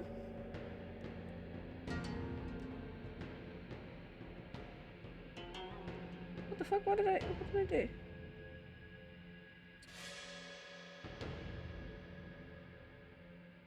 Give me a second. What have I done? Give me a sec. Ah! Okay. I too have friends and acquaintances seeking legal representation. And being that you're the only lawyer in the country, I told them to contact you. Made an Ace Attorney X Danganronpa game canon, not some damage one. This one? There we go. I'll only add about 16 clients to your caseload. Huh? Now wait just 1 minute. Can we just, like, get someone to channel Dirk for this? I've been handing out advertisements for your new office. They read, from legal advice to investigating extramarital affairs, even yak milking. For a limited time only, these services and more are free down at Justice Law offices. I've already received requests from 380 new clients. Huh? I'm gonna have to say something, aren't I? Aww. I trust you did your cords of steel exercises this morning. Well, go on, there is no need to hold back. Now your Majesty, have yet to hear it. And I've grown quite drowsy from these tedious proceedings. Apollo's a monopoly in the legal system. Yeah, they really need to get some more lawyers. I could use a loud something to wake me up. Just do not disappoint me, Hornhead. It's really only one thing to say at a time like this. It's a word I've said countless times in my career, but one I'll never tire of. Objection! Objection! Is that it? Can I go now? End! Yay! We're at 4 hours. We could start case 6. But I don't think if we start it today, I don't know whether we'll finish it on Saturday. Right, oh,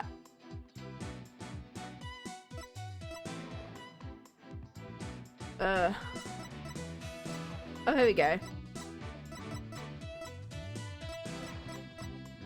Let's go to the special episode, case number 6. Oh, okay. Oh, that's cool. You can do that. Investigation, day 1. Let's do it. But I'm just checking that it is that one. Yeah. Oh god, there's trial day 1. Investigation day 2. Oh god, no. Even if we, oh god, lord. Okay. Investigation day 1. Here we go. I think we'll start this case and we might get a little bit through the investigation. But we'll see how long it is. Because if it's the same like length as the thingy one, I've no idea. The 5, 6, I've no idea. And I will change up the I'm not completely heartless. I'll even throw that time machine you cherish so much overboard with you. What the fuck? Please take me back. Back to that blissful moment. She British!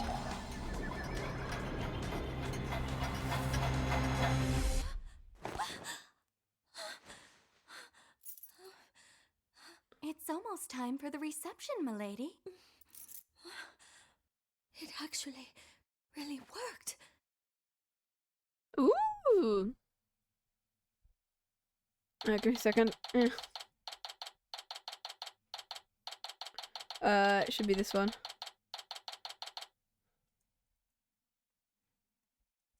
Give me a second. There you go. That's decent. That'll work. Boom. Right. We'll start with just a little bit. Okay, let me make sure I've got things straight. When your magic panties appear, I do a backflip into a handstand and then blow out the candle?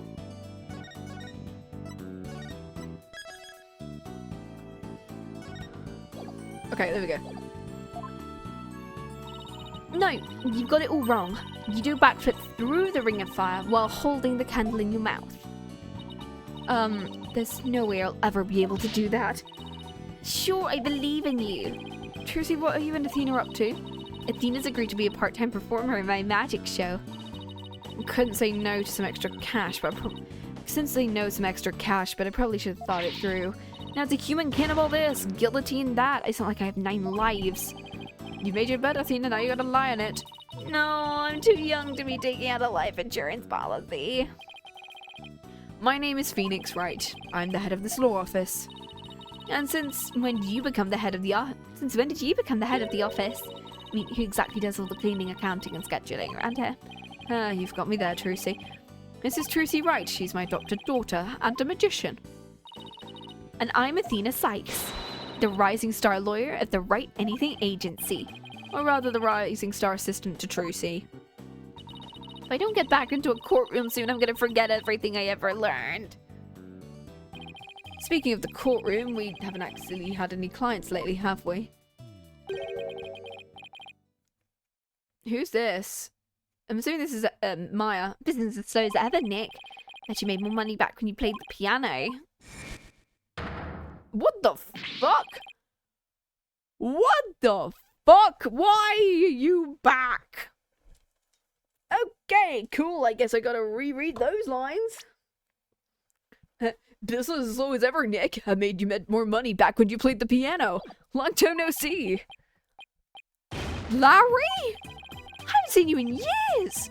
Brings you to this place. Hey Athena, have you heard of this country called Garan? I hear they're looking for lawyers. Exactly. Some pretty big news, it's what? Also, he's got new shading. Who's this guy? This is Larry Butts. He's, well, let's just say he's an old friend of mine. So, Larry, what's so big you had to come and tell me in person? Someone I want you to meet. Come in now. All right. Oh! How do you do? That dress! Is that a wedding dress? It is. My name is Ellen Wyatt. As in all in white is her pun name. Okay, that makes sense. I'm a domestic servant. A maid of the Sprocket household. Sprocket? As in Sprocket Aviation? Yes, that's the one. Wow, Mr. Wright, Sprocket Aviation's a really big airline company. You've heard of Rainbow, right? The one they call RAL for short. Yeah, that does sound familiar. It's run by Sprocket. But what is a Sprocket family maid doing here in a wedding dress? So actually, we've decided to get married. What? I'm not so young anymore. I figured it's time to finally settle down. He's like 35, right? What? You're getting married? I don't believe it. Besides... Why would someone as well put together as her choose someone as flaky as Larry? You're kidding, right? Jealous? I don't blame you, but green's really not your color, you know? Oh, alright, Larry. Lay it on me. In all seriousness, Larry, you really are getting married? Not right away, but that's the plan. We're gonna elope, like, love on the run, I guess you could say. Is that right, Ellie?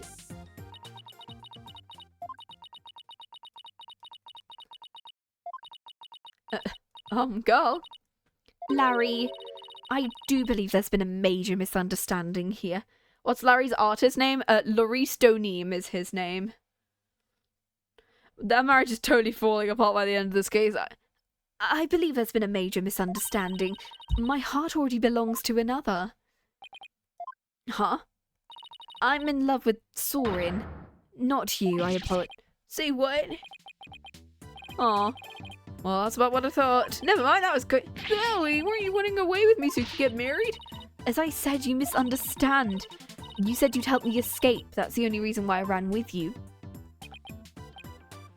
This is not happening. I even shook off the police, and for what? We can't be together. My life is over. I'm gonna end it all. Honestly, his sprites look really good in the 3D art style. I love his sprites in the 3D art style. They work really well because he's so expressive. Wait, did you say you shook off the police? We had to because we're lovers on the run. Sorry, Miss Wyatt, but could you maybe fill me in on what's going on? To tell the truth, I'm being pursued by the police as a murder suspect. Oh no, he's gonna be the defendant. Well, I'm assuming she's the defendant. Murder? They think you killed someone? Yeah, so I think she's the defendant. I happened to find a dead body at my reception, so suspicion fell on me.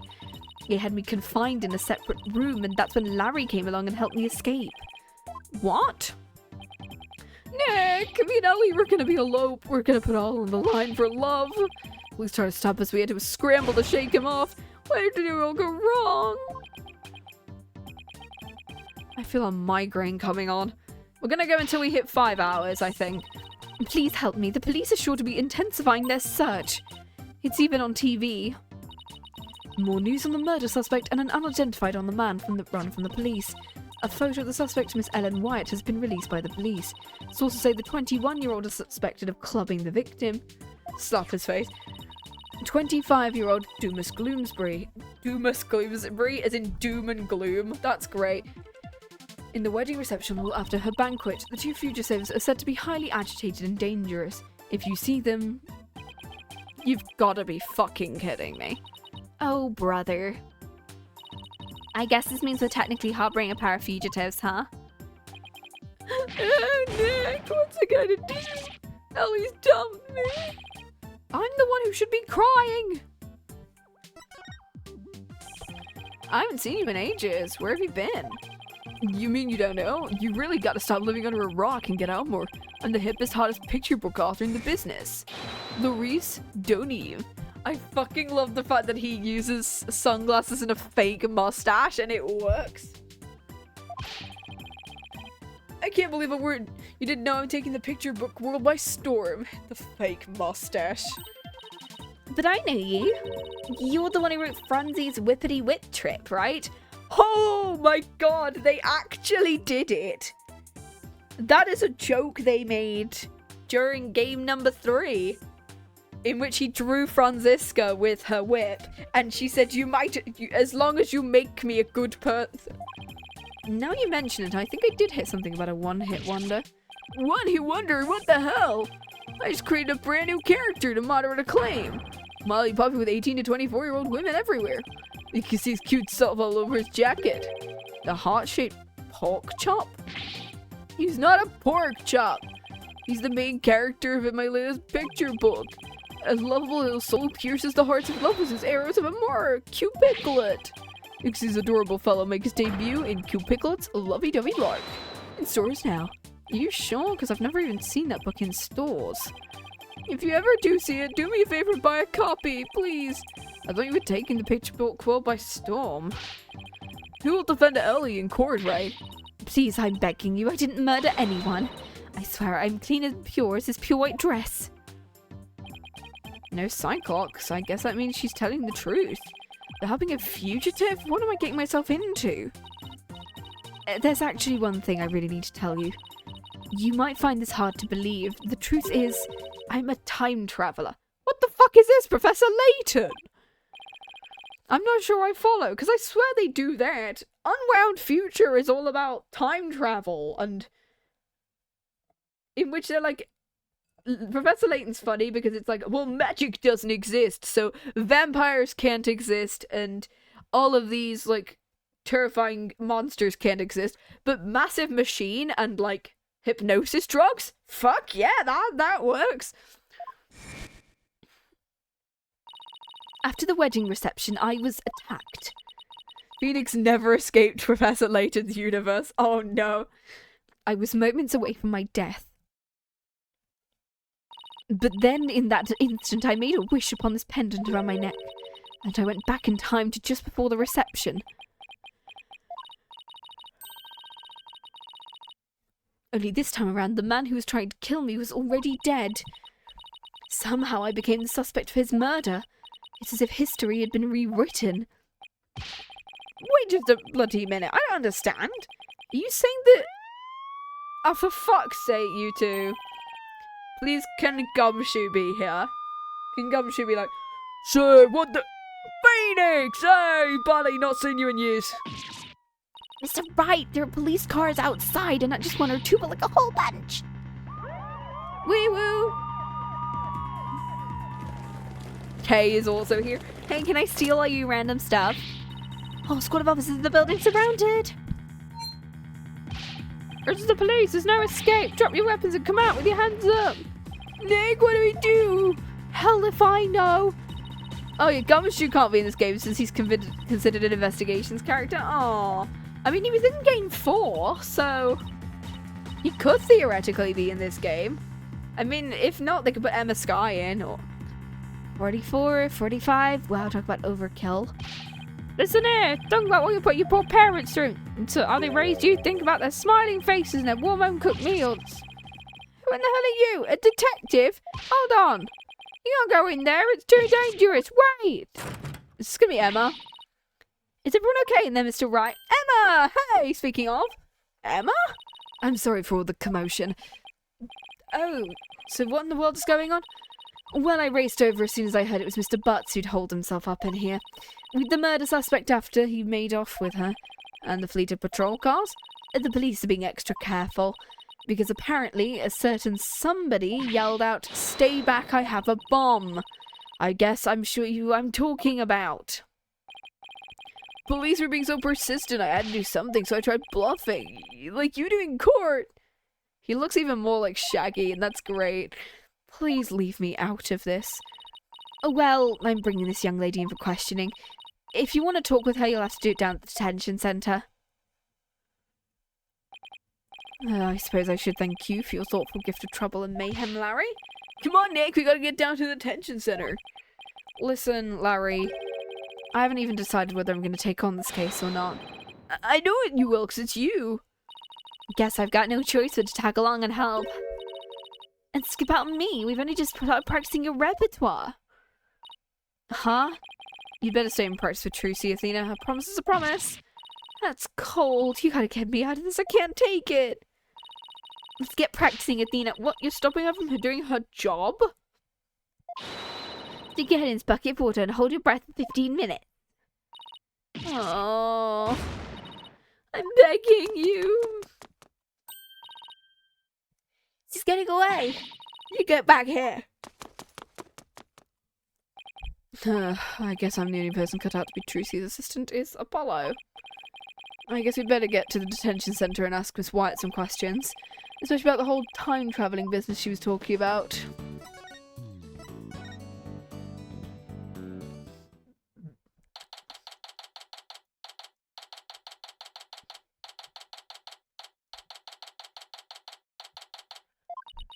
Welcome back. Oh, it's you, Mr. Wright. Miss Wyatt, would you mind if I asked you a few questions? Nick is gonna defend you, Ellie, isn't that great? Larry, I told you I haven't decided. What? Oh, hair. Frying pan? You're not going to take my case.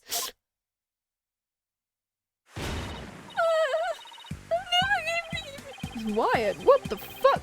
She looks like Sailor Moon almost, like that. Miss Wyatt, please calm down. I'm innocent, I tell you. The police won't believe me. Neither will anyone else. I'm gonna die all alone in a jail cell. Alright, I'll do it. I'll take your case. Just please stop crying. Really? You will? I thought that Larry was the one who brought you to me and a little worried, but you don't seem like a killer to me. Thank you! Thanks, Nick. I knew you'd come through. Get the fuck out, Larry. Did I really have a choice? I guess not. In any case, it doesn't seem like Miss Wyatt killed anyone. Her animations are great. I love her. This is her. Oh, look, I'm up to my ears at work at the moment. Miss Wyatt, Ellen, let's do this together. Thank you, Mr. Ray. It's gonna be okay. It's gonna be okay. Now try and pull yourself together. Just give me a moment. Oh, the mascara running down her face.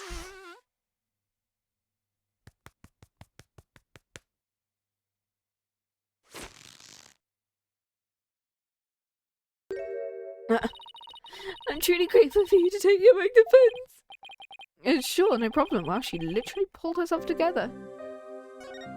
What the fuck? This music is used in game number 4. I know that because this is music that's used for... Specifically, I associate it with Vera Misham. Ellen, please tell me everything you can about the incident. All right. It happened after the wedding reception. I was attacked by Mr. Gloomsbury. Wasn't Gloomsbury the name of the victim? Maybe I should listen to what she has to say, though, before I start asking questions. How dare a guy lay a hand on somebody else's blushing bride?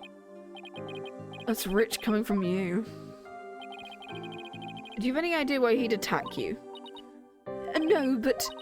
Well, to tell the truth, Mr. Gloomsbury didn't seem very happy about me getting married. Jealous? What a loser. Gloomsbury had forced me onto the Vista and was going to push me off. Frightening it was. I was about to lose my life on what should have been the happiest day of my life. That's why I made a wish upon this pendant. That pendant? It's a gift from my husband, Soren. It's a symbol of our love. Soren Sprocket, as in soaring, as in, yeah, plane. He said it's a symbol of our love. Looks like a rose. So you made a wish on it. You may think what I'm about to say is very strange, but... I begged the pendant, please take me back to the blissful moment.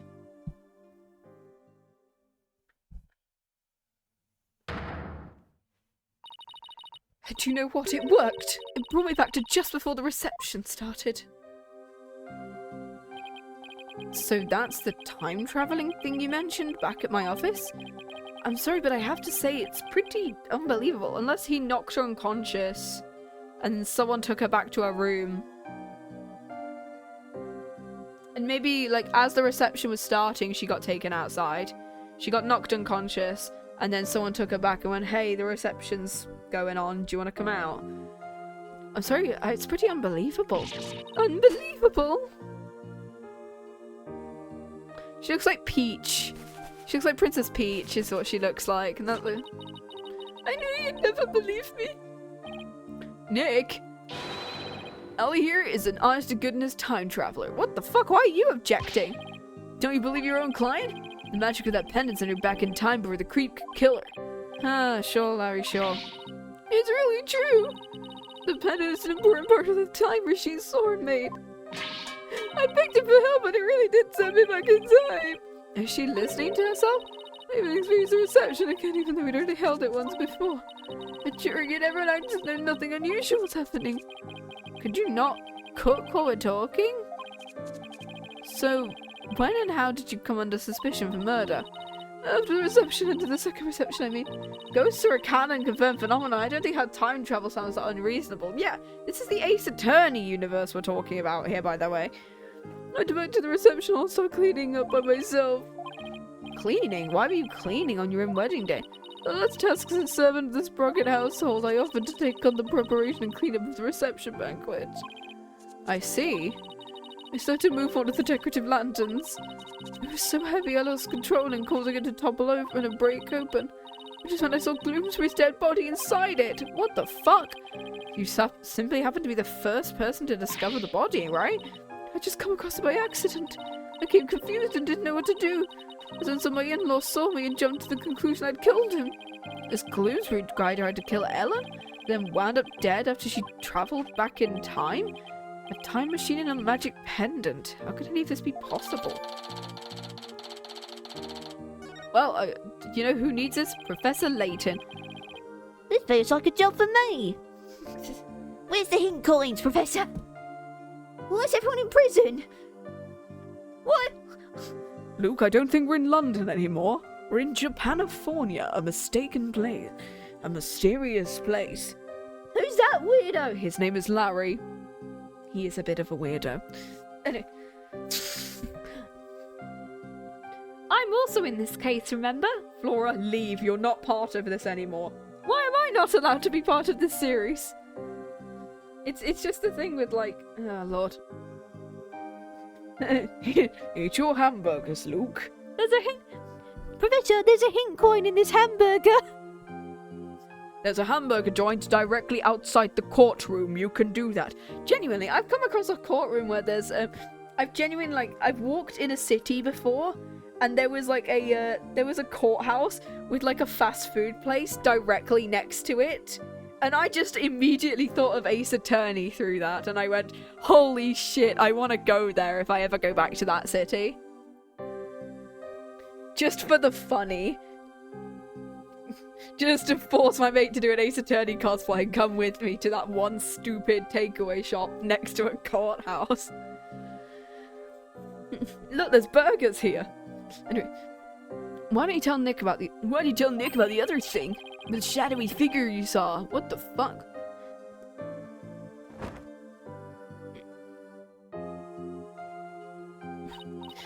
A good idea. The wedding and the shadowy figure. So you and Larry here were never planning on getting married? That's right. I've only had a few brief interactions, so I can't say I know him at all.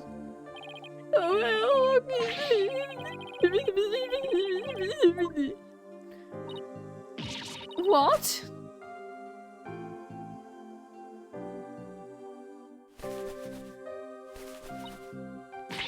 You're wrong, Larry. You've never been so right. Is this place to go to on my chin? Don't make me send you out to the timeout corner. Can you tell me about the groom, Ellen? What's he like?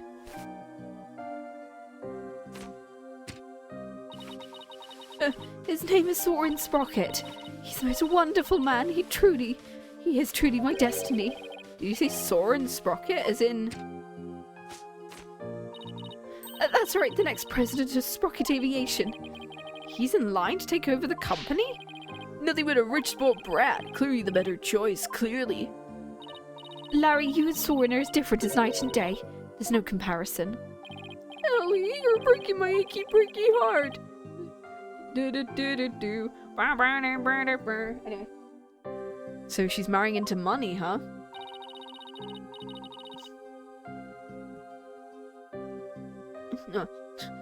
I can't believe Soren chose me, a simple house servant. He's my knight in shining armor, my prince. My Soren. The shadowy figure? What's this shadowy figure you saw, Ellen? It was when Mr. Gloomsbury was attacking me. Right after I made a wish upon this pendant, I started to pass out. But just then, as I lost consciousness, I saw somebody strike Mr. Gloomsbury from behind.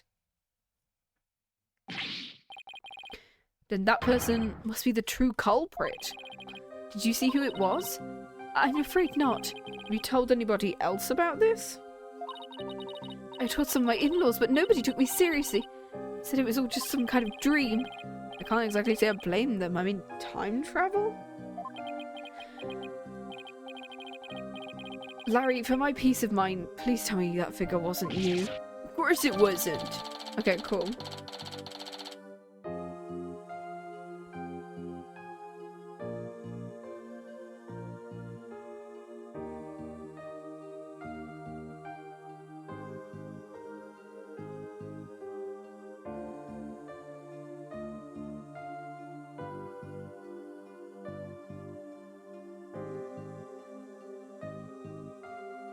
The hell am I looking? Okay, cool. Yeah, we'll go until it hits 5 hours, I think.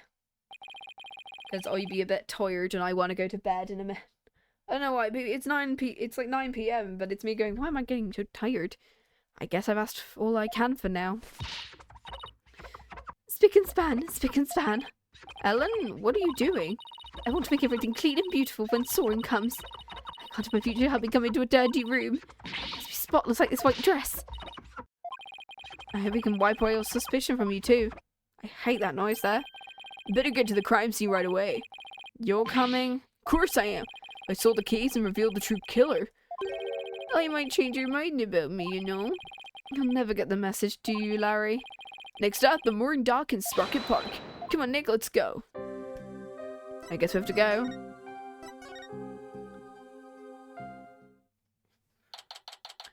Flying Chapel? What the fuck? This is Sprocket Park. But where's the reception hall? The reception hall? Oh, that's, Whoa, looky there. What is it? I just spotted me a cute mamacita. Don't wait up, Nick. Hold on, where's the reception? Sorry, a man's gotta stop and smell the roses. I'm an artist after all. Oh, miss, you. Who does he think he is? Fucking Otoya? Anyway, I thought he was going to take me to the crime scene. Oh well, I'm sure he'll come slinking back when he inevitably gets rejected. I'll take a quick look around until then.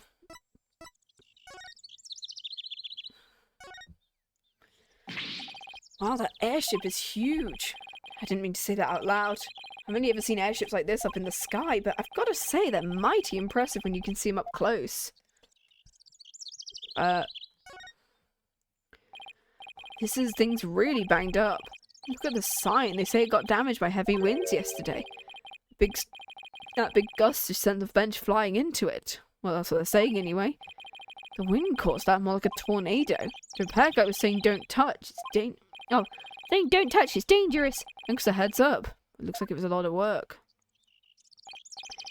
Sorry about that. I thought you'd be back sooner. Didn't work out, huh? Lay off, man. It wasn't on my game. So now you're done. You mind telling us where the reception hall is? What do you mean? It's right there in front of you. Huh? Right in front of... Wait, what's that say? Flying Chapel?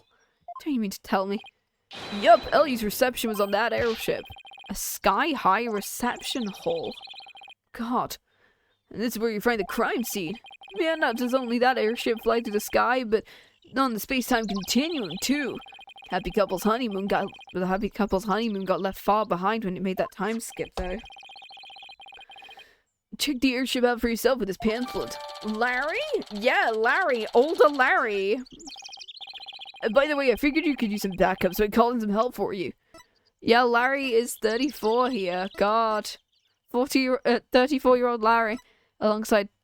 Yeah, no wonder she's not interested, because he's a bit older. And 27-year-old Emma Sky. He doesn't look like Larry, because he's 3D is why. He's wearing a different... I'm going to call him Barry. Oh, my lord. Oh, gosh. Oh, stretch. I figured you could use some backup, so I called in some help. You did? Yup, I should be here any minute now. It's Edgeworth. Is it Edgeworth? Please tell me it's Edgeworth. Or Emma. It's Edgeworth because it's red. That red sports car. Don't tell me you called. You know it, buddy. I trust you've been well, alright. Oh, I just bit my tongue. Oh, it's Maya. Surprise! Now admit it, that was a pretty good Edgeworth impression, wasn't it? No! I wanted Edgeworth! Fuck! No! What are you doing here? Larry called me. Said something about it. My Lord and Savior Edge! Meyer, even better! Yay! But that's funny. I'm pretty sure he mentioned something about being here with his bride. I know this is sudden, but please marry me. Fucking hell, no. The girl is... no.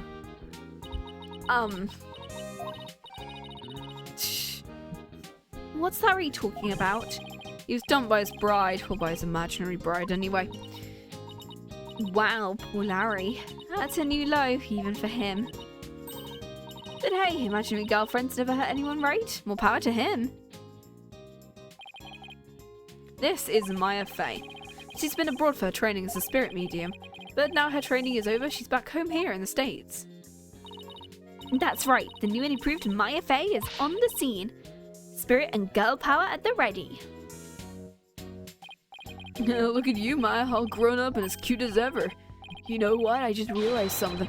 If I ever got married, I'd miss out on all the fun of someone meeting someone new. I see. Yes, this is Edgeworth. I see you haven't changed a bit, Larry. Yes! Oh, his theme.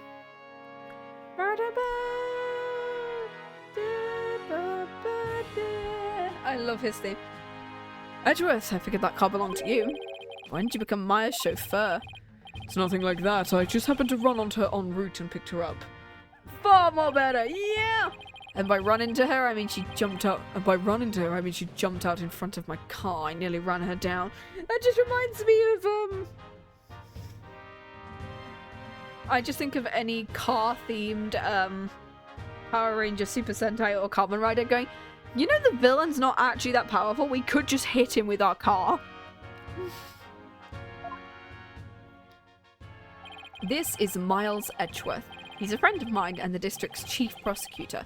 I heard he's been very busy lately. So what brings you here? Wait, don't tell me Larry called you up too. He did. However, I have business of my own here at the crime scene. What kind of business? You prosecuting? Cool. Just so you know, right, I'm the lead prosecutor on the case. You? Fine! Because I'll be standing on opposite ends of the battlefield this time around. Friend, yeah. So I'll be up against Edgeworth tomorrow. But I don't get it, Edgeworth.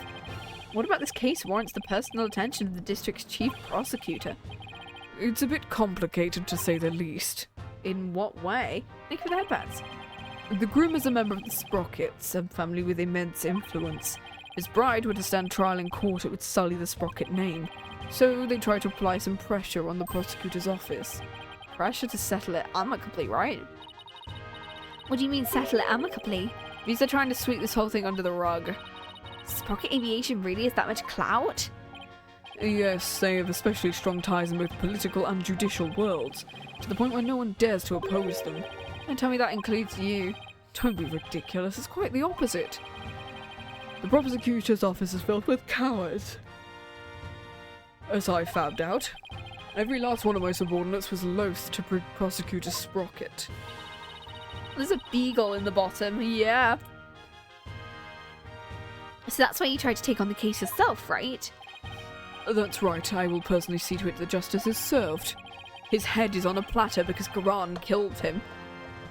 I always prosecute to the utmost of my abilities regardless of who I'm up against. And for that is a part of my creed. Nothing and no one can sway me from that, not even the almighty Sprockets. Right. If they think they can use their influence to bend the truth, they have another thing coming. Because this whole thing in investigations is that other prosecutors can be bought and swayed, but he can't be. You know, I almost feel sorry. They were only trying to protect their interests, but all they got instead was you. Edgy, come on, man! I can prosecute my poor sweet Ellie. What kind of heartless jerk are you? Me, oh my god. Also, I can see her face now. Turns out the reason why I couldn't identify who Shelley the killer was because I didn't have my glasses on. And I refused to wear them in the last investigation. I'm simply doing my job. And I'm warning you, right? I won't hold back. Not for you, or anyone else. Thanks for the warning, your righteousness. I love his theme. So, how's it going, Mr. Chief Prosecutor? Busy as always, I presume? Of course, unlike somebody who has too few clients and too much time on his hands. Guess that explains why your brow is more furrowed than the last time I saw you. Maybe you should learn to relax a little, Edgeworth. Nice try, right? But as always, I have no intention of showing anyone any mercy, including you. Inflexible as ever, I see. No, hey, yo! Besides, I think I've mellowed out a bit with age. So if anything, those furrows should have smoothed out a little as well. Honestly, Edgeworth, are you really that blind to yourself? Excuse me? He's really self-conscious about his lines, isn't he? About this incident. Don't forget, I'm the prosecutor. Need to remind you I'm not in the habit of sharing information with my adversaries. I guess we are adversaries for now. And you, Larry? I'd like you to come with me. You have a lot to answer for after that little stunt you pulled with the suspect. Edgy, we're all pals! Personal appeals won't work on me, Larry. Now come along. Oh, Nick, help me out!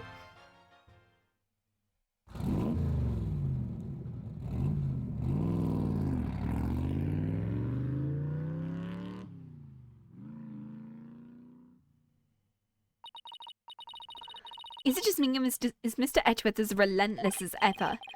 I guess some things never change. So much for mellowing out. Well, Nick, we'd better hot to it too. Hot to what? Investigating the crime scene. What else? It's been a long time since you and I teamed up. This is going to be fun. It has been a long time, though, since we were last together like this. Alright, to the crime scene. Yup, and away we go. I guess we'll go to the crime scene reception hall. Oh, wow.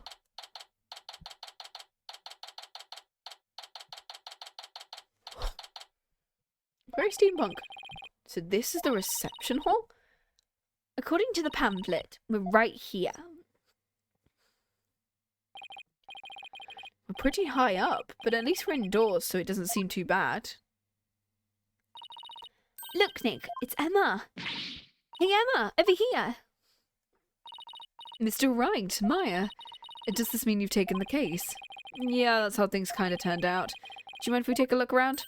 Be my guest. We've pretty much wrapped up our investigation, so go right ahead. Now's a good chance to find out more about this case from Emma, too. Edgeworth wouldn't tell us anything about the case, so do you think you could give us a rundown? Well, seeing as he's going to be prosecuting, I'd expect him to be tight-lipped about it. Give me a sec.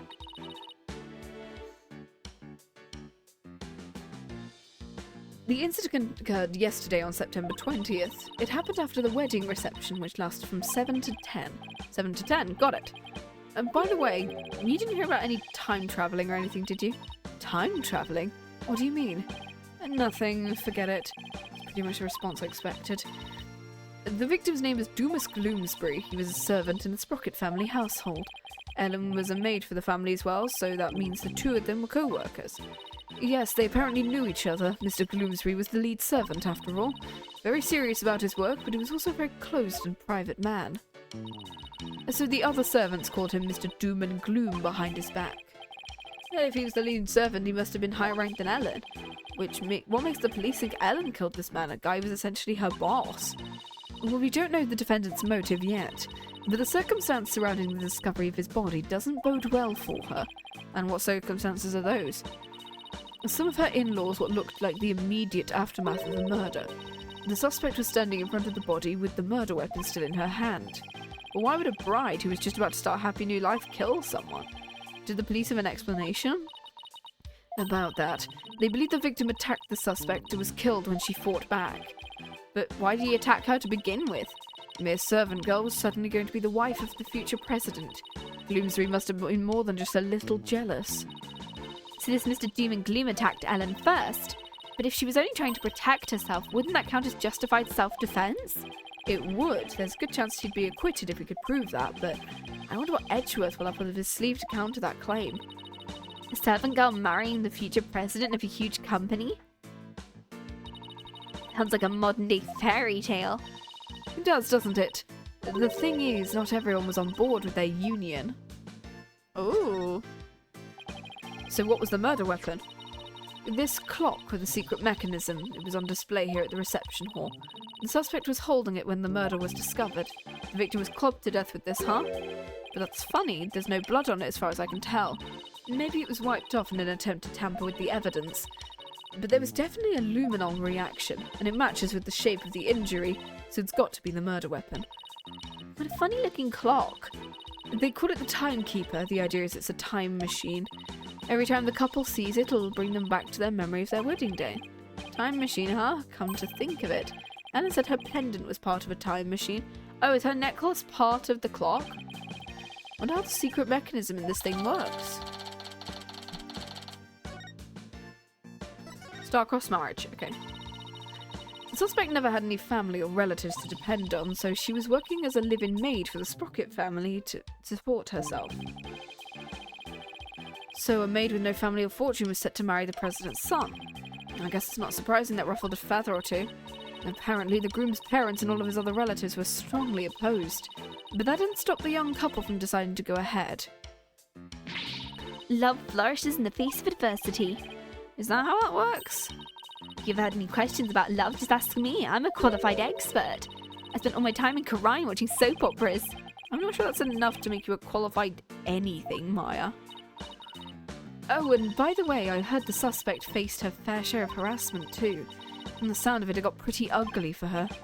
So even though this incident could cause a huge scandal, it might be a boon for those who opposed their marriage to begin with. After all, with Ellen's arrest and anything, the marriage is most definitely off now. Well, except for a good watcher of soap operas, yeah. Oh, this was what one of the thingies was. Okay. Oh, jeez. There's something with a lantern the body was found in. Ellen managed to move it quite a way. It looks like a cow, but it's pretty badly broken. It's not a cow, it's Pegasus. Yeah, it's definitely a cow. It's got horns and everything. It's got wings. Cows don't have wings. It's Pegasus. Okay. I know, the pamphlet should tell us. Let's see. Apparently it's called a pegamoo. I did not see that coming. Somehow the name really captures the essence of what this creature is. That's strange. Well, this pegamoo's definitely a male pegabole, right? What's with... I'd say that with all the horns and all. Pair for a good pair of pants for the FNAF 2 movie and diapers for them. Okay? Yeah.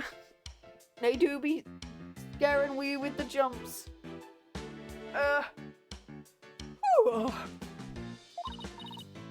Well, based on this information, I feel the husband killed him already. That pegamoo over there is also a pegabole. But take a look at the pamphlet. See, the one on the right says pegabole, but the other one says pegacow, a female pegamoo. Pamphlet goes on to say how they pegamoos for the happy couple. I've been too much silly. Hell yeah, we love it, silly. So for Ellen's ceremony, there should have been a male and female pair of pegamoos. So where is it? But for some reason, there are two males here. Maybe somebody made a mistake when they were setting up the room. Hard to believe a fancy place like that would make some kind of blunder, though. So there are two sets? In any case, we'd better check this thing out. Okay, so... Ooh, okay. What's this? Did this come from the lantern? Ick, it's covered in blood. Don't fucking touch it, Maya! Maybe it got on there when the lantern was putting the body in the...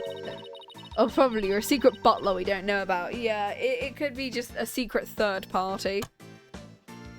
It's like Cluedo. Everyone did it. Somehow. Speaking of, I watched Wake Up Dead Man, the new Knives Out movie, recently. I thought it was pretty good. I watched... I think it's probably... I think I still like the first one the most.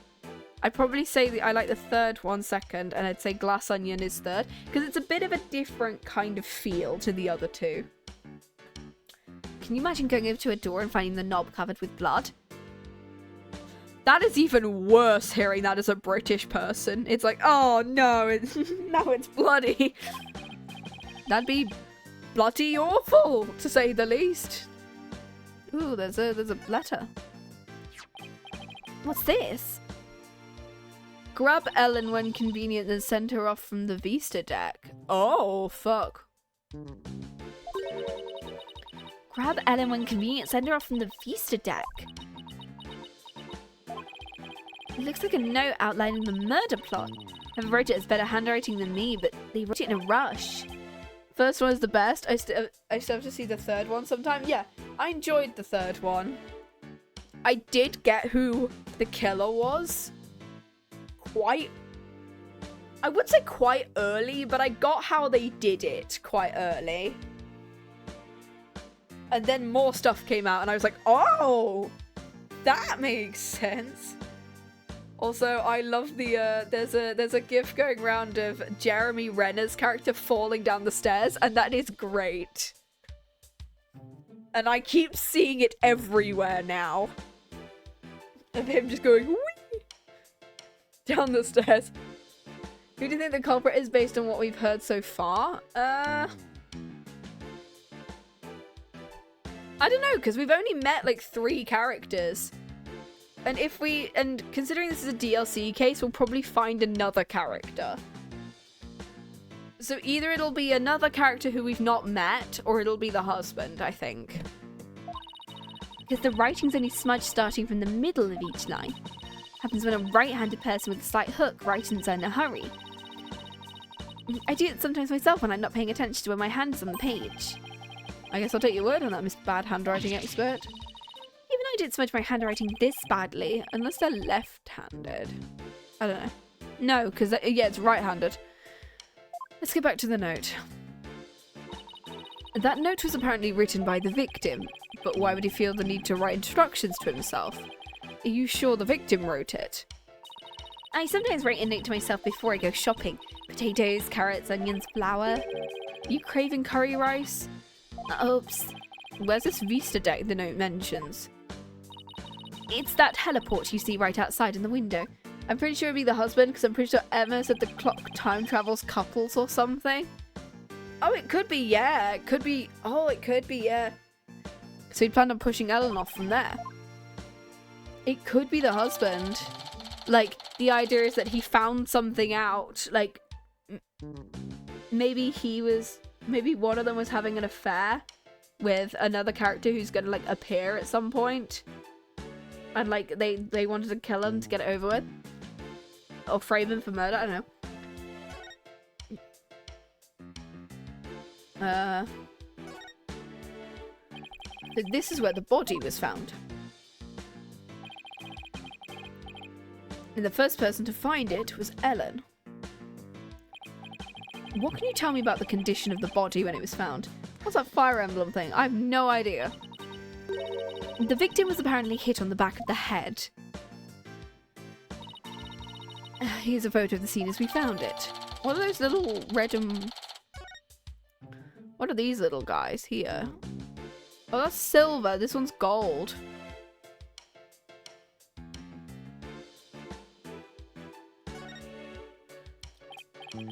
What do you think this is, Maya?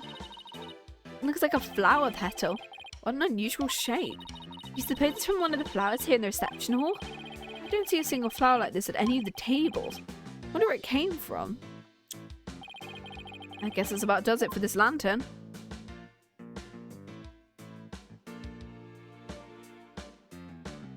Okay, I guess we'll go over to the table. This is the sweetheart table where the bride and groom sit, where they gorge themselves on the wedding feast.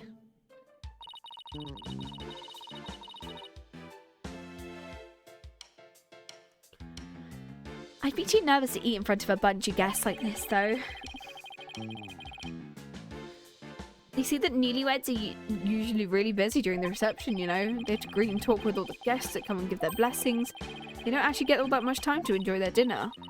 I won't be able to stand that. I feel like we need to go to that Vista Hall or whatever. Yeah. You see, brides tend to have an especially hard time because of their wedding dress. Those tight corsets squeezing their waist, they can barely eat a bite. Really? Sounds like wedding receptions are absolute torture. Guess food still wins out over romance in Maya's book. What's this? Must be where the time machine was kept. Can't believe such a beautiful memento is used for murder. It's awful. You have to prove Ellen's innocence no matter what it takes. I agree, we can't let this go down as the saddest flying wedding reception in history. Clock at the back. So that's the Vista deck. I bet the view's amazing. It must also freak you out, huh? Kinda. Mostly because there's no surviving a fall from way up there. I think that about does it for this area. Okay, cool. I guess we just gotta keep going. Look at the horns, this flying bovine. Be a bull. Looks like he made it through the ceremony in one piece. And look at those wheels. He could bet he can be rolled around rather easily too. It'd be quite a hassle if you had to lift and carry him everywhere. What's what the backside looks like? Oh, the thingy on the thing is silver, not gold. What's that at the bottom of his tail, a wheel handle? Oh, no, it's silver on the inside. So they can get inside to change the light bulbs. I guess I left the wheel handle on the inside unpainted. I guess they figured out no one would see it, so why bother? I guess it means to cut costs where you can. Well, overall, I can't say I see anything strange about this thing.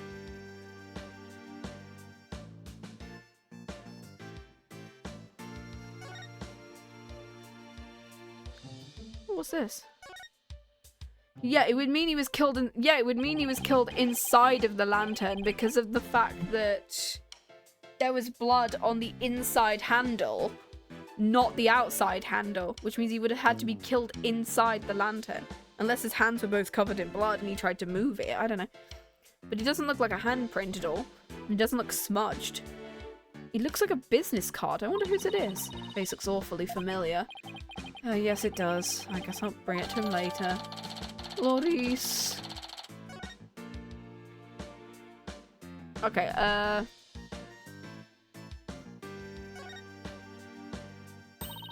Get a load of that huge set of doors.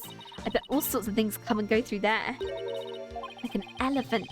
Pretty sure it's just the bride and groom. This is a banquet hall, not a circus. Okay, what else have we got? This thing. What's the plane? I think it's just a decoration, but I'll check it out. It's a fog machine.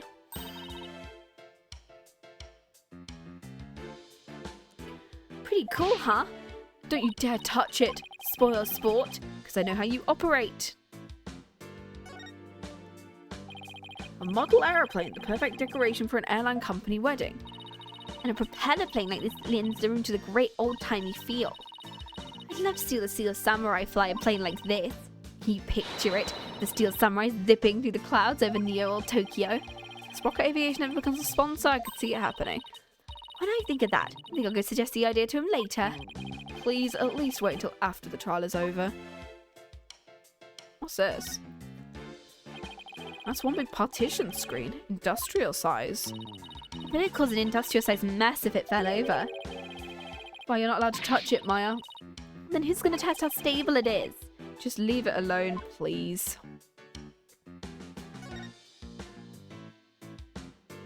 It's on that side as well. I wonder what this partition's for. Imagine people like the reception staff or entertainers use it. They probably wait behind it when they're on standby. With a partition this size, I bet they could even fit an elephant back there. Not anyone sane would. Oh, there's another one back here. It's a fog machine. I wonder if they used it during the reception. Hey Nick, go stand over there for a sec. Why? 'Cause now go! I've got a bad feeling about this. She's gonna touch it.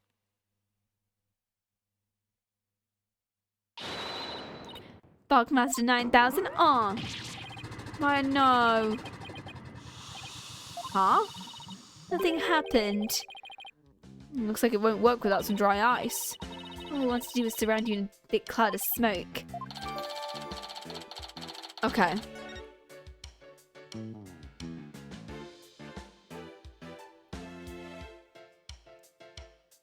Okay, that's all of them. Okay. Was the third trial in this game about the Steel Samurai? I think it had the Plumed Punisher in it. The Steel Samurai case was literally in the... It had the Plumed Punisher as part of it because she traded her Steel Samurai keychain for a plumed Punisher keychain that somebody else had, and then that confirmed one of our suspects, basically. I guess that about does it for the crime scene. Hey, Nick. I want to see the rest of the airship. Might as well since we're here. True, we might even run into the other people involved in the case. Who the fuck are you? Nick, how long has that I've been standing here? I didn't even notice him. Excuse me, you with Sprocket Aviation?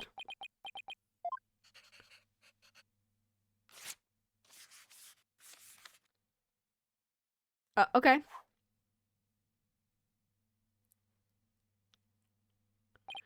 Huh? Nick, you wrote something on the paper. I guess we're supposed to read it then. Herlock Sholmes' descendant. He does feel like a Sholmes descendant. Get out, intruders. Well, that was a rather cold welcome. Mr. Wright, may I meet the lone son of the president of Sprocket Aviation? Soren. Oh, this is Soren. Okay. Put another way, the future president of Sprocket Aviation. So you think this guy is the killer? Okay.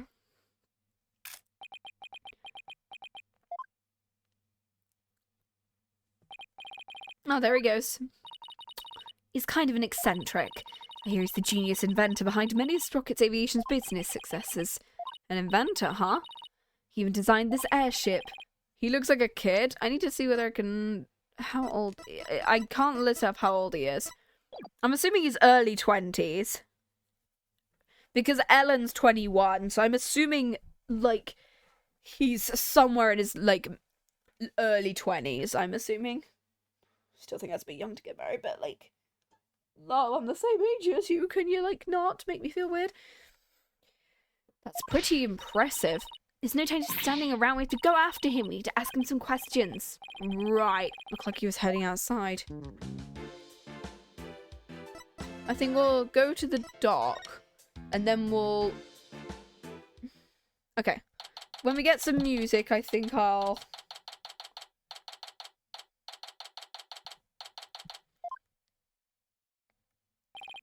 There he is. Excuse me, could we talk to you? Excuse me, do you mind if I ask you what you're doing?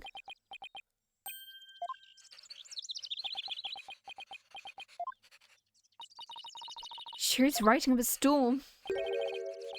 It is possible. If an enormous change in mass could be detected at that observation point, theoretically matter can retain its form and season as it crosses the event horizon. Let's see what he has to say about Ellen. He's not, like, tall. Excuse me, but we'll be representing Ellen in court tomorrow. So could we ask you about the case?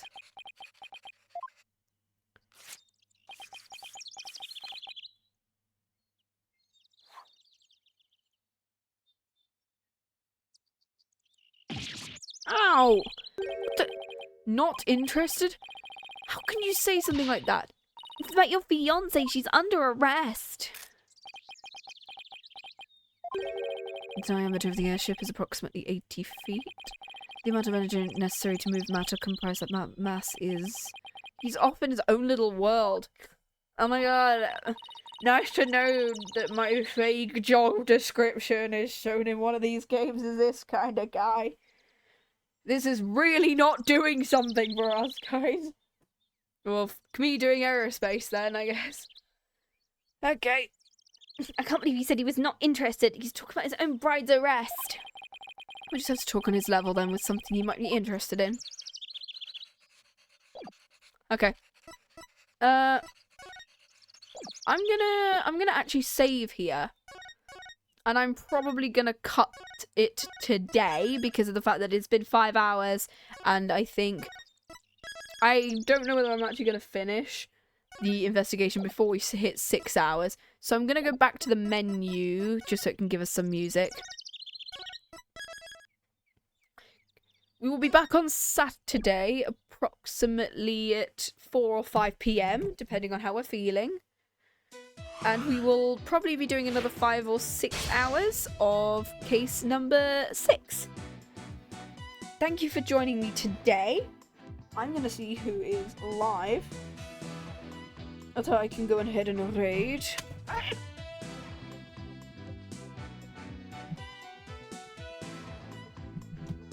Who is that I'm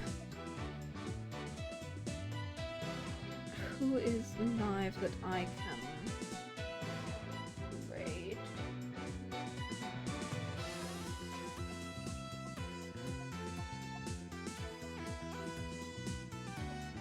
Let's do...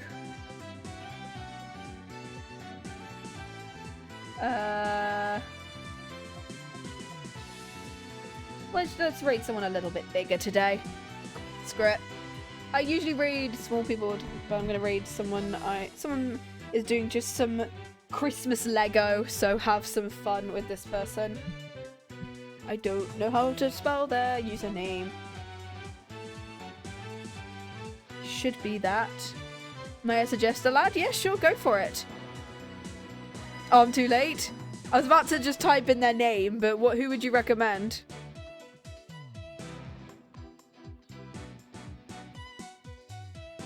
If not, I can have a look at who... Because I think Doc is streaming, I think, actually.